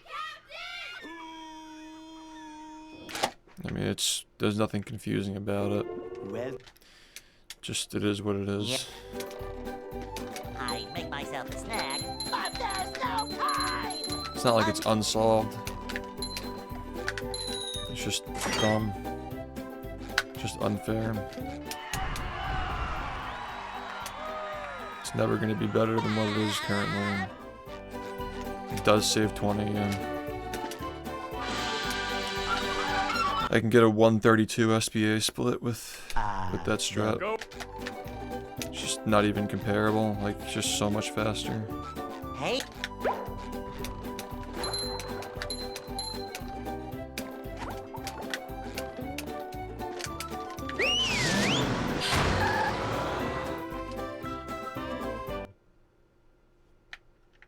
I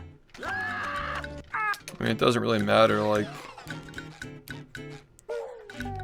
You can see it for yourself. If I'm 20 seconds behind on this run, I just reset. Like, it's not feasible if I'm 20 seconds behind at any point. Like, you just can't get a world record without that strat at this point. Realistically speaking, it's just not doable right now. You have to be way better at the game and be doing like a bunch of other strats to make up for it, basically, which they don't exist. Like, there just aren't strats to make up for not doing that. It's 20 seconds.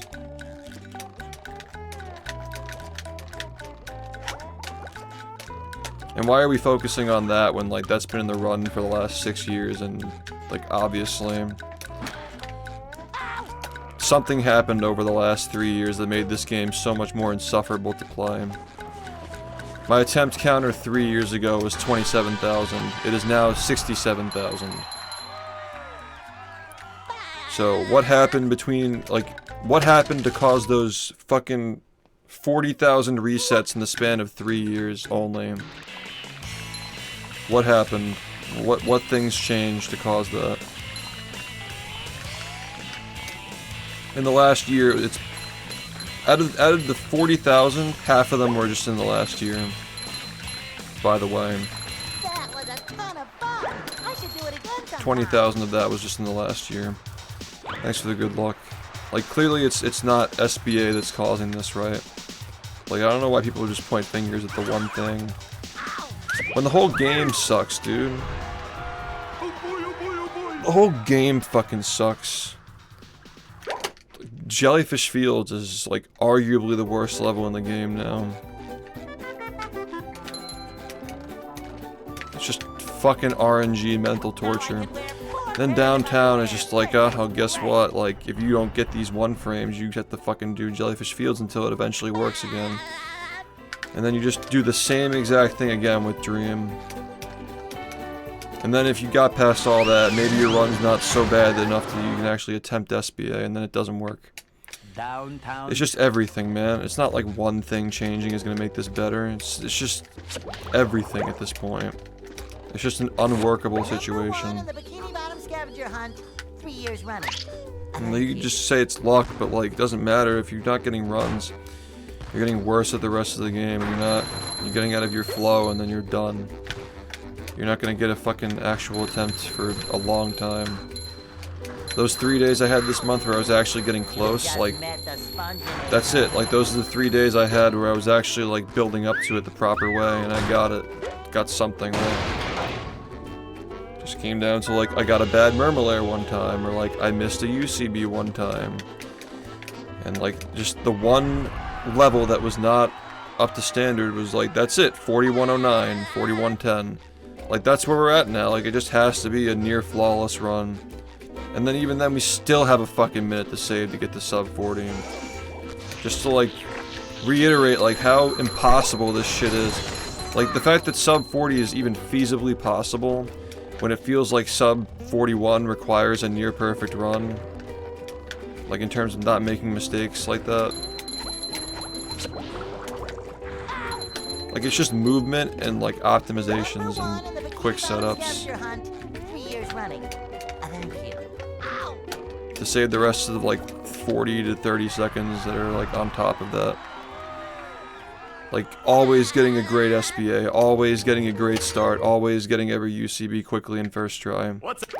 Like, that all just adds up, like, 5 seconds at a time, like, per setup, per speed that you get on the UCBs, per Krusty Krab that doesn't cost you, like, 3 seconds. It's questionable whether sub 40 will even fucking happen, dude. I've only been on pace for it, like...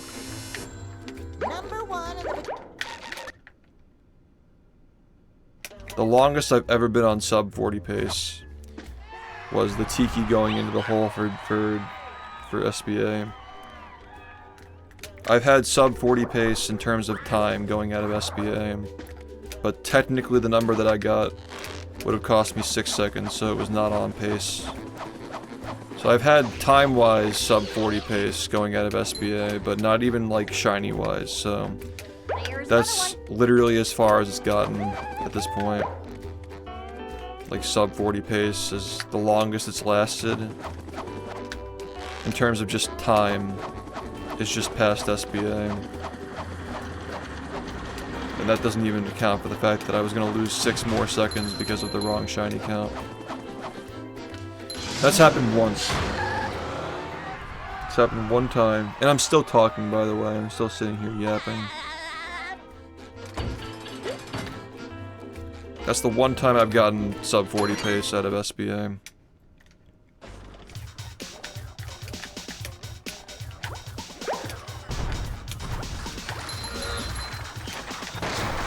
Sub 40-30 paces are pretty common up to that point.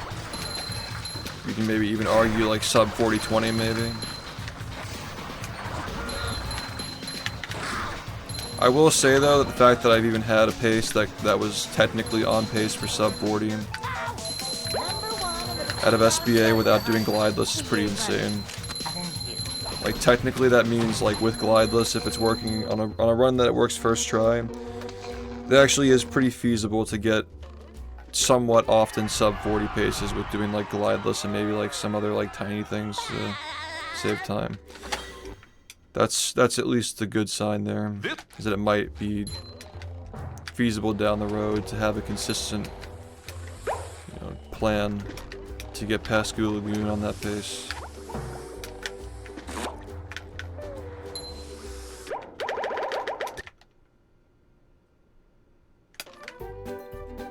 Yeah, it's sub 19-20 Goo Lagoon. That's making that even somewhat feasible. Realistically, we're going to be going for like 19-15s probably, which is 25 seconds faster than what I have in this run. Glideless can save like 10. Up to 10.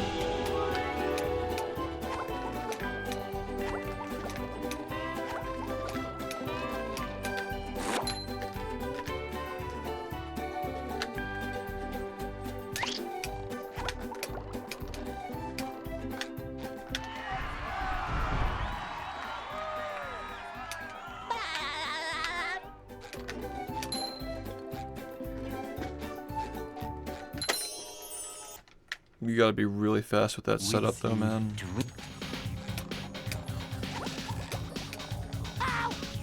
If you want to save anything. I've had first tries on that trick that saved like 2 seconds.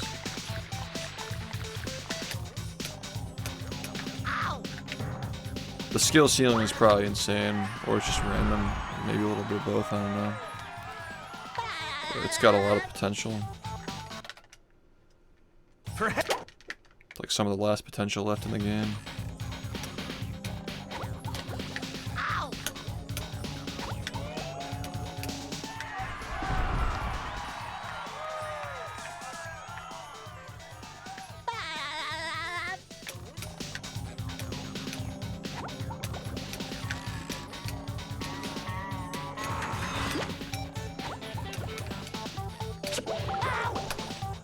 Thought I was a frame late.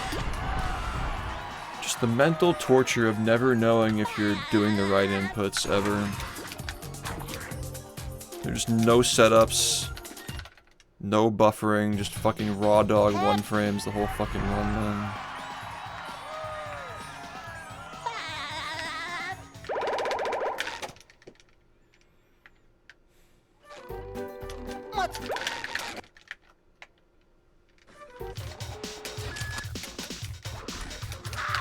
Get the fuck out of my life, dude.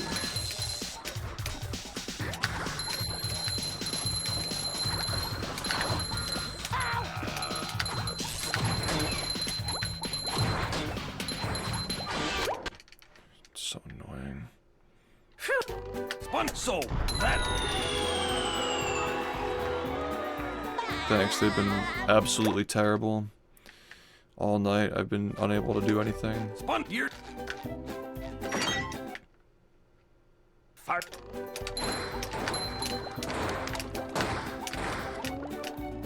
Hi. Okay.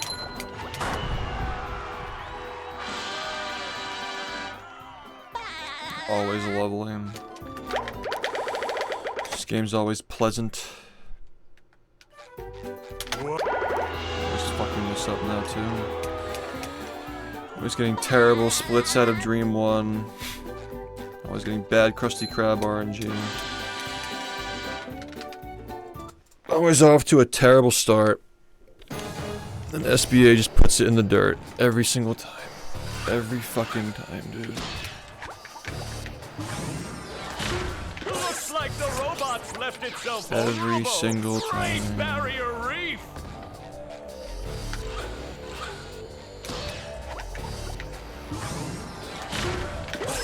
Now the robots taking a beating out there.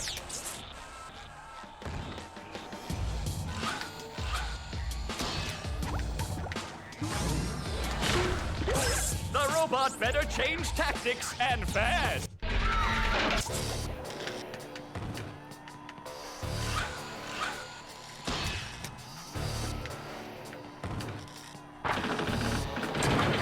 Swelling! The old clothesline move.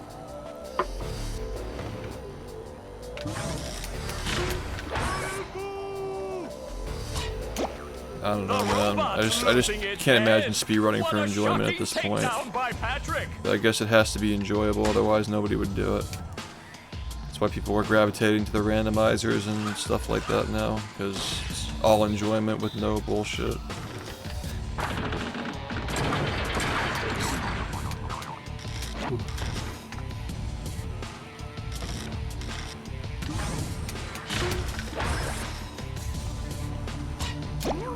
I've been using pretty much the same strats almost for the last year, and with some minor changes, and it's just so much harder because you're just trying to do everything better.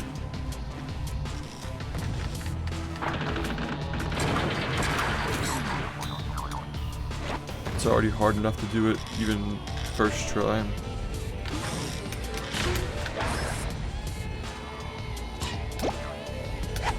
Wow! I've never seen such an electrifying match! Yeah, I mean the idea of adding BS to your run and getting it sounds really good, yeah. It definitely does sound like cool. Flying! It's not all it's cracked up to be. A lot of these things that look fun are just not fun at all. You quickly just get tired of them. What an opening for a guy You still have to do literally them, but filled with you just get openings. tired of them. Oh, what an uppercut! Like, it's just not as, it's never as fun as it looks. Fucking Inkstar was in here earlier saying the same thing, like he was watching Sunshine speedruns 5 years ago. And he's like, everybody's so miserable playing this game, I think I'm just gonna get into it and be somebody who, like, enjoys it. And then he's saying, you know, like, obviously years later, he doesn't feel that way. It's like, there are just some games that are not able to be enjoyed, man. If I could think of any two games that seem equally miserable for different reasons, it's probably those two. This and Sunshine.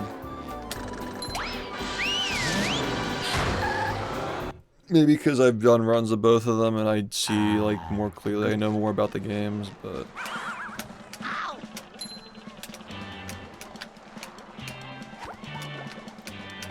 yeah, both games are just so fucking cringe, dude.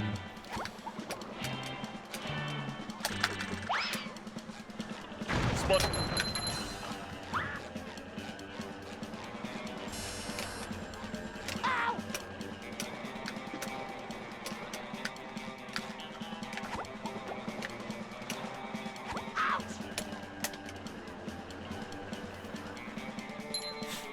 You should just get into content creation, dude. If you're 19, you have all this time to learn how to make videos, like...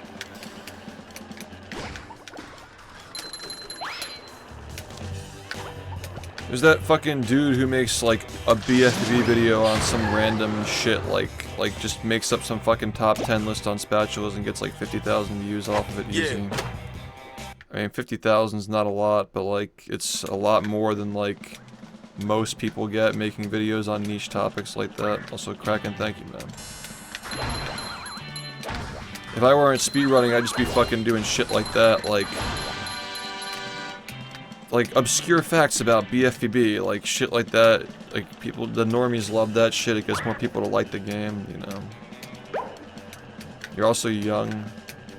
You got time to learn and make mistakes. I started making videos when I was 21 years old because I got banned from Twitch for a month. And it's definitely a really nice skill to just have. Once you start doing it, you just get better at it by not even doing it either, because it's just art. You just learn, you observe other people doing things and get ideas on what to try next time you do it.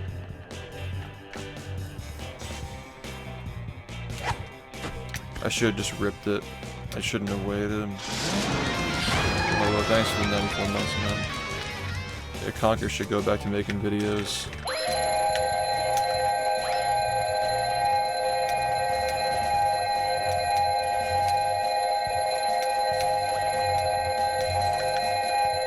I don't know, you make mistakes, you learn.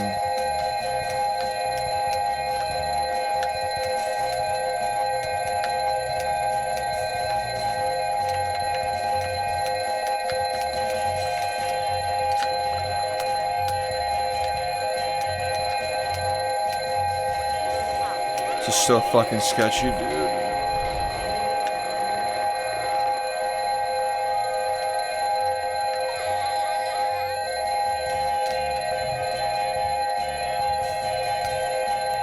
I'm just saving everything for the documentaries and just unloading it all. That's the reason why I don't do it. Also because I'm speedrunning and it takes a shit ton of time, but, like, video is gonna be a fucking insane knowledge bomb.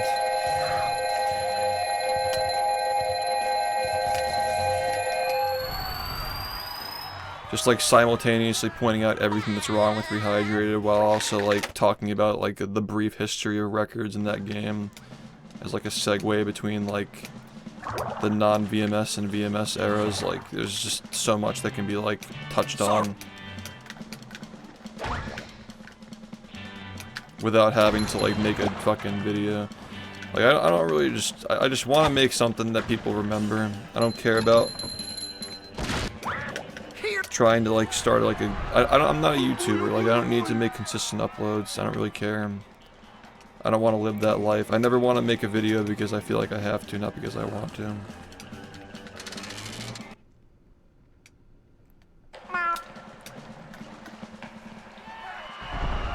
Oh boy, oh boy, oh boy. It's hard not looking forward to things like that. And you gotta be in the moment and somehow improve the game by 63 seconds and some change to even start working on it. Feels like it's impossible.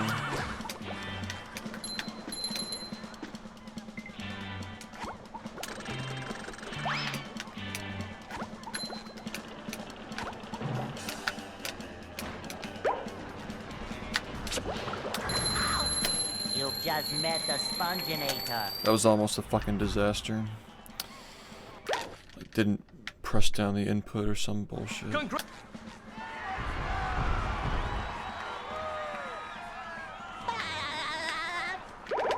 Yeah, I mean all my videos that I've made with purpose, so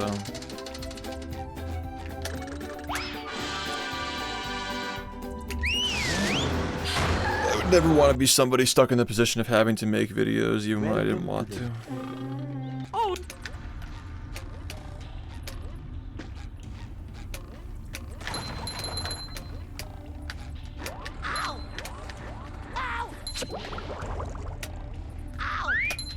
Slop is pretty easy to consume though, man. Just making assorted slop for your fans to just like leave on autoplay. The slop library would go pretty hard for this game. Number 1 in the Bikini Bottom scavenger hunt 3 years running. Thank you. Just taking a random moment and just over elaborating and dragging it out for like 40 minutes.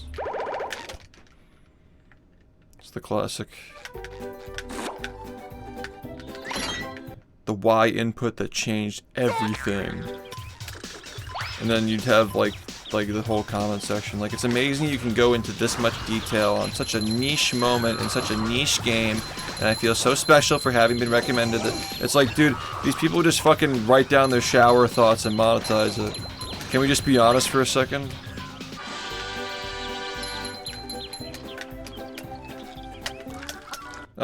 Okay.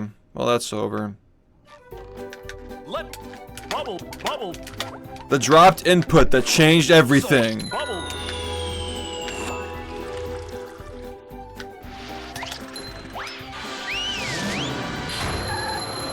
So fucking cancer, dude. Like, just actually just fucking kill me now, please.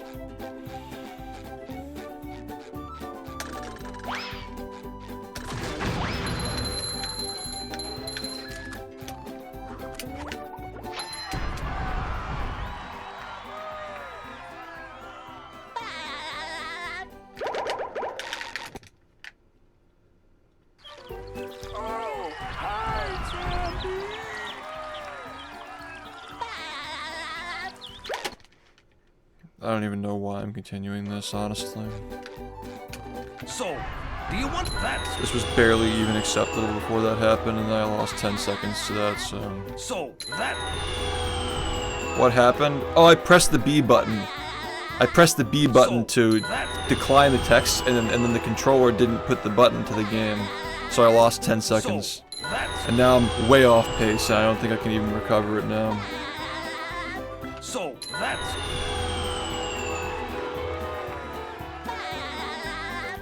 Yeah, but every time I fucking get the YouTube bag on some slop, it's just less ammunition to make the history video better. The documentary is just gonna be muddied down by that shit. And that's what I want people to remember, not the fucking slop. The fucking slop.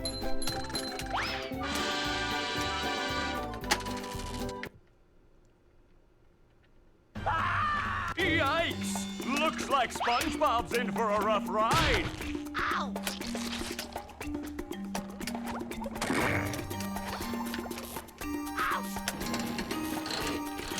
Great Barrier Reef!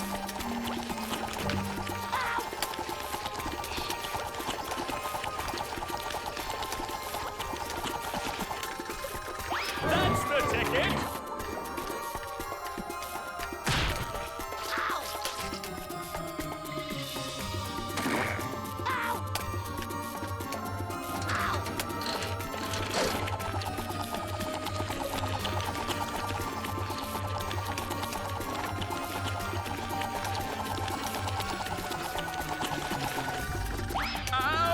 I guess SpongeBob won't be winning that way. Now the robot's taking a beating out there.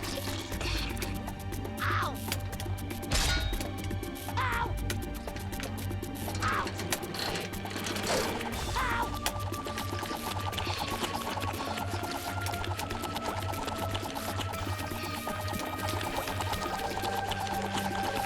Dude, you don't even understand.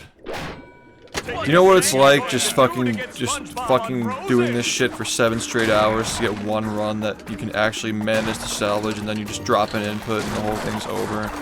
And now you're just coping and continuing because there's nothing else you can do. You're not getting another run tonight, and this is all you're doing. Even though you know it's a waste of time. You know how that feels? It's like, what, like, you just have no idea, man. That hot goo could melt anything. It's the worst fucking thing ever. Terrible.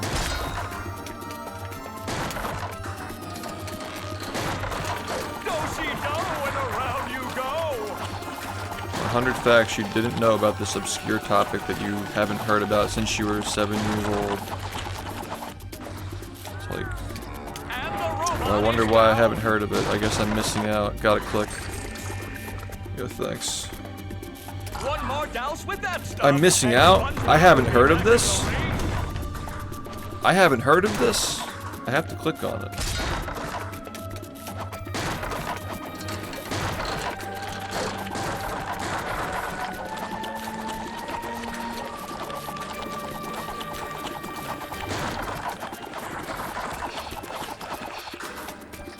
That's the ticket.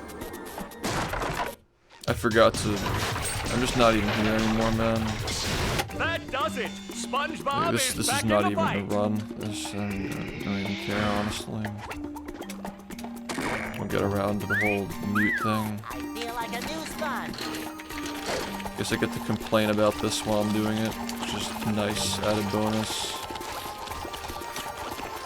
He's actually going to go in a good spot this time, so I can't complain that much.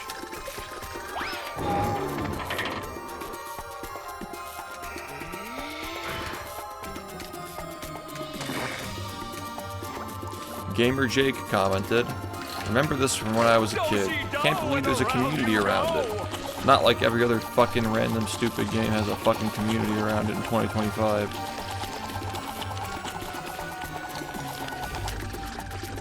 The robot better change tactics and fast.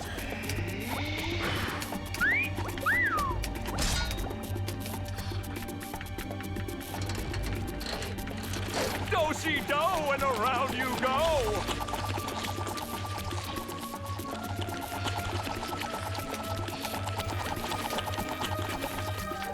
Okay. It looks like SpongeBob has an opportunity here. There you go, man. Oh man, that's so fucking. Oh yeah, man, yeah. 27-18. This wouldn't even be acceptable fucking a year ago.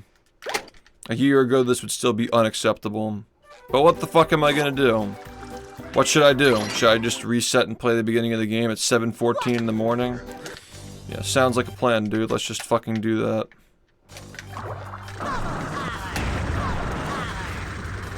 Man, I haven't cruise boosted in like fucking 6 hours. Well, good, because now you gotta fucking do it a million times in a row without messing it up a single time.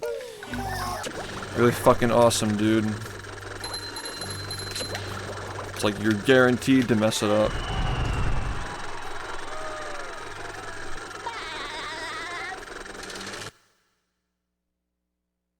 The marmalade. Say hello to my little bubble friend.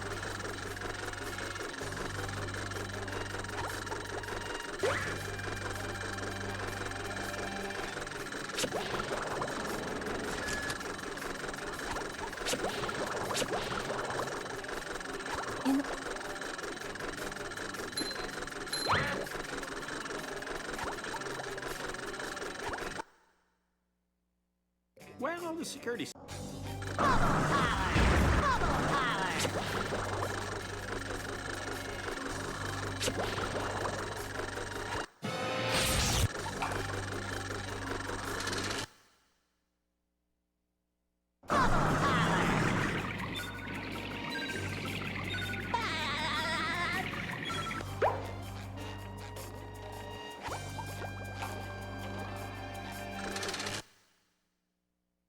Get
Keep up!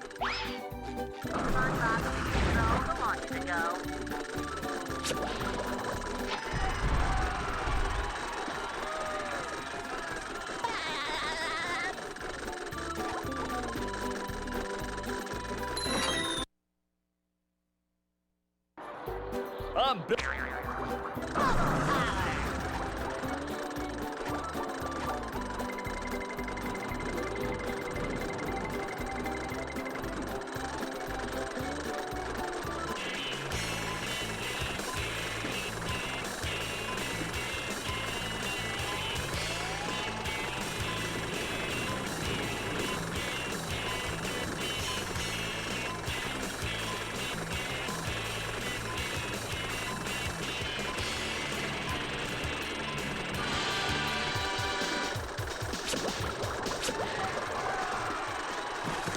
Congratulations, SpongeBob. You beat my best time.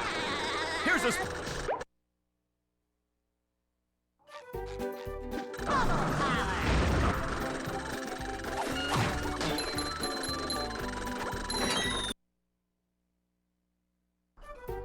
I've got.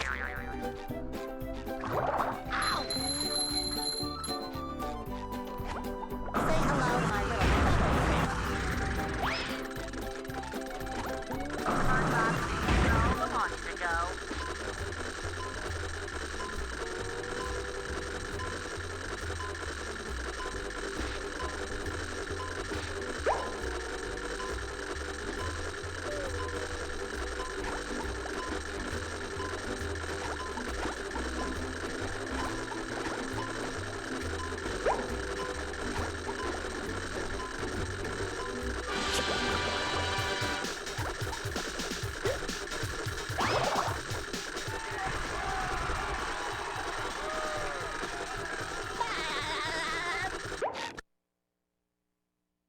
Cut.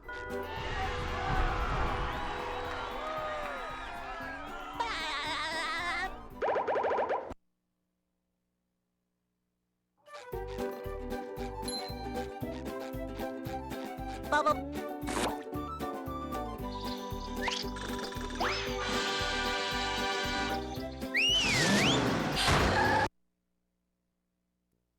Here we are in. Say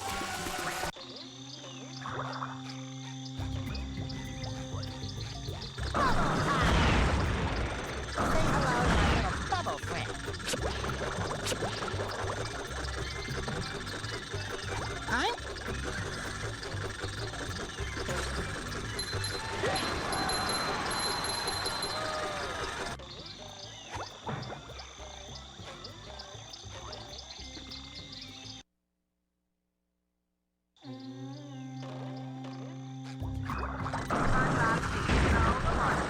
Hi. Oh.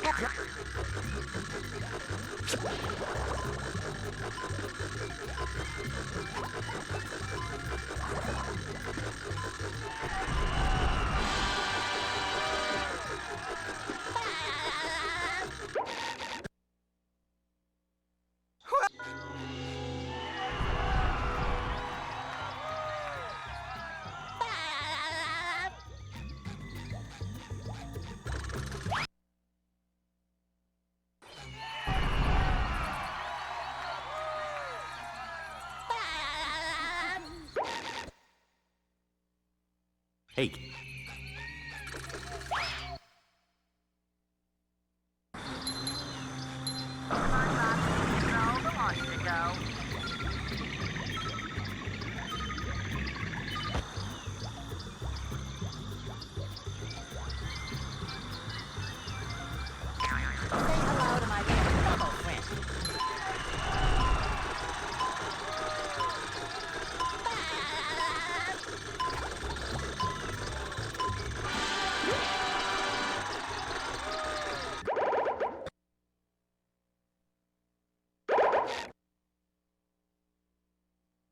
Last.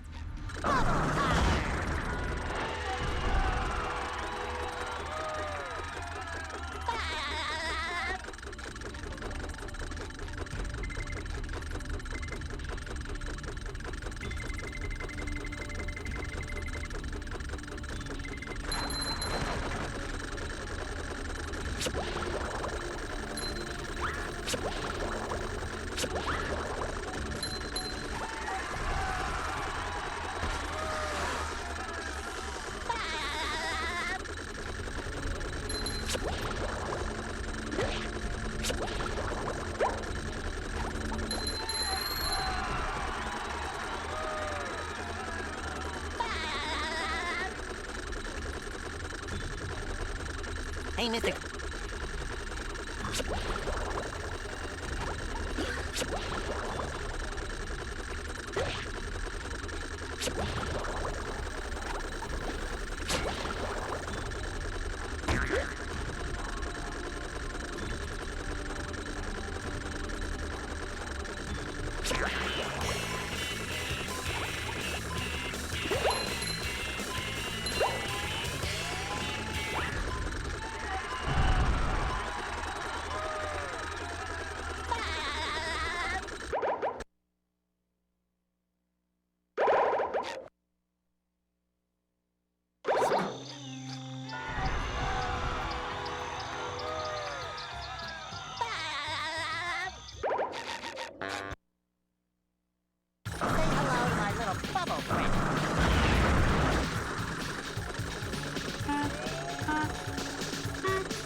What?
So that's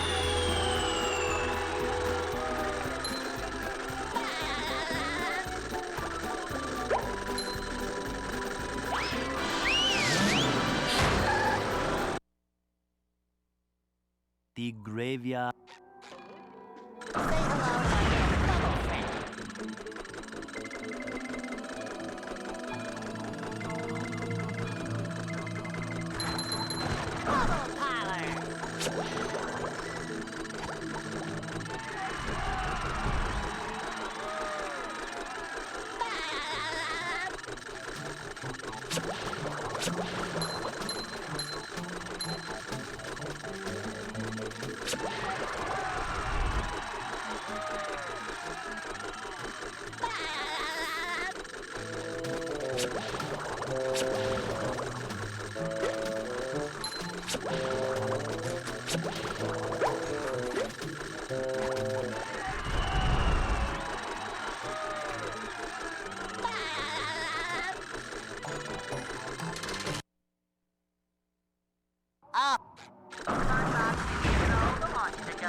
What?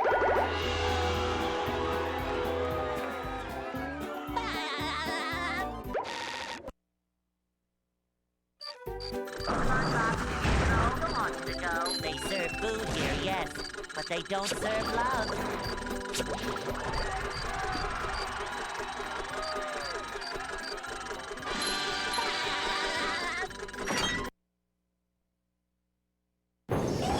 And here we are, folks, the main event.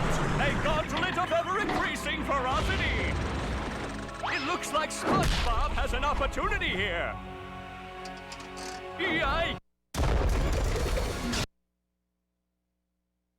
Will SpongeBob be able to neutralize the giant robot's brain?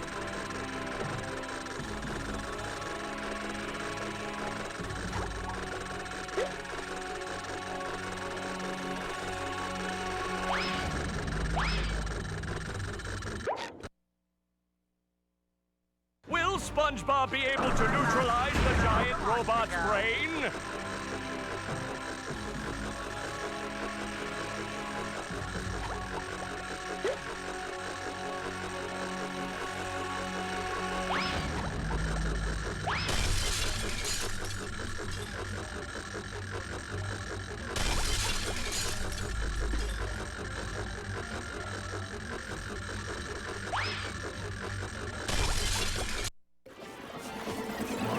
I just don't care. I just don't care. I really don't care at all. I really just don't care at all. Whatever. Fine, man.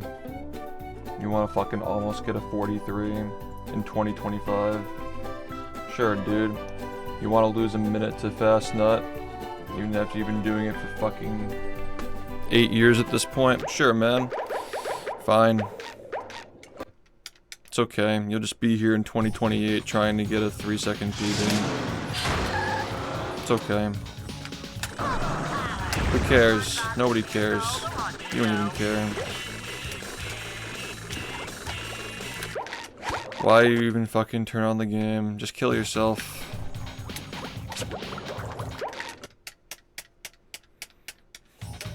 Simple enough.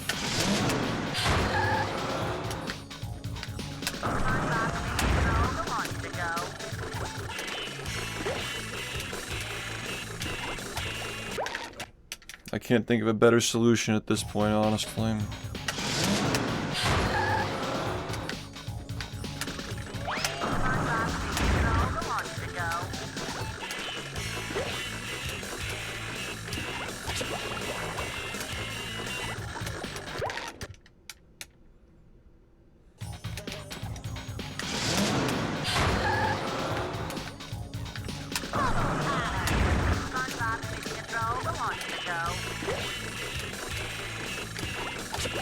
It's amazing, really.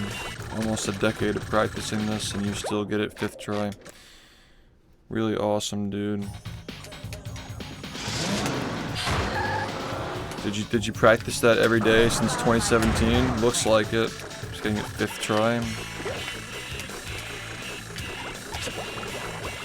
Really just impressive, honestly. Maybe I just have a disability. Are you ready, kids? Maybe that's what it is. I can't hear you. Maybe he's just neurologically disabled.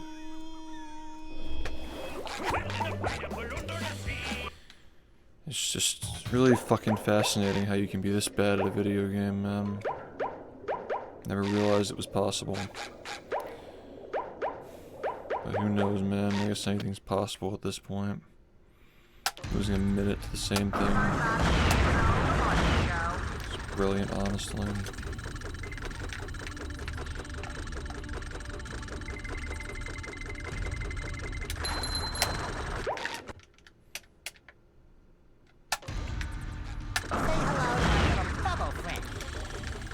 Maybe I should just jump out the window. What do you think? Can't think of a better option, honestly. Maybe I should just jump out the window. It's funny. It's funny, right? It's funny because my life is so pathetic. Jumping out the window would just be funny.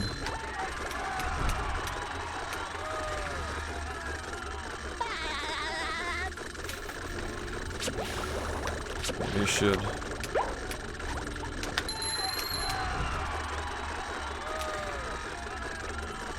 I'd rather do that than fucking do this again. Hey, Mr.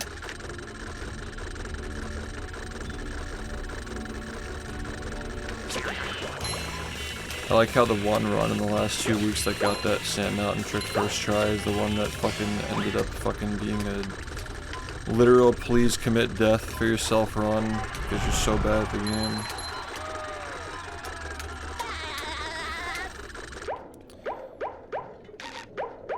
I like how that's like that's the run where it had to work, you know. No, the other ones, no. Just get it 30th try. This one, yeah, just you know. Just do it the right way. Ahoy! Everything fucking hurts, dude. This whole fucking game. What fucking doesn't hurt?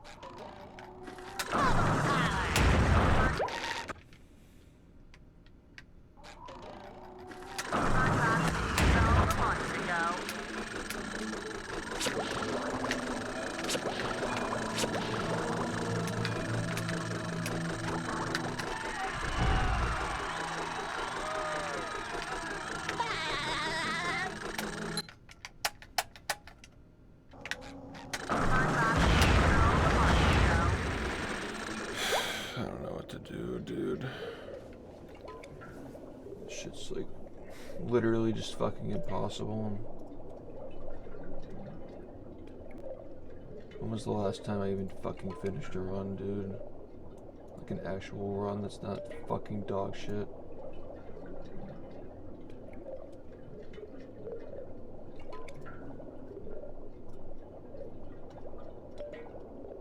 I don't think I have any more time today.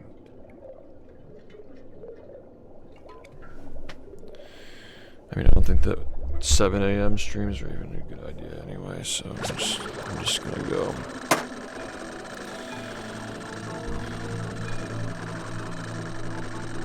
Thanks for fucking watching, I guess.